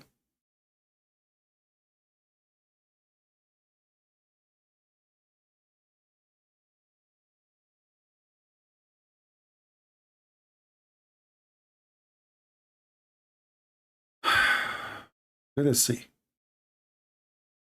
Imagine you are a prophet of God, and the Muslim, they say the best of man is Muhammad, and he is the best example. So now Muhammad, he had sex. He is going to clean himself. He have sexual relationship, brother. So what he do? He clean his private part with his hand, and then he rubbed his hand on the wall.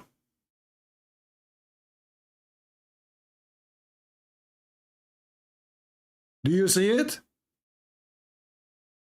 The Prophet of Allah, he hold his penis with his hand. Now he clean his penis. Look how clean he is.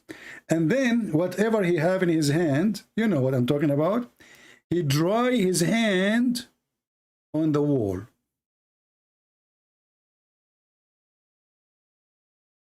And supposedly he's washing now. And the funny is, the Muslim, they say to you, what a dream. The Prophet was masturbating at night, so he have all the wives in his bed, and yet he is not sleeping with them. So he have the guy who have what a dream, obviously he did not have sex with his wives. I mean, you see, if a man, imagine he is single. I say, is a man single. This guy, he have all those wives. So what do you mean he have what a dream?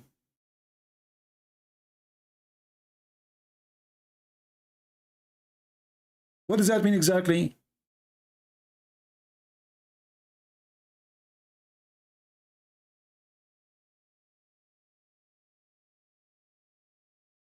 Anyway, I think we have enough for today.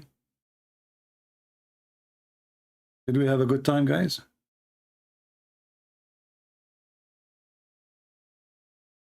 Brandon Phillip, he says, I am saying there's one God, and the word Allah is Arabic word for God.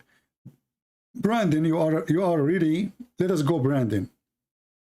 The word Allah is not a word meaning God. Otherwise, Muslim, they should say in the Shahada, there's no God but God. But they don't say that. They say no God but Allah. Go, dummy, don't come here again. No God but Allah. Why they don't say there's no Allah but Allah? If Allah means God, it's not a name. Then they should say there's no Allah but Allah. Stupid people. Don't get married. She will exchange you for new shoes. I'm telling you.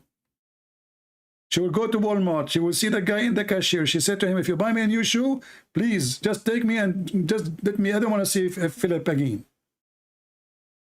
Brandon, say hello to Joe Biden. Anyway,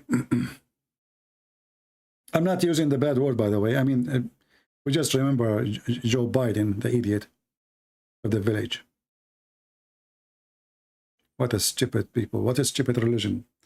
You know, everything around you showing you how stupid this earth is. I mean, stupidity is amazing. So the guy is calling me to ask me, what is the proof that the Bible is from God? I show him from the Quran. He says to me, imagine I'm atheist. What the heck?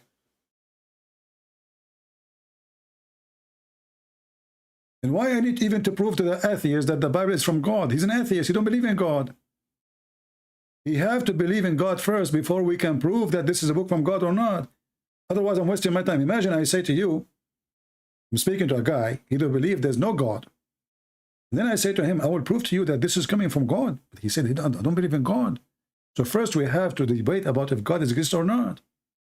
Then if he agrees there's a God, then we can see if this is a book from that God. Low IQ, zero intelligence. And you know what? If you are a person who have intelligence, you will suffer. I'm warning you. You will suffer in this earth. When you look around you and you see stupidity everywhere, you will suffer.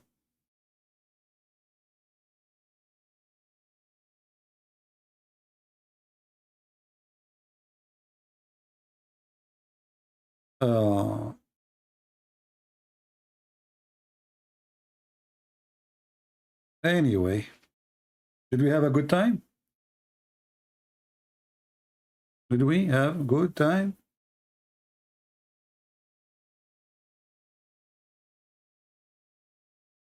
And the funny, the guy, he speak Arabic and it take him half hour to read a few lines. And then they will go and they will say, Christian Prince don't speak good Arabic.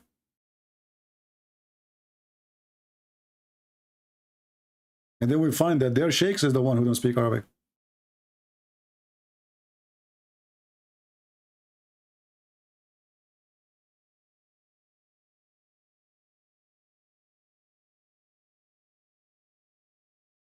Umar Muhammad, he says, I just watching our conversation. The irony is amazing. In the beginning, he was saying, I cannot run away from Arabic. And then he hang up on me. I did not hang up on you because of Arabic. I hang up on you because each time I show you proof, you say, that's not my problem. You see the irony? I showed you that the penis of the prophet is suffering. I show you the reference. I show you the interpretation. I show you the reference, the books, and you say to me, this is not my problem. So what we would, who are you? They are the scholars. This is Aisha saying. The hadith says that the prophet, he could not have sexual intercourse. You say it doesn't say that. It's in front of your eyes. So there is no way you can debate a liar. It's a waste of time. You are a certified liar. How in the world even you dare to say it doesn't say that he cannot have sexual intercourse when even your Muslim translation says that? You say to me, what? This is not my problem. So I'm talking to a kid, you are 9 years old. It's in the front of your eyes. It says here, this is the Muslim translation. This is Sunnah.com. This is not a Christian Prince translating Arabic. So why the Muslim, they will say sexual intercourse if it was zucchini? Maybe the Prophet was playing with his boogers.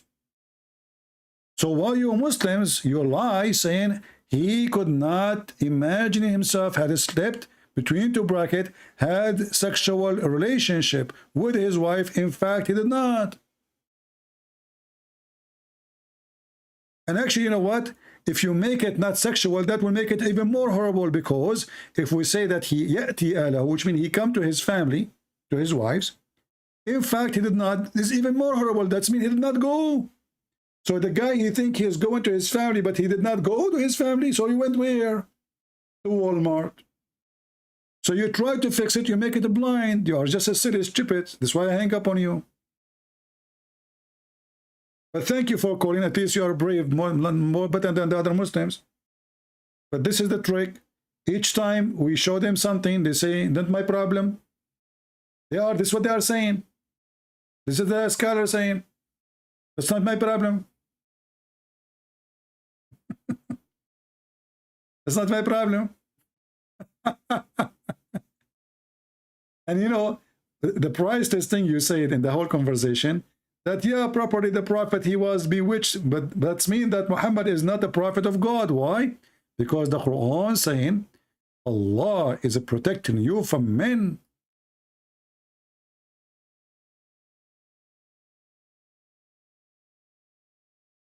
Isn't it the Quran says that Allah is going to protect Muhammad from man, from mankind?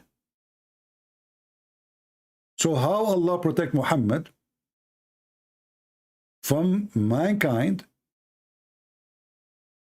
and he was under black magic? Chapter 5, verse number 67. And not only that, Muhammad not only was under black magic, he was killed by poison. And not only that, the funny Muhammad, he said that if you eat 7 ajwa, no poison can kill you and no black magic work on you. And guess what? Both of them happened to him.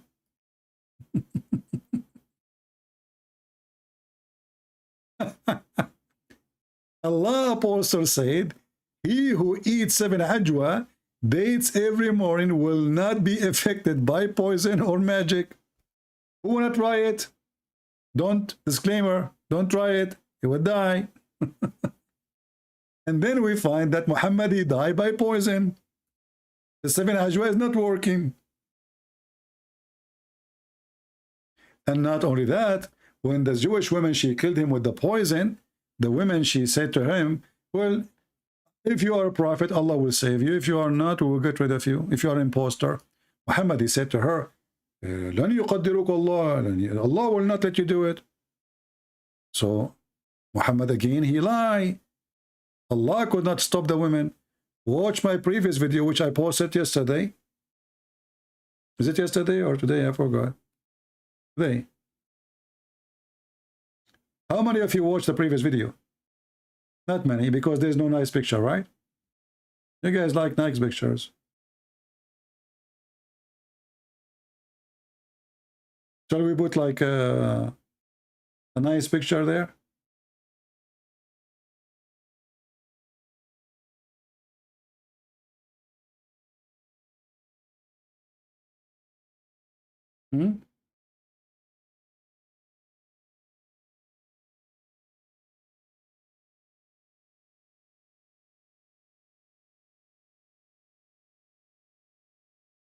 Yeah, I think if we put a nice picture, there's a lot of people will watch it.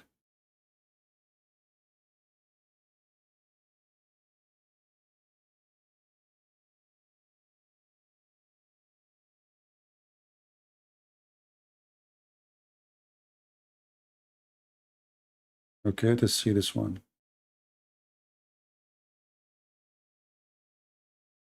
Yeah, but because people, they watch videos because of pictures, not because of the topic, not because how good it is. Seriously.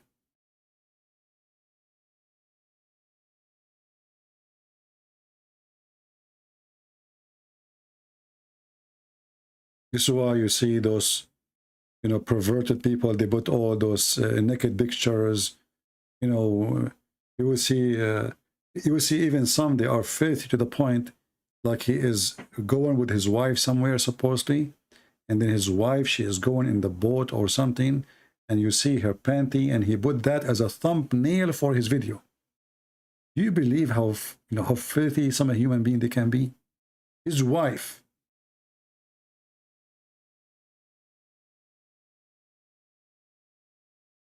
Just to make a view.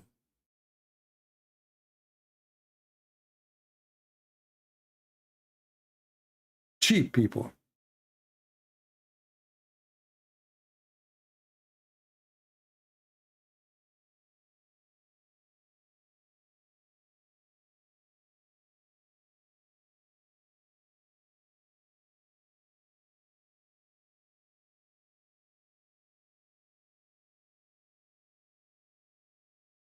Let us see.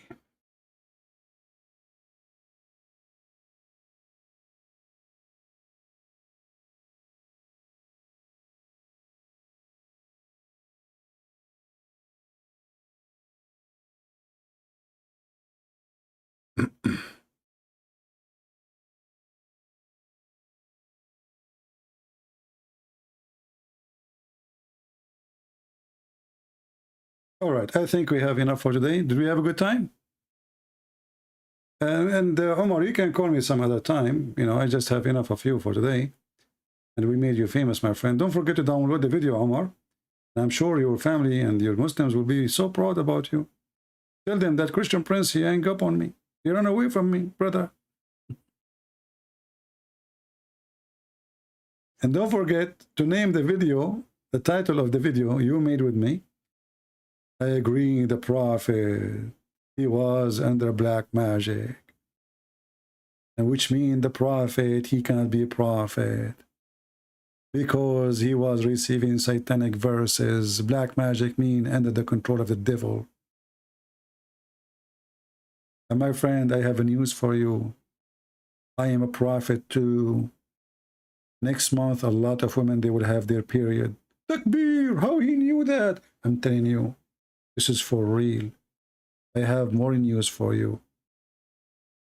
Tomorrow, not next year, not next century, tomorrow is going to rain in many places in the earth. No way, prophet, how you know that? I'm telling you, and not only that, tomorrow there's a man, his name is Muhammad. He's trying to have sex with his wife, but his penis will not work. He will go to eBay or Amazon and he will buy some Viagra. Allahu Akbar. Prophet, how you know this is about me? I'm not talking about you, you idiot. I'm just saying Muhammad. Is your name Muhammad? Yes. A prophet of God. You do not know where the baby is coming from. And Allah, he placed mountains on the top of the earth. And ice is coming from mountains in heaven. What the heck? I can do better. Trust me, I will make prophecies. None of those is the stupid Muhammad prophecies. Unbelievable. Death by chocolate? Your prophet did not by. And you know, the funny is, the goat, she told Muhammad, when he was eating the goat, I have poison. Can you believe it, guys? The goat, she told Muhammad that I have poison, don't eat me. But the prophet, he ate from the... I mean, did you see how late is the goat? You stupid goat, shouldn't you say to him before he eat you? I mean, what's wrong with everything was wrong with this guy? Allah, he told the goat to tell Muhammad not to eat from the goat because the goat, she had poison. The goat, she told the prophet after he ate. That is deep. That is so deep. Now the goat is cooked, in case you do not know. And the goat is pieces, in case you do not know. And every Abdul around Muhammad is grabbing a piece of meat, as you know. And now the goat is talking to Muhammad, as you know. But the stupid goat, she spoke after the prophet, he ate the goat.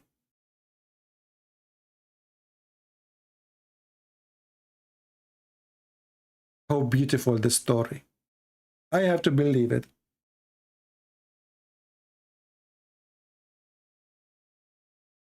Where is Allah to send Jibreel, say to him, stop, don't eat it? He's waiting for the goat to say, here we go, the goat is late.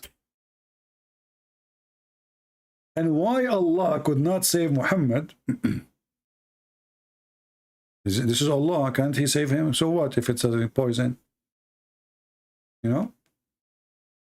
You know how many women they try to kill me?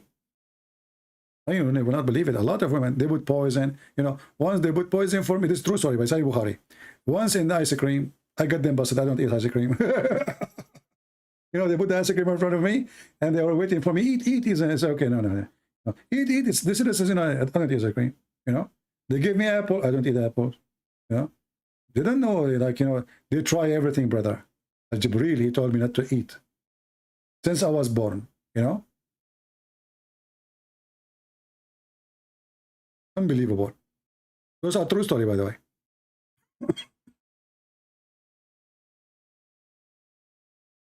You prophesied that the moon is split in November 8, 2022. And my friend, I hope that's nothing else will split. I hope it's the moon only.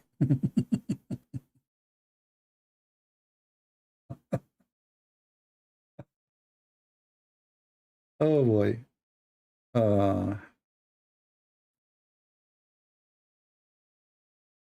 Anyway.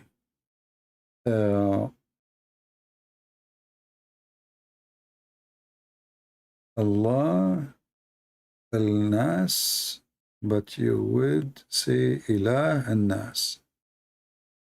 Yeah, Ilah is a word. You see, Muhammad is, again, he is a thief. That's why if we go to the Quran, in chapter 1, you will see it says, Alhamdulillah. Not Alhamdulillah Allah. Why? Because the name is not Allah, the name is La. La, the moon god. Alhamdulillah. Li. Li in Arabic mean to. To who? La. That is the name of your God, in front of your eyes. In the verse before it, it says, Bismillah. Al. La. Al is a word mean God in the old Aramaic, is a word mean the in the Arabic today. So Al-La, Lil-La.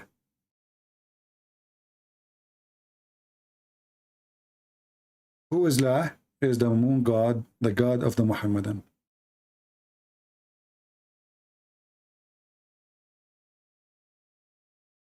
And the same we find when we go to the chapter 36, verse number 1. It says, Yasin.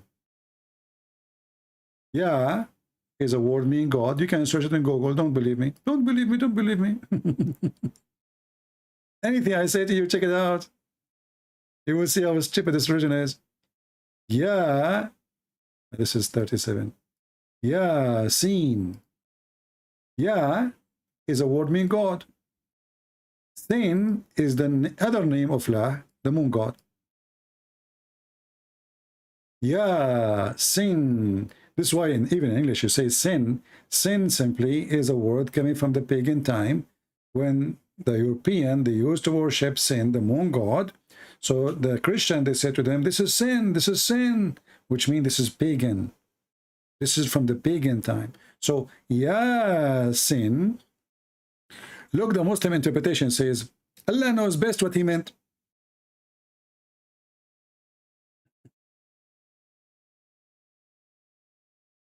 Allah knows best.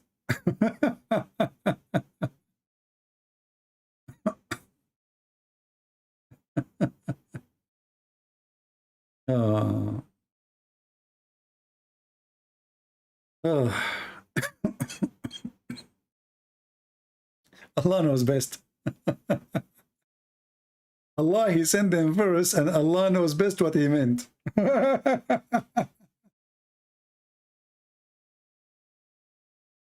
That's deep.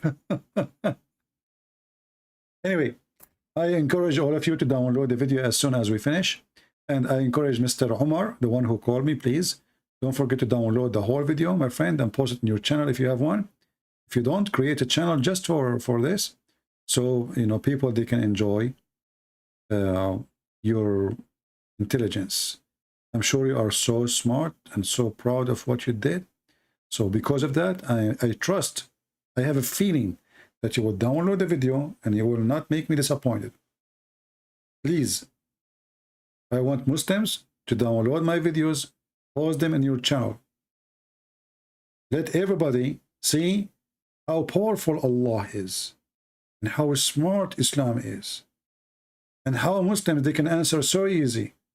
Like as an example, Allah knows best.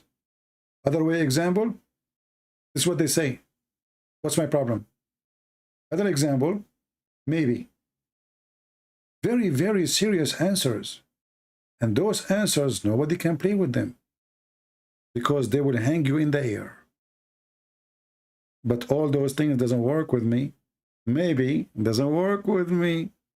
What's my problem? Doesn't work with me.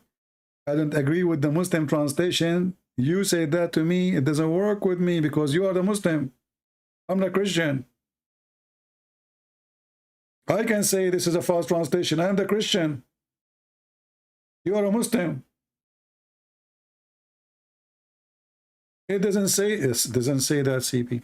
So anyway, I hope you have a good time. I want to thank you. Thank you. Did I say thank you? I spoke as a Middle Eastern. You believe it? I want to thank you. No, don't say thank you. We'll thank them like a ship.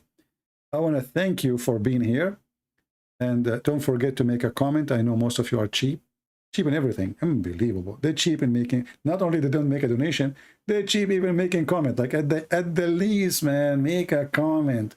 And look, they say to them, because you are cheap, you don't make a comment. And then what they say to me, thank you, Christian Prince. This is a comment? I mean, look how generous they are. Thank you, Christian Prince.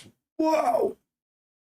It took you a lot of time, my friend, to write the comment. Thank you, Christian Prince. That's deep. That is seriously deep.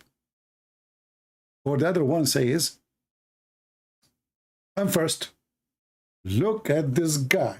He think he is coming for a match, and who wanna jump in the field first? I am first. Then the second one come and says, I'm second. That's deep. Philosophers. I'm first. I'm second. I'm third. Wow. And then other guy, he says, how come nobody is making comment? Supposedly he's making comment. This is a comment. How come nobody making comment? That's deep. That's so deep. And you wonder why Muhammad exist? Many, they are qualified to be Muhammad. So my friend, if you want to make a comment, make a real comment. We have many topics, serious topics. Show us your intelligence, show us your knowledge, show us your thinking. Show us that you are a smart person, not just a listener, but a thinker. If you don't think, what's the difference between us and other creatures? Even other creatures, they think. But maybe they just think about how to make living, how to survive. You know, we are a human. So think as a human, act like one, so you can be considered as one. And this is why Jesus, he came to this earth, so he can bring us back to our humanity. Human being, he lost humanity. He's not a human no more. He just think about himself. He worship himself. He enjoy killing. He feel happiness when people die. He feel happiness when a nation he don't like, they are destroyed. He enjoy and he rejoice for evil.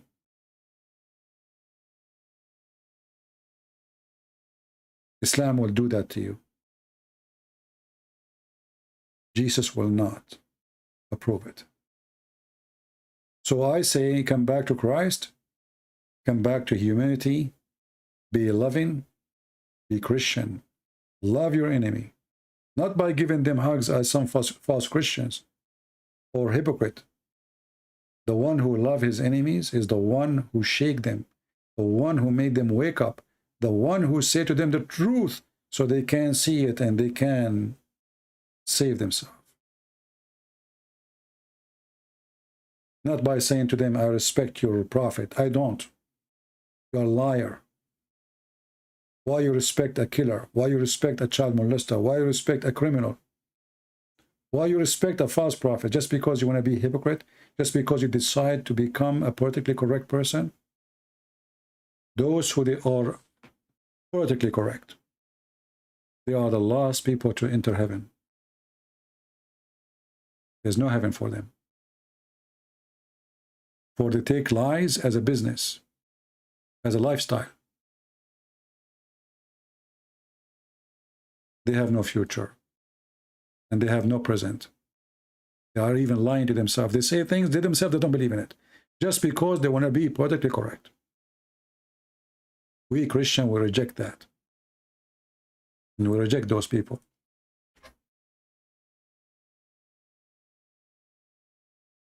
So I want to say thank you for being here. Until I see you again, don't forget to download the video. Maybe tomorrow maybe it's already Saturday actually.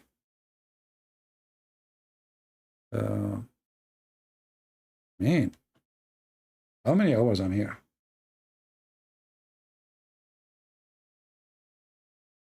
Oh boy.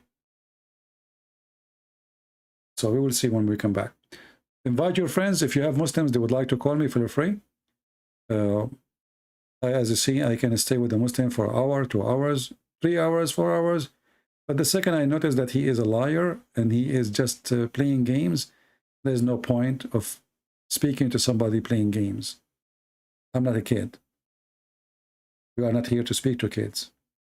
We want to speak to mature people who are serious. God is a serious topic. So when a person starts saying to me, I don't care what they say, I don't care what the hadith says, maybe, maybe not, then when you are sure, call me. As long as you are in the maybe, stay there. We want to talk about religion and people who they are sure of their religion, not people who don't consider it to be serious and they try to defend it by saying maybe. Either you believe or you don't. So I want to say thank you. May the Lord bless you. And until we see you again, remember, in order to find where I'm going to go live, because sometimes I change channel, remember that always, you go to Patreon/Christian Prince. I know some people of you don't like to go there because they think they have to make a donation. Hey, cheapo, I know, don't worry. You do not need to make a donation. You can still go there for free. And just click at the last video there, and you will find where the Christian Prince will go live. The beach? You do not need to make a donation, brother. You do not. I know you are scared, you are terrified. You do not need to make it. It's for free. All my service is for free.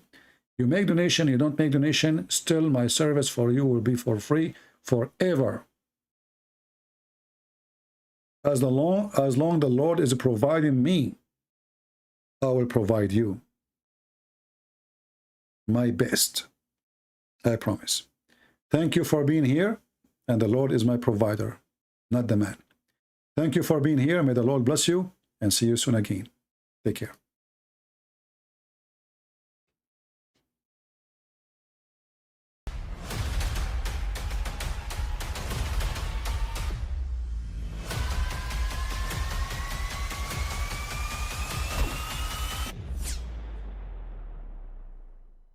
I mean, again, he doesn't know who Gabriel is, right? Because he didn't come from an Abrahamic faith. The people of Mecca were pagan. Quran is mentioned, if this book was from other than God, they would have found in it many contradictions. If a book is without contradictions, that has no bearing on whether it comes from God or not. I've had phone books that are inerrant, but I certainly don't think God gave them. That we believe without understanding. The brother asked a very important question, that most of the scholars say that listening to music, watching movies, and most of the television programs, they're haram. So how can we have fun? Let me tell you, brother, at the outset, that having fun is permitted in Islam as long as the fun is halal fun. That the standard narrative has holes in it. The Prophet tells us because Satan or the devil sleeps over our nostrils. Those who oversleep and not pray Fajr on time, Satan urinates in their ears. I really do think Jesus was crucified and that he really was dead and buried. He thought that he was a son of God in the sense that he was specially chosen by God. I think Jesus really did think he was going to be the Messiah, the future king of Israel. I mean, that is, after all, why they crucified him.